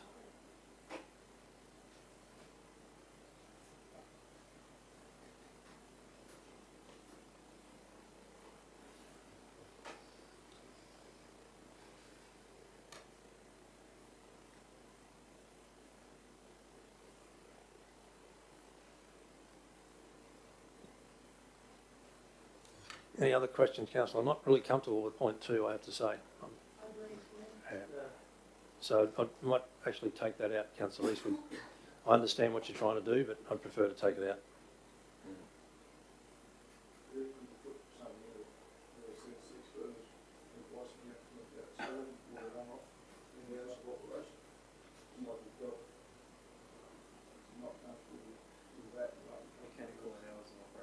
Yeah, all right, I'm happy with that. Are you still laying it on the table? No. In effect, yes. Well, we are, yeah. That was my point earlier. In effect, in giving effect to this motion, you will be, but it's not procedural insofar as you've determined that you don't want to consider the substantive matter, you'd rather seek some more information. So in effect, that's what will be happening. Can I just ask one other question? Jonathan, do you know what the decibels are from the boundary to, say, a household? What distance it has to be that it's classed as safe? Or anything like that? Or does anyone know that? I don't believe so. Like I was mentioning before, under the noise policy, under the Environment Protection Act, there's requirements. Equipment. There's setbacks for depending on the level, the hours, and the sensitive receiver. So I think a dwelling house external is 50 decibels. I think a library and something like that is 35 decibels. So they do have requirements sort of generally for those sort of uses and whatever their sensitive receiver is. So it doesn't mention distance per se. It just mentions on the actual decibel of that receiver. All right, councillors, we've just, I think, hopefully completed the alternate motion now, which is effectively, as the CEO says, what are we doing now, Justine? Well, should that come after the discussion wants to be managed? No, it's fine where it is. It's not, yeah. It's my resolution, leave it alone. Okay. So it reads that council seeks further advice from the applicant as to how stormwater runoff, noise abatement, hours of operation of mechanical equipment and dust suppression is to be managed so as not to affect the neighbouring properties and creek systems. Could we ask also where the actual crusher is going to go? Because that's something that hasn't been said at all in this paperwork. I think they can probably do that administratively, councillor. That's Thank you. yeah. All right. So we have an alternate motion, councillor, finally. So I'm going to move this. Can I get a seconder? Oh, jeez. All right. I'll randomly. Councillor Friend. All right. Thank you. Sorry.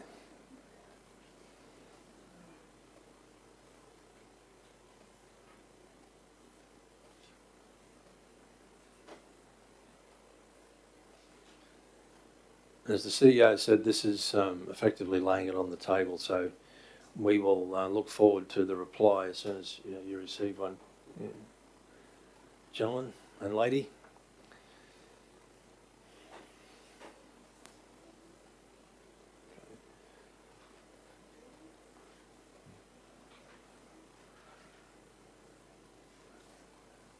Okay. Councillors, I don't feel the need to speak any further to this. I think it's pretty much all been said. Does anyone else wish to make any comment now that we're in debate? All right. So we'll go to the vote on this one. All in favour? Okay, carried unanimously. Thank you. Oh, Councillor Hutton, you went no. So, did you wish your vote recorded against? Councillor Hutton's for. Yep. Okay. No. All right, so that's carried. And my computer has now just gone to sleep. Thank you, ladies and gentlemen.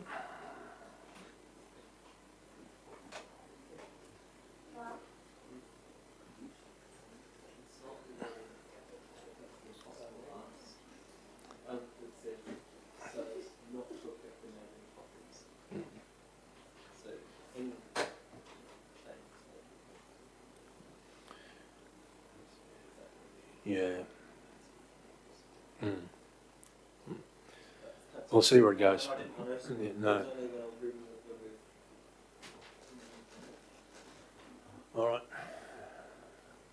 Councillors, we're up to 11:10, which is the review of the Keppel Bay Sailing Club Memorandum of Understanding. And Mr. CEO, I believe Megan is delivering this report. Thank you, Mayor.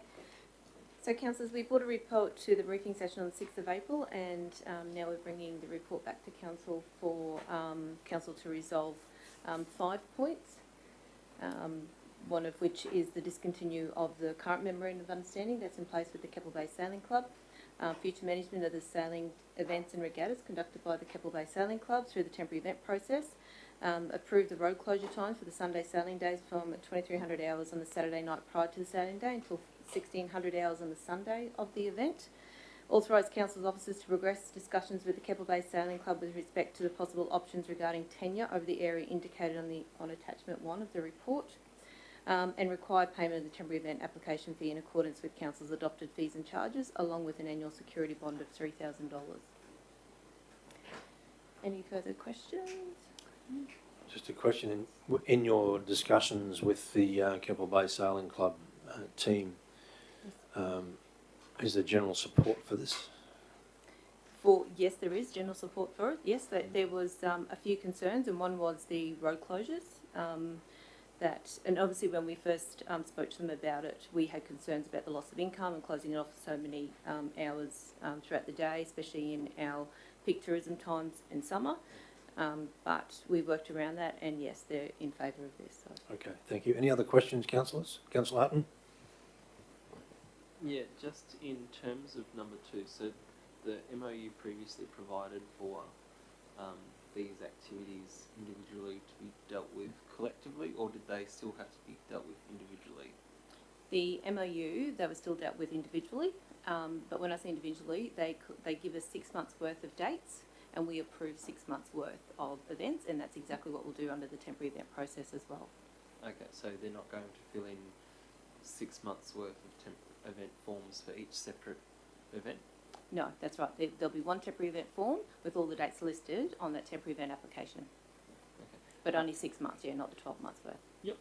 And the other question is around the necessity of the security bond. What's the thinking behind the introduction of that? Pretty much because the damage that could be done to the grassed areas of where the boats park or the trailers park, and also the removal of the bollards that go around into area A1 on the attached map. The sprinkler systems, we're just trying to protect that. Obviously it is a bond. If there's no damage, they'll get it back at the end of the year. But however, if there is damage, at least we've got a bond there to cover those costs. Okay, so does the addition of the bond, and I'm just thinking in terms of workload and in the fear of bureaucracy, and I guess obviously that was when I saw every event being treated separately. Oh my gosh, we're going to have 12 sets of forms as opposed to one set of forms. Does the bond actually reduce the amount of bureaucracy attached to resolving concerns around any damage that's occurred, or does it actually increase the amount of work that's attached to resolving that? Because obviously, yeah. I would think that it reduces it. One, because up front when you're asking someone for a bond, you're being very clear as to why you're holding that bond. So everybody then knows exactly up front that if there are any damages, that it is going to come out of that bond. Whereas if you don't have those clear, or if you don't have a bond, then you don't kind of have any grounds to recoup any of those monies generally, or it'll go backwards and forwards a lot between the two organisations trying to recoup those funds. So this just protects council's asset at the end of the day from damage that could occur from events that are happening on our venues. So, and it is part of our temporary event process that we do have bonds in place for our outdoor park areas to protect them.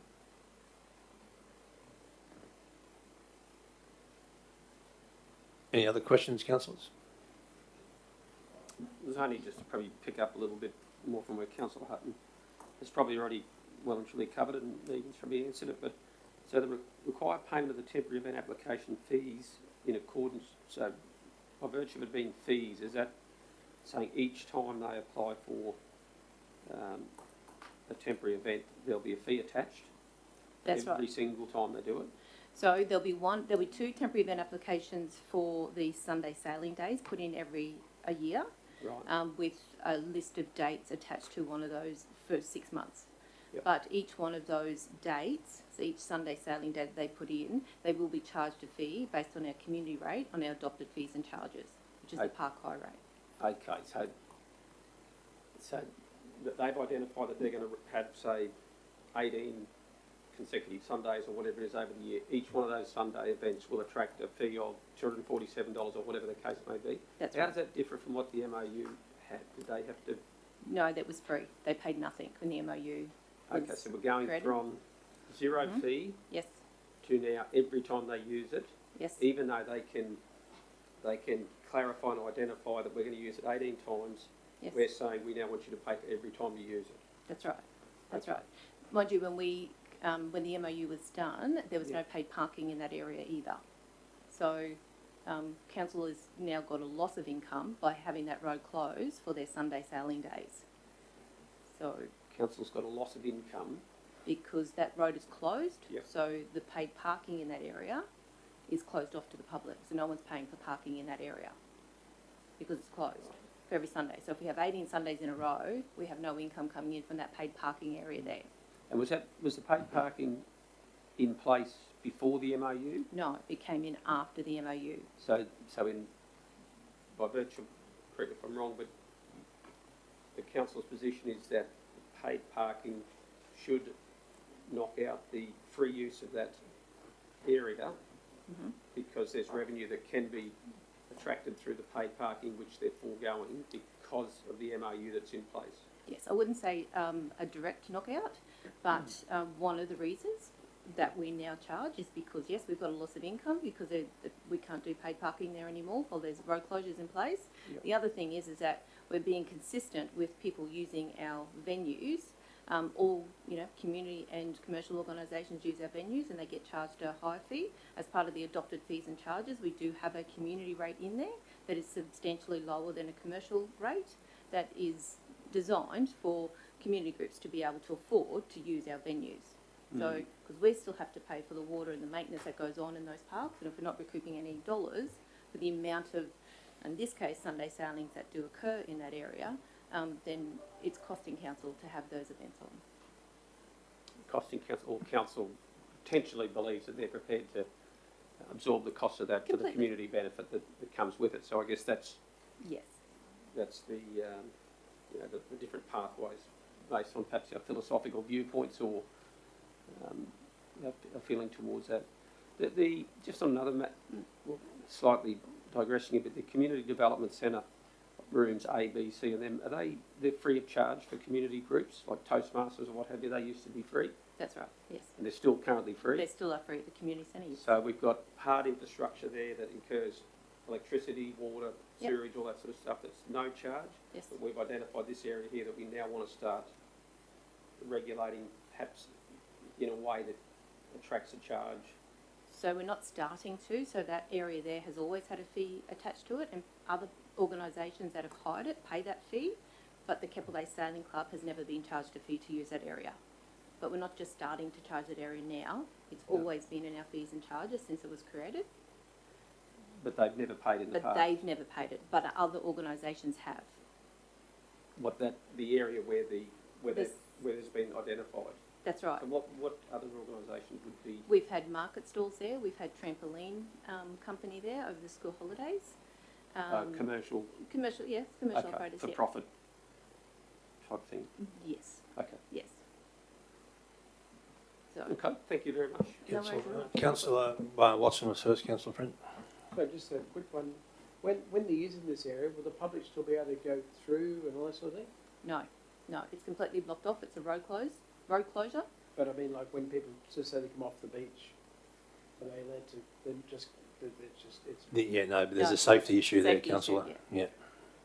But yeah, it's completely blocked off, and the even the grass areas where their boats park, and so yeah, there's no access whatsoever through that area. Councillor Friend.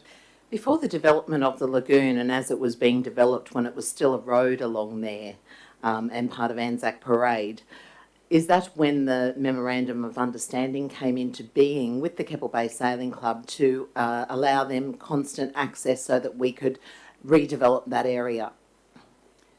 I believe so. The MOU wasn't part of my area. It was part of the community development team. They put all that into place at the time. But I believe it was, a bit of a safety net for the sailing club that while we were taking up spaces that they were currently using, that there would be an agreement there that that space would still be available for them to use once the whole development was completed. But did you want to add something to that? Deborah Howe. Okay, and how much fee are they going to pay 18 times a year? What's the community fee for them? Well, the fees and charges haven't been adopted yet for next year. The previous fee then? The previous fee, look, I really don't know off the top of my head. So it's not a great deal of money, but I'm sorry, I don't know off the top of my head. Okay. I wouldn't like to quote. Thank you. I think we've adopted the fees and charges, haven't we? Not for next year. just gone through them so many times, I felt like Yeah. Yeah, no, they haven't been adopted yet, Councillor Mather. Just felt like it, Mr Mayor. All right, councillors, any other questions? Councillor Hutton? Can we find out what that fee is, please? I think to be informed around what we're doing. We may well be able to do that, councillor. For this year? Yeah, Current? so what the current fee is. Do you want that answered today, or are you happy just to be emails? No, if we can do it before we actually vote on it. I've got the fees and charges up. I just don't know which one I'm looking for, Megan, to...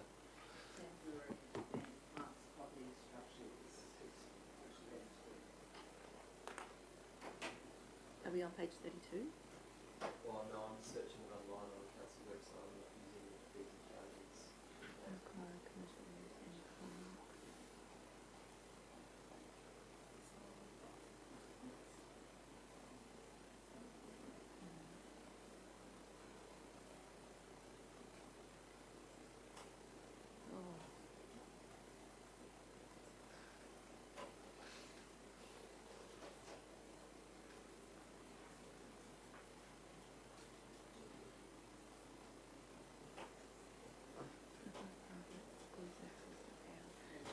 Yeah, it'll be $113.64 as a current, oh sorry, ex-GST, $125. Yep, yep. So it's the Park High Private Event Wedding Ceremony and Memorial excludes power supply fee that we charge. And Megan, are Thank you. they aware of that? The sailing club, they're aware of the fee? We've spoken about that a fee may be applied pending council outcome. Okay. I have We gave them an estimation of around that $125 mark. Yes. No, they weren't necessarily okay with it. Obviously, they wanted to see what the outcome from council was, but they do understand that council has to recoup charges to maintain that area, and they also understand that council's got a loss of income through the car parking as well. So every year they'd be $2,250 in fees, and they would then have a bond of $3,000, which would just stay there. That's right. Yes, that's right. And so, just to clarify, so there's Sunday sailing days, and then there's regatta days. So, for like I said in the briefing session, the regatta days would attract a separate temporary event application because they're a much bigger event and they last for 5 days. So, and that would also attract a fee, which would be the same fee, but it would attract a fee as well on top of those Sunday sailing days. So, but once again, all under the temporary event application process. So, Councillor Hutton? I suppose it's a question directed towards the CEO in the first instance. With fees and charges in this section, and perhaps Councillor Friend may even be able to see from hers, is this meant to be a fee for service, or is this meant to be a fee for access?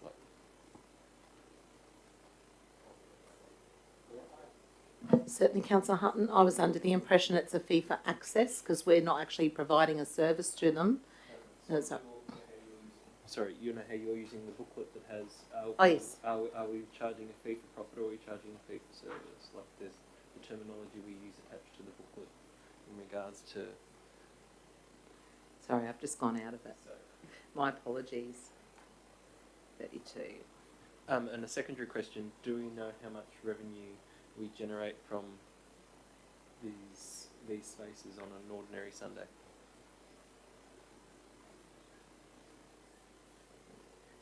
There's an admin fee. Usage charges, park hire charges, here we go. It actually doesn't state, Councillor Hutton, what you're asking. So, yes, it doesn't state. It's just the actual hire charge per day, yeah. So... Councillors, can we basically move on? We need to get debate started on this. So you have the recommendation in front of you. I'm assuming all the questions are done and dusted. I'm sure Megan hopes so. Can I get a mover and a seconder for this, please? Moved, Councillor Mather. I'll second it. All right, Councillor Mather, do you wish to speak to the... All right, thank you. All right. Councillors, I think, although some may disagree, that this actually tidies up the situation around the sailing club's use of this particular space.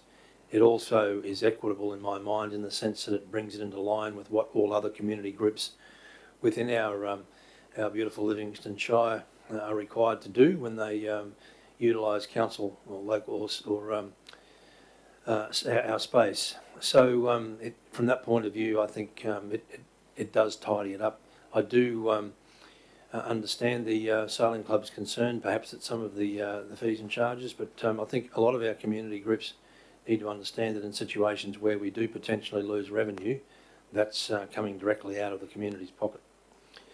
So on that basis, councillors, I'm happy to support this particular resolution. Is anyone speaking against? Councillor Hutton. Yeah, look, I'd probably, well, not probably, I'm choosing to vote against this on the basis that I believe it's actually sailing away from the direction that I think there's been a strong connection between the Kettle Bay Sailing Club.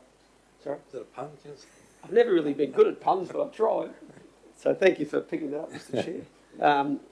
No, in all seriousness, though, I believe in an attempt to strengthen the relationship with our community groups, which is Kettle Bay Sailing Club. In this case, we tend not to charge a fee. We assess where we can see the public benefit that they contribute, and the Sailing Club is an absolute champion in that space, what they provide. They have been through some difficult times with the COVID. I'm not convinced that this actually cleans up the process. If anything, it actually puts them in line with other commercial entities, whether it be the trampoline club or whoever that may be, or an operator that wants to utilise that space for profit. I actually think it puts them into that pool. So I'm not convinced that it's actually heading in the right direction. So in the event that this gets voted down, I believe there would be scope to renegotiate with them and develop another memorandum of understanding that may not be exactly the same as the other one, but I think identifies the value that we place on the Sailing Club. That's the direction I'd like to take. So at this point, I'm not prepared to support it. Thank you. But thank you to the officer for a very thorough answering to the questions and what you presented. Anyone speaking for the resolution? Councillor Hutton, do you wish to speak against? Yes, and I echo the sentiments of Councillor Bello in that I can see the logic that's behind the desire achieved here, but my concern is not so much around the process, although, and I did have some fears around adding additional layers of bureaucracy, but you have allayed them, and I feel that I can understand that, yep, I can see how there's some desire to simplify, to create a more equity playing field. But my concern is this, that the Sailing Club has existed in Yeppoon for more than 50 years now. They've existed at that location, they've grown, for them to continue to thrive, they need to have access to both their site and to facilities. Now, if their problem is that they've got so many people participating in their sport that they need access to the parks or the parking space around their building so that they can continue to participate in their sport and continue to draw people from Rockhampton, from Emu Park and from across the state in Australia, well, that's a fantastic problem to have. And I would hate to think that in our community's desire to grow, that we put our community group, a not-for-profit community group, in a situation where for them to continue to exist they need to actually leave because we've grown around them and filled in the space that in the past had allowed them to have the space for boats, allowed them to have space for the movement of trailers, allowed them to have the space to participate in their sport. There is obviously a huge investment that we know that's on horizon there in regards to a convention centre, which obviously will come with its own trials and tribulations, and attached to that they will have to be thinking about how do they resolve the conflicts that are going to occur there between their sport and between potential convention centre attendees and things like that. But at this time, when we have an unknown potential loss of income, because we're not sure how much we lose by not having those car parks available on a Sunday, acknowledging that, you know, we have grown in and filled in the space around them, I don't believe, in line with what Councillor Bellows said about our desire to promote and encourage and support sports tourism, that we should be actually adding additional fees and charges. The explanation in regards to the security bond all makes sense, but I'm just not at a place where I think that charging a not-for-profit group for the capacity to continue their activity that they have been doing on a site for 50 years is a step that I'm ready to take at this time. Thank you, Councillor Hutton. Anyone speaking for? Any other comments, councillors? Councillor Eastwood? I'd like to speak against Mr Mayor and without wishing to take the wind out of anyone's sails. Oh, there's another one. Yeah, as a sporting portfolio holder, I concur with the two speakers that have spoken against this motion, that it's just so important that we give every opportunity for these sporting groups to not only succeed but flourish. And they do bring a lot to our town. And, you know, that side of it, of the sailing club, is the not-for-profit side that it is all about sport, and we should be encouraging our young people, our not-so-young people, and anyone that loves the sport of sailing to be able to have easy access and access in that most beautiful location right there at the sailing club. So I'll be speaking against it. Thank you, Mr Mayor. Thank you, Mr Mayor. I'm also speaking against it. I'm not going to repeat what all the good councillors have already said. I am in agreement that they should pay a bond. I am in agreement that there should be it should be dealt with under events, temporary events. And I am in agreement that they should supply us with all the relevant documentation regarding public liability, etc. I do agree that there should also be an administration fee every time we receive one of these, and I believe that at the moment it stands at $35. I don't agree with the fees themselves, and I therefore I am voting against it on all of the reasons that have already been said.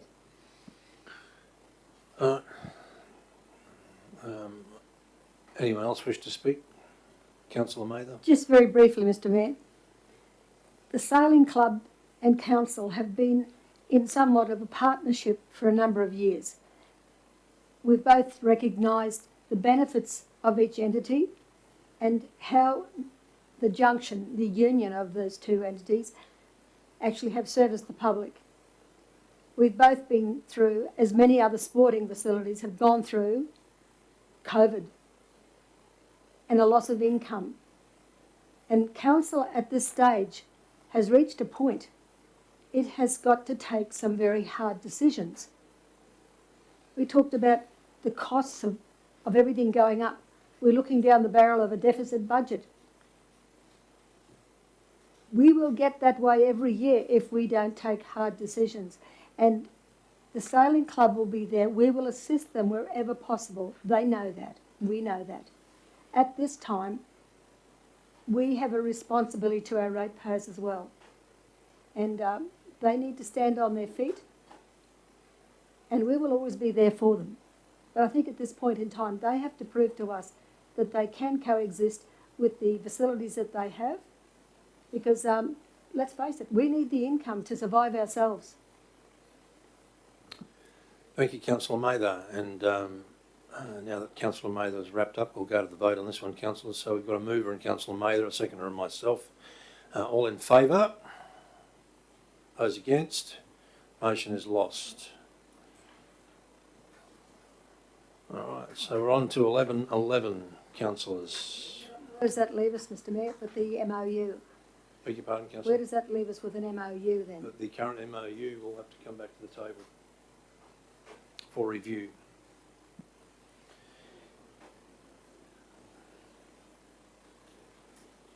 So we've got the Australian Local Government Association National General Assembly, and the report is seeking endorsement for a councillor yet to be named to attend the ALGA Assembly in Canberra on the 20th to the 23rd of June 2021.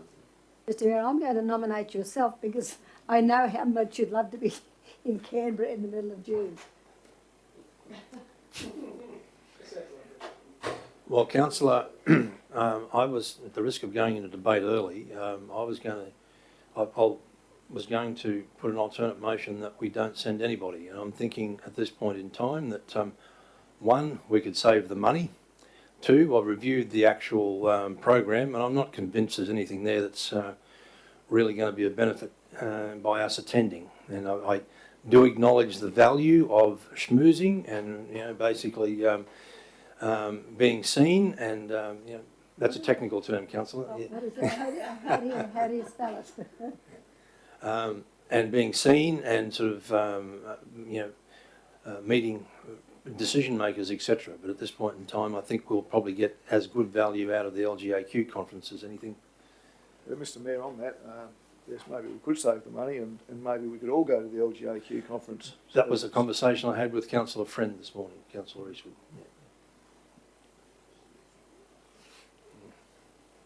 So, Councillor, I'm going to put up an alternate motion to this one. I'd be happy to second it, Mr. Mayor. Yeah, coming, right.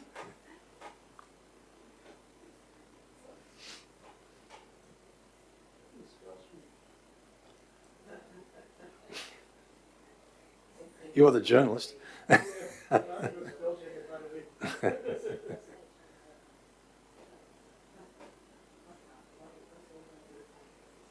I'm happy to change the wording, but I just threw something together here, councillors, and said that in the interest of reducing operational costs to the community, council resolves to not attend the ALGA conference because we potentially be spending about $3,000 for one person to go.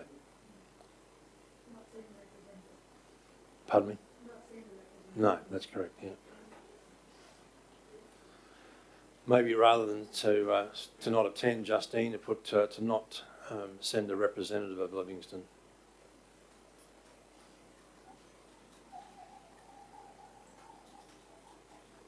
From Livingstone. Right.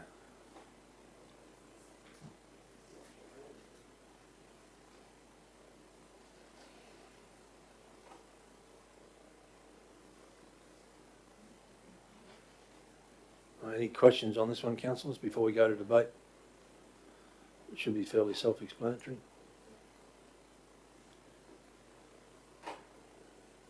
All right, so I'm going to move this one, councillors. Seconded, Councillor Mather. All right. So, councillors, I'll speak to this very quickly. As I said previously, this is essentially going to cost council and the community $3,000 approximately, a bit less, to send someone down to this. What's one person? So, and as I said, I'm not convinced necessarily based on the program that I've seen that it warrants our attendance.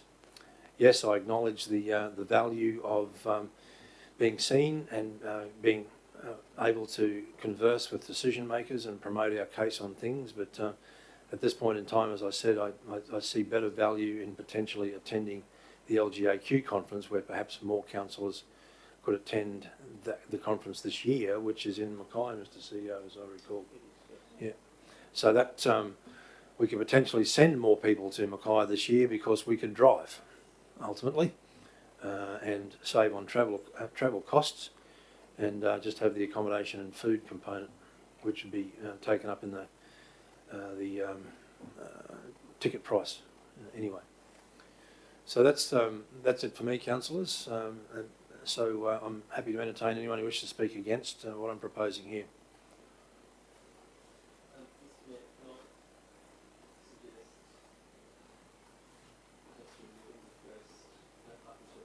Yep. That council resolves to not send a representative? Yep, okay. That council resolves to not send a representative at all from LSC to the other conference of 2021. Beg your pardon? Yes, yeah. Not send a representative to the LGAQ conference. All right. Any questions, councillors? Any? No. All right. I'm just going to go straight to the vote on this one, councillors, unless anyone wants to speak. Yep, please, yeah. I am in favour of this motion, and I think that there's some really solid groundings in why we're going to go down this path, but I think it's important that we do take note and be wary of the risk of decisions are made by those who show up, and I would dislike for it to become a habit of ours of abdicating our right, or even, that may our responsibility to represent our community at the peak bodies for local government, either in Queensland or Australia. There are times when definitely I concur with the sentiments of the Mayor that you question the benefit, and maybe the benefit is small, or maybe there's not been a lot achieved, and therefore you have to be selective in the choices that we make. However, it should not just be a habit that we get into of thinking, well, it's a good way to save the operational budget, because, like I said, decisions are made by those who show up, and so our participation when it counts is really important. So I think more importantly than saving money from the operational budget, and hence why I encourage the removal of that line, is the fact that at this stage that we don't believe there's something for Livingstone this year. Yeah, thank you. Well, hopefully I articulated that too, councillor. Yep. All right, councillors, any other comments? All right, so we'll go to the vote on this one. So we've got a mover and myself, second to Councillor Mather, all in favour? Okay, carried unanimously. Thank you, councillors.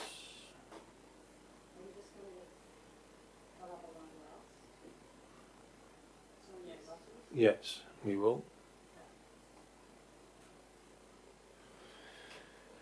So it brings us to 11:12, councillors, which is the Central Queensland Regional Organisation of Councils update. And I'll pass to the CEO on this one. Thanks, Mr. Mayor. Just an update, as the title suggests. The Central Queensland Regional Organisation of Councils company met in Biloela on the 12th of March. That meeting was attended by Councillor Bello and myself. The minutes of that meeting are attached. We were fortunate to be introduced to CQ Rock's new Executive Officer, Sandra Hobbs, who is meeting with the Mayor and myself on this coming Monday to discuss CQ Rock business. So she's had an opportunity to get her feet under the desk since this meeting took place, and is beginning to engage with member councils. There was a number of discussions that took place, spliced by an impromptu visit by Chris Bowen, MP, and his entourage just happened to be in Biloela for the day, so arranged to pop by and say hello. In between discussions around the Inland Rail project and the energy transition planning project, which was the subject of a couple of days' discussion at a summit in Gladstone last month. I think the minutes are reasonably self-explanatory. CQ Rock as a new entity is beginning to find its feet, and certainly with the appointment of its executive officer, I think is in a position to respond to member needs. But I'm happy, as I'm sure Councillor Bello would be, to answer any other questions councillors might have. The recommendation is simply for reception of the minutes, and to note that we will be hosting CQ Rock meeting here on Monday week. Councillor Friend. Thank you. I just have a quick question to the CEO and Councillor Bello. I'm thrilled to see that Yeppoon are actually hosting CQ Rock on the 31st of May. I think that's a wonderful step forward for Livingstone. My concern is more of a domestic nature. Is there enough accommodation in Yeppoon? Have officers searched accommodation for those that may wish to stay overnight in Yeppoon? In a decent type of accommodation, and have we looked into that, or is it really just up to all of the other councils? Because certainly, if we're inviting them to Yeppoon, we want to, showcase something special. Yes. Mr. Mayor, I can't answer definitively, other than to say that we have rolled out the red carpet for our guests joining us, including inviting them to an informal meal on Sunday evening. I was told this morning we have 10 or 12 respondents to that, who, from that, I'm assuming that they've secured suitable accommodation, but I can't speak with authority about where they're all staying. Generally speaking, and I'm not saying it's standard practice, but for example, when Councillor Bello and I went to the recent meeting at Central Highlands Regional Council at Emerald, we arranged our own accommodation. So it's not generally the role of the host council to arrange accommodation. We can certainly provide lists of accommodation places, but we don't necessarily provide that service.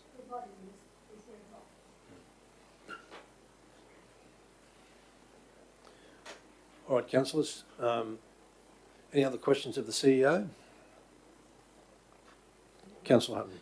Just a quick one to ask if there's the intention of any participation of the councillors in the CQ Rock when it's here at the end of May.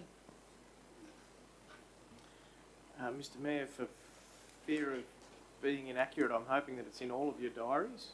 There's certainly, the intention was that the invitation is open to those non-delegate councillors to attend as observers and certainly participate during the breaks to mix with your colleagues from other councils. That's part of the richness of the organisation. Mm.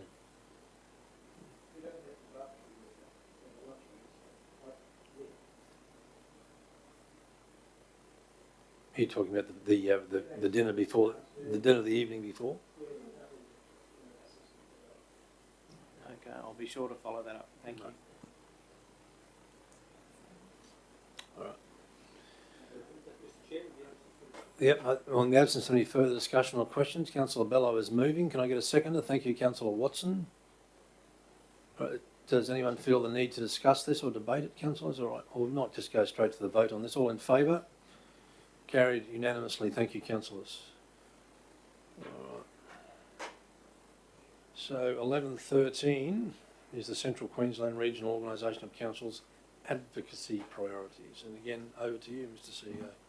Thanks, Mr Mayor. As an extension of the discussions we've just had, as I mentioned, CQ Rock's new executive officer is beginning to get her feet under the desk, and part of her reason for meeting with us next Monday the 24th is to start to talk about the regional advocacy priorities. Councillors are aware that we've had a few occasions to talk about what this Shire's advocacy priorities might be, not only in terms of local priorities, but those that might have a more regional focus.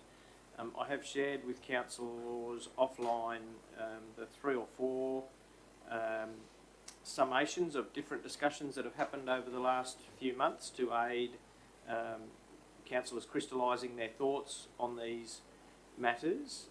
But as we have discussed previously, certainly in my time here, targeting a small number of priorities that are of broader benefit than just to Livingstone for CQ Rock to take up the advocacy on our behalf and on behalf of the region. The list that I've assembled from distilling those various discussions that have been held in recent months are recommended to you. So that is the rejuvenation of Great Keppel Island, the retention of Australian military facilities in central Queensland that are somewhat under threat from being relocated to Townsville.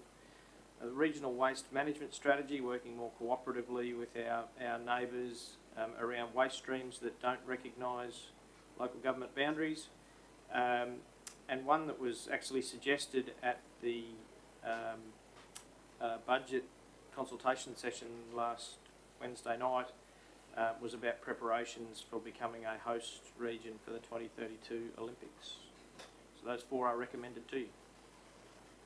Thank you, Mr CEO. Any questions of the CEO, councillors? Just 2 things through you, Mr Mayor, to Mr CEO.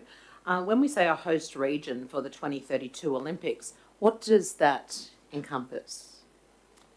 I guess based on experiences from previous Commonwealth and other games, countries are moving to establish themselves and acclimatise to the host country, in particular regions that have adequate facilities for some of their athletes.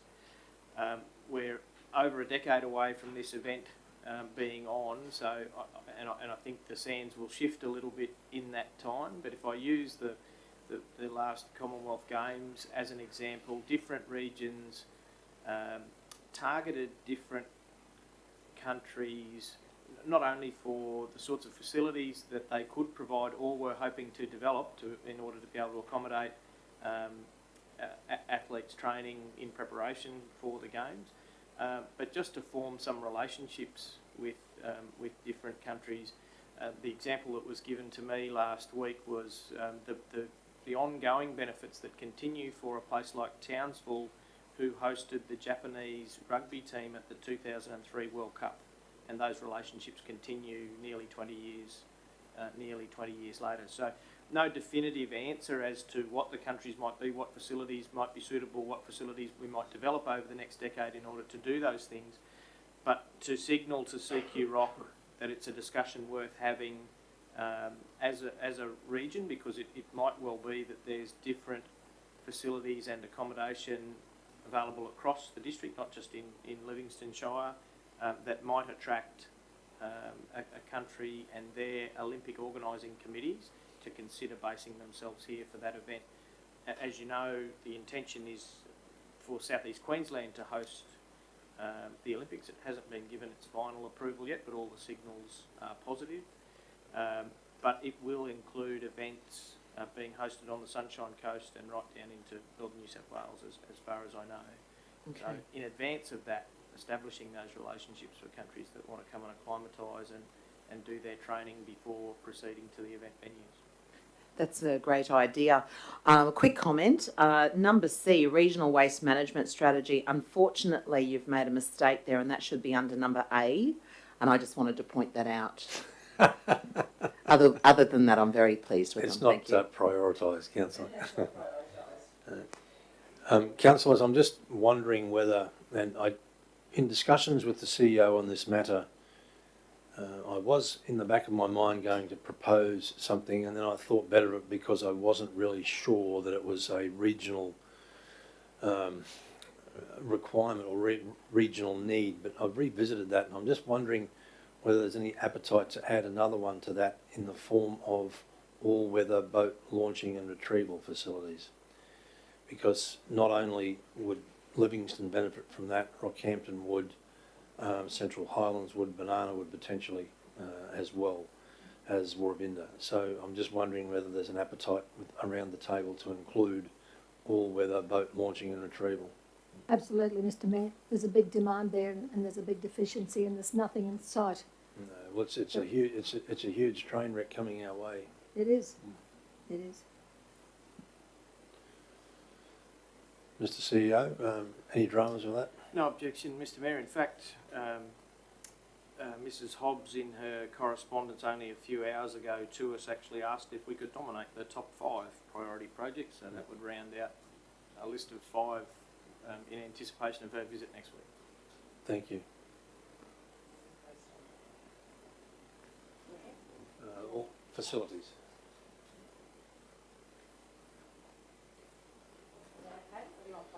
No, that's fine. All-weather vessel, marine vessel, I suppose. Marine vessel. Is it recreational, councillors? What do you think? Recreational needs? Okay, recreational. The only risk with the word recreational, it does reduce the economic return that you'll. So we're going to be talking about multiple facilities here across a variety of, coastal, inland, river scenarios. If your arguments about the economic return it provides, it's reduced dramatically the minute you put recreation in there instead of just all-weather. So we're happy with the wording, councillors? Well, excuse me, Mr Mayor, through you. All weather, isn't it all tide? Well, I guess it's a good point, all tide, all weather, because we do have some boat launching facilities in our shire that are useless in the sea, in any sort of heavy sea. So, yeah. All tide, all weather. Thanks. All weather, all tide.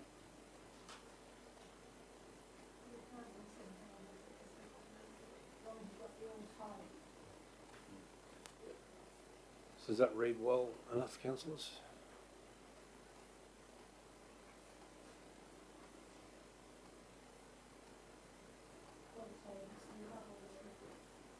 it needs to be all weather, councillor, because there's that boat ramp at Keppel Sands, for example, on the Coromon Creek side is useless in the sea. You can't, any sort of, well, that's my point exactly, so that's why I want all weather in there too. All right. So, councillors, any other questions? Can I get a mover and a seconder on this one, please? Move Councillor Mather, seconded Councillor Watson. Councillor Mather, do you wish to speak to it? Yes, Mr Mayor, thank you very much. Very briefly, I've been involved with the committee on this, looking at all of the nominated sites that would be suitable for an all-tide, all-weather vessel launching, and we thought we'd come up with one, but it divided a community. We haven't advanced any further, but I think if we're still on the mark, we really need to put it in there because the demand is great and people are still getting fines down at the harbour and they are not happy. So we have a responsibility to further the discussions on this matter and seek funding wherever we can. Thank you, Councillor Mather. Anyone speaking against? Anyone else wish to speak for? Councillor Watson, do you want to speak to the motion? Okay, thank you. All right. Well, we'll close debate then, councillors, and go to the vote on it. So we've got a mover in Councillor Mather, seconder in Councillor Watson. All in favour? Carried unanimously. Thank you, councillors. So we're now going back to, councillors, the report 11.8, Livingstone Shire boundary sign works for Queensland funding options.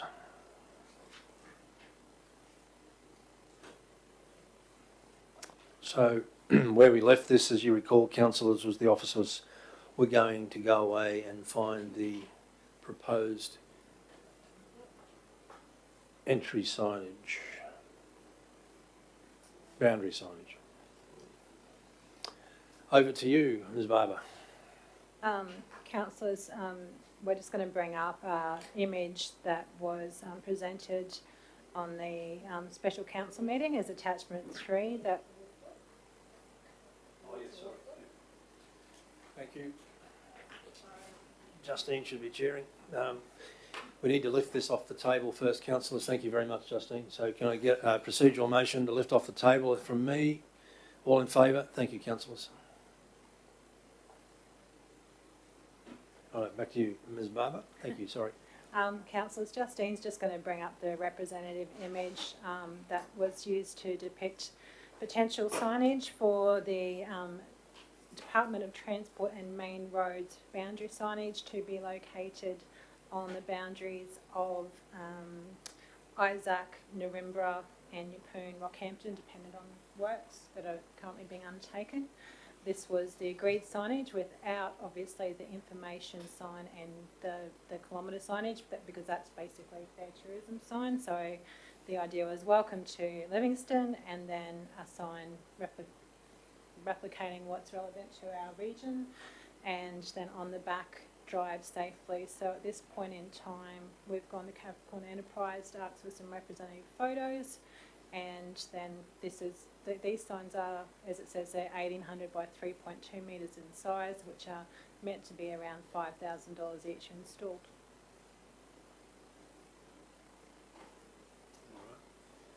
Councillor Mather. I need to know the number of signs that are being ordered. We haven't ordered any signs yet, Councillor. We're still waiting. We've got to firstly determine what photos are representative in what locations.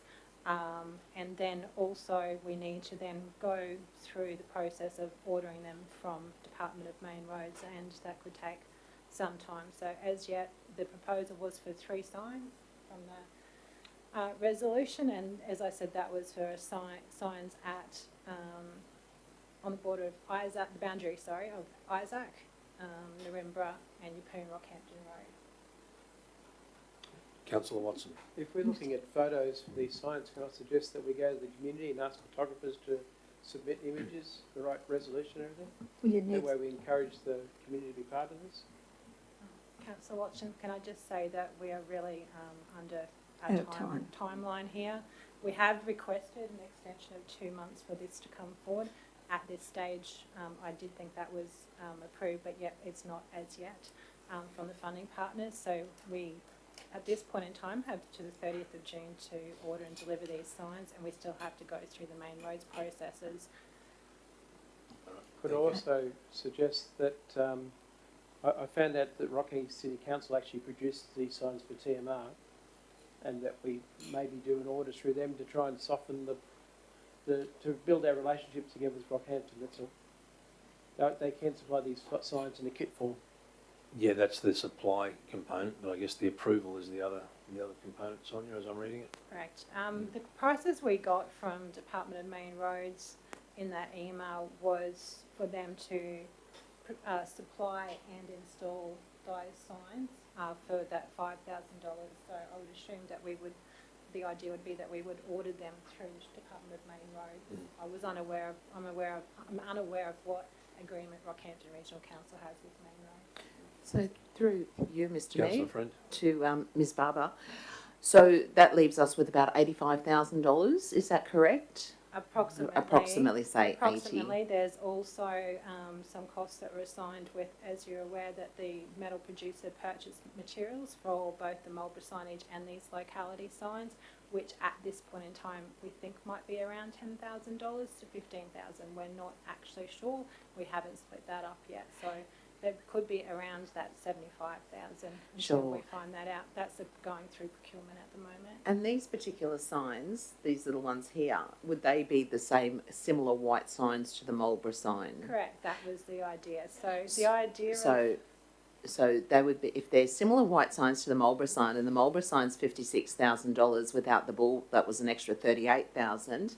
Correct. Are they the same size, or are they going to be smaller? So as Councillor Watson inquired earlier, originally I have gone back and had a look at what we proposed earlier. So what we were told, and I think this is where the 1,600 size of each letter might have become confusing, is they'll be mounted on like a block on concrete blocks that are about 500, and then the signs are around that 1180, 1200.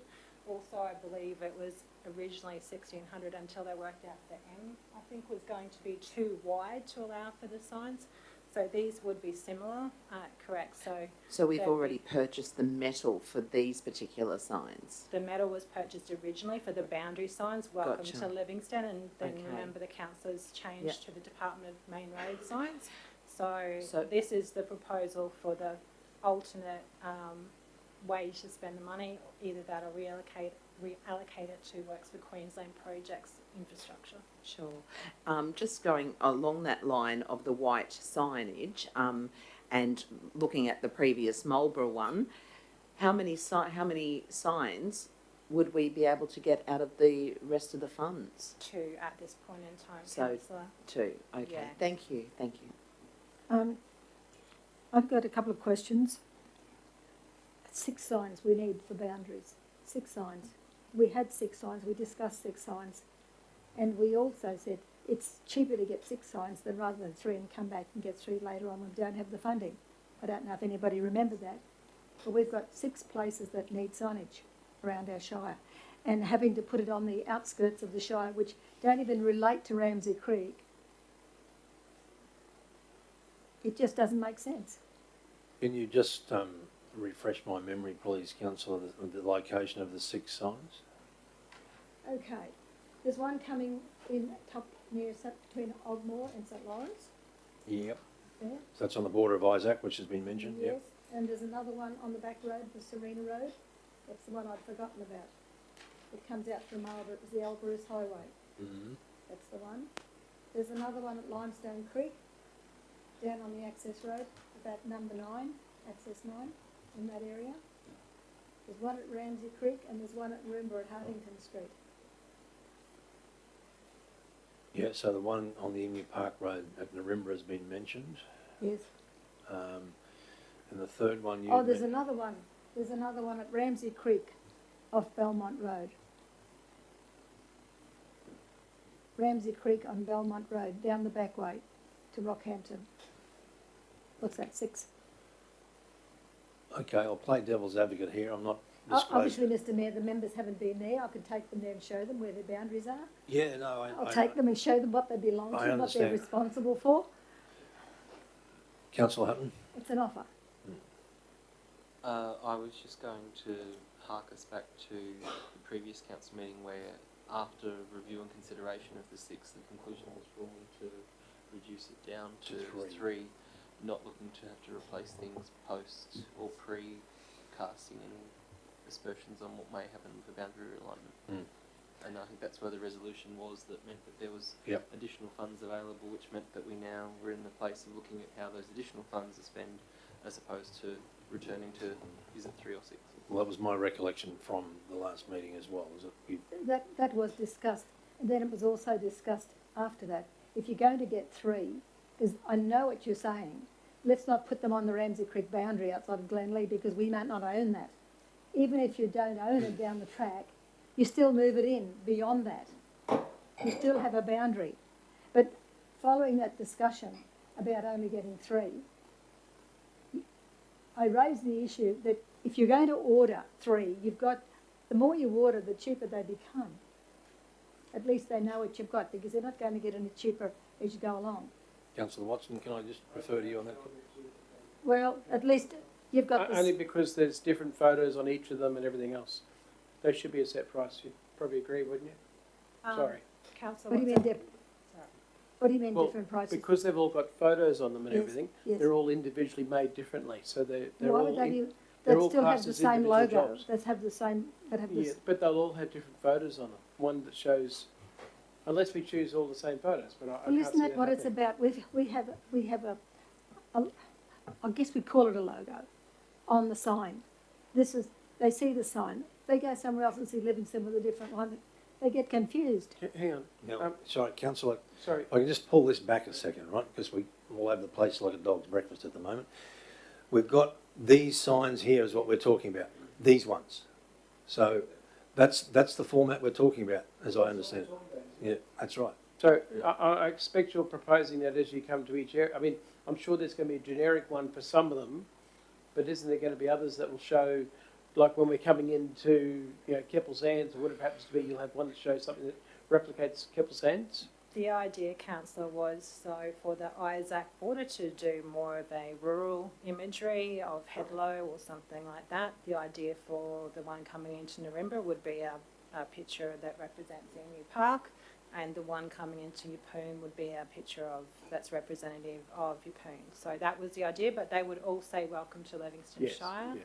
And yes, you're correct, at this point in time, we believe that each will still cost $5,000. The idea, we can't actually, for Works of Queensland, they have to be installed and then they have to have signage acknowledging the funding body. So if we were going to install more than 3, I'm not saying that that's what we can't do, but we can't put them away for future use, I guess, or storage for when we have a result, if that makes sense. I still think we should have all of them put in, though. That shows where we are. Sorry, Councillor, I'm not with you. If we're going to have 5 signs, I believe we should have 5 signs installed, not put them away, or 6. Well, yeah, my recollection was we agreed on 3 last time around. Councillor Bell. If I could, Mr. Chair, I think it would be important to reflect what we've actually passed as a table. Yeah. If we want to deviate from that, well, then there's the mechanisms to do that, to test the will of the table to do something different. But currently, my understanding is that we deemed to not position the 6 signs on every single boundary. Yeah. We did agree positively that we wanted to plant some signs in where we were confident they will stay there. But that was as far as we went as a table. So in the absence of other direction... I'm going to Councillor Friend first. Thank you so much, Mr. Mayor. I'm just having a look at the minutes from past meetings. Back in March of... Sorry, my computer's a little slow and I do apologise. So I'm looking at the 16th of March. We resolved to proceed with the design of the boundary signage will be brought back to the table for resolution. This is what's happening. And the boundary signs will be installed at the Shire entry sites approved by Council. There's no discussion of a resolution about how many signs.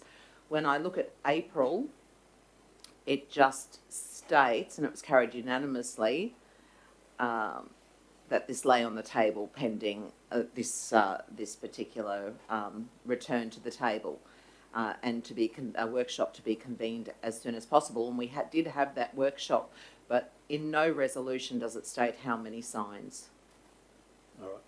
Through the chair, councillor, I think it may have been included in the attachment, the 3 locations, but I'd ask that potentially if we could Justine could bring that up. Sorry. Yes, please. Mr Mayor, as an extension of Councillor Friend's observations, this special meeting where this was determined on the 4th of May, Resolution 2, proceed with the approval process through the Department of Transport and Main Roads and subsequent installation of the proposed boundary signs at the principal entry site locations, which doesn't specify, but if I'm interpreting this, then I go to the report that nominated that recommendation that nominates 3 signs at Emu Park Road, Narimbra, Yeppoon, Rockhampton Road, Ironpot and St Lawrence Road, Bruce Highway, Ogmore region. That's how I would interpret it. All right. That's 3. If that be the case, I know we discussed the 6. I know we discussed the 6. I'm saying, why are you leaving 3 out now? Why would you leave 3 out now? Are you already conceding that you're going to lose those suburbs? Don't they deserve to be owned? Don't they deserve to be identified as part of Livingstone? Or are we just leaving them off thinking, oh, well, what the hell, we save ourselves some money, let them go to Rocky. That's the attitude I'm picking up. Well, and nothing could be further than the truth. Well, you're right, Councillor. I think you're being totally unfair to your colleagues around the table in making that comment, because that's not the view of the table. But ultimately, no, I haven't finished speaking, Councillor. So the point is, we are, at this point in time, we've identified 3 potential sites through that report. I'm more than happy to entertain other suggestions, Councillor, but I'm not happy for you to sit here and malign your colleagues. Mr Mayor, I said, I'm sure that's not what they intend. I said that. Well, Councillor, it's not the way I interpret it, I'd like to say. Why would you want to think 3 when we've got 6 locations? Why? I'm happy to provide a response if it would help the councillor understand the rationale behind. I know what the rationale was at the time. Well, if you disagree with the rationale, I'd humbly ask that you respectfully agree to disagree. But the decision was made. Now, we're yet to determine, based on that resolution from March, I think, that basically it was going to come back to the table more or less to agree where we were going to put the signs. And then it seemed as if there was further clarity that 3 signs were agreed upon. So in the absence of that, that's the direction the table has been heading for various reasons, which each individual council will obviously own those reasons. Well, Mr Mayor, there is no reason why we can't amend that or supersede the motion and order 6 signs. The money is there. Well, there's no motion that contains an exact number, Mr CEO, as I understand it. No, that's right, Mr Mayor. The reason this is back on the table is because 2 weeks ago today, there was a determination made about the boundary signage, and the 4th part of that resolution was to bring a further report back on the application of the excess funds.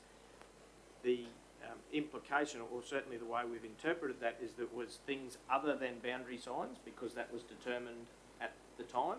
We've presented 2 different options, one that's consistent with a signage strategy that has been discussed with the council for a period of time but has been keenly debated, as we know. The other is to return the funds to other Works for Queensland projects, which might include things like the Albert Street Sewer project. Those 2 recommendations do not preclude the council from re-prosecuting the argument for 6 signs, but I'm just saying it was determined after lengthy deliberation a fortnight ago today.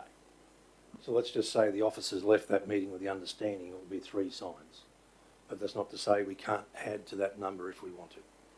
Well, Mr Mayor, I don't want to add any more than we need to, but I'm saying there are 6 locations where we need to identify boundary change. That's all I'm saying. And why should we put 3 in when we've got 6? Councillor Hutton?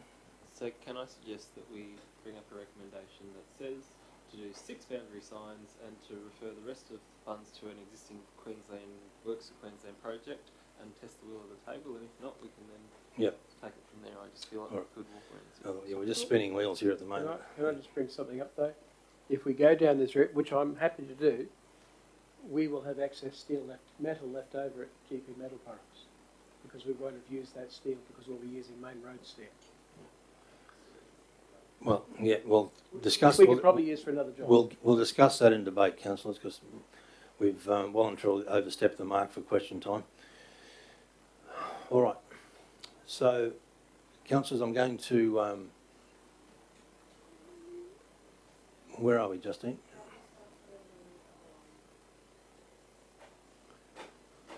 All right.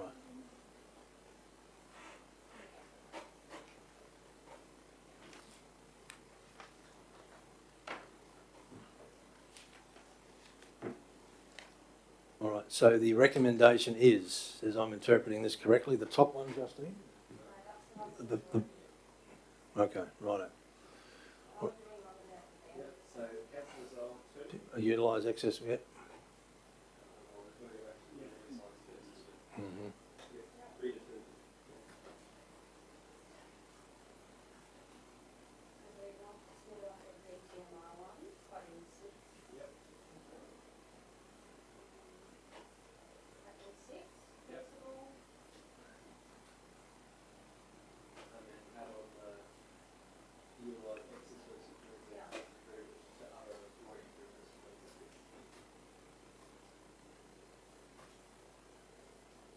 We make that to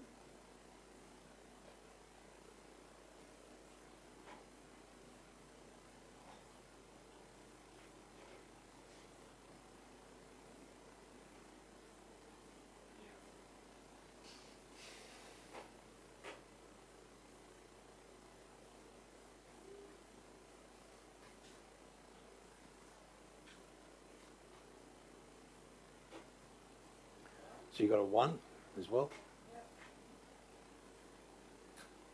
What about, we need to know what the funding is and what the surplus funds are going to be.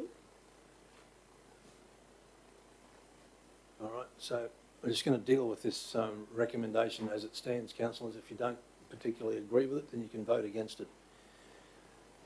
So we've got that Council 1, proceed with the approval process through the Department of Transport and Main Roads and subsequent installation of the proposed boundary signs at the 6 principal entry site locations. Council to proceed with the Vipoon Road location pending finalisation of road widening plans by the Department of Transport and Main Roads. And 2, utilise excess works for Queensland funding approved for boundary signage on other already approved works for Queensland infrastructure projects. All right. Can I get a mover and a seconder, please? Moved, Councillor Watson, seconded, Councillor Friend. Thank you. Councillor Watson, did you wish to speak to this? All right. Anyone speaking against? Can we go back to the motion? Yep. Removed. Just go back to the recommendation, please. Right.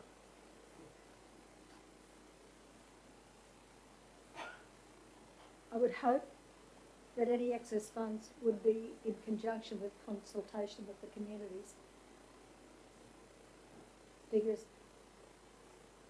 if you start putting crabs on white thingos, it may not. You're talking about point 2, Councillor? Yes, Mr. Mayor. No, we're saying the utilise excess works for Queensland funding approval on already approved works for Queensland infrastructure projects. And as the officer said, Jeff Carter has indicated that may well go to Arthur Street Sewerage Project or something along those lines. Okay. And if we could have a list of whatever those works that are outstanding are, that are eligible for works for Queensland. I mean, we want to know where it goes to. If it's not on a sign, at least we need to know where it goes. Or we can perhaps put a little bit on the end there and say, and council be informed of that matter, of course. Yeah. All right. All right. Councillors, any other questions? Any Councillor Friend? Are we in debate? We now are, Councillor. Yeah, great. So I'd like to speak for this and just say that I'm in favour of the 6 signs. We haven't lost the boundaries yet. It is sitting with the Boundary Commissioner. We need to let people know who we are, that we actually care enough about these areas to make a stand. And therefore I'm in favour of this motion. Anyone speaking against? Would anyone like to speak for the motion?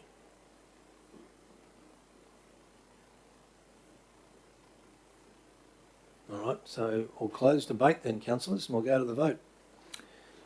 So we have a two-part resolution moved by Councillor Watson, seconded by Councillor Friend. Can I get a show of hands of those in favour, please? Those against?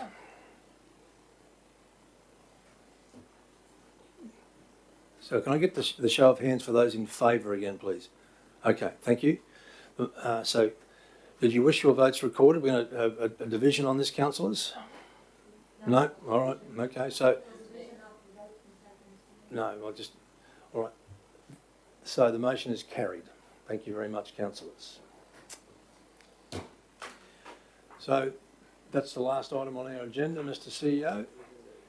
So thank you, councillors. Thank you to members.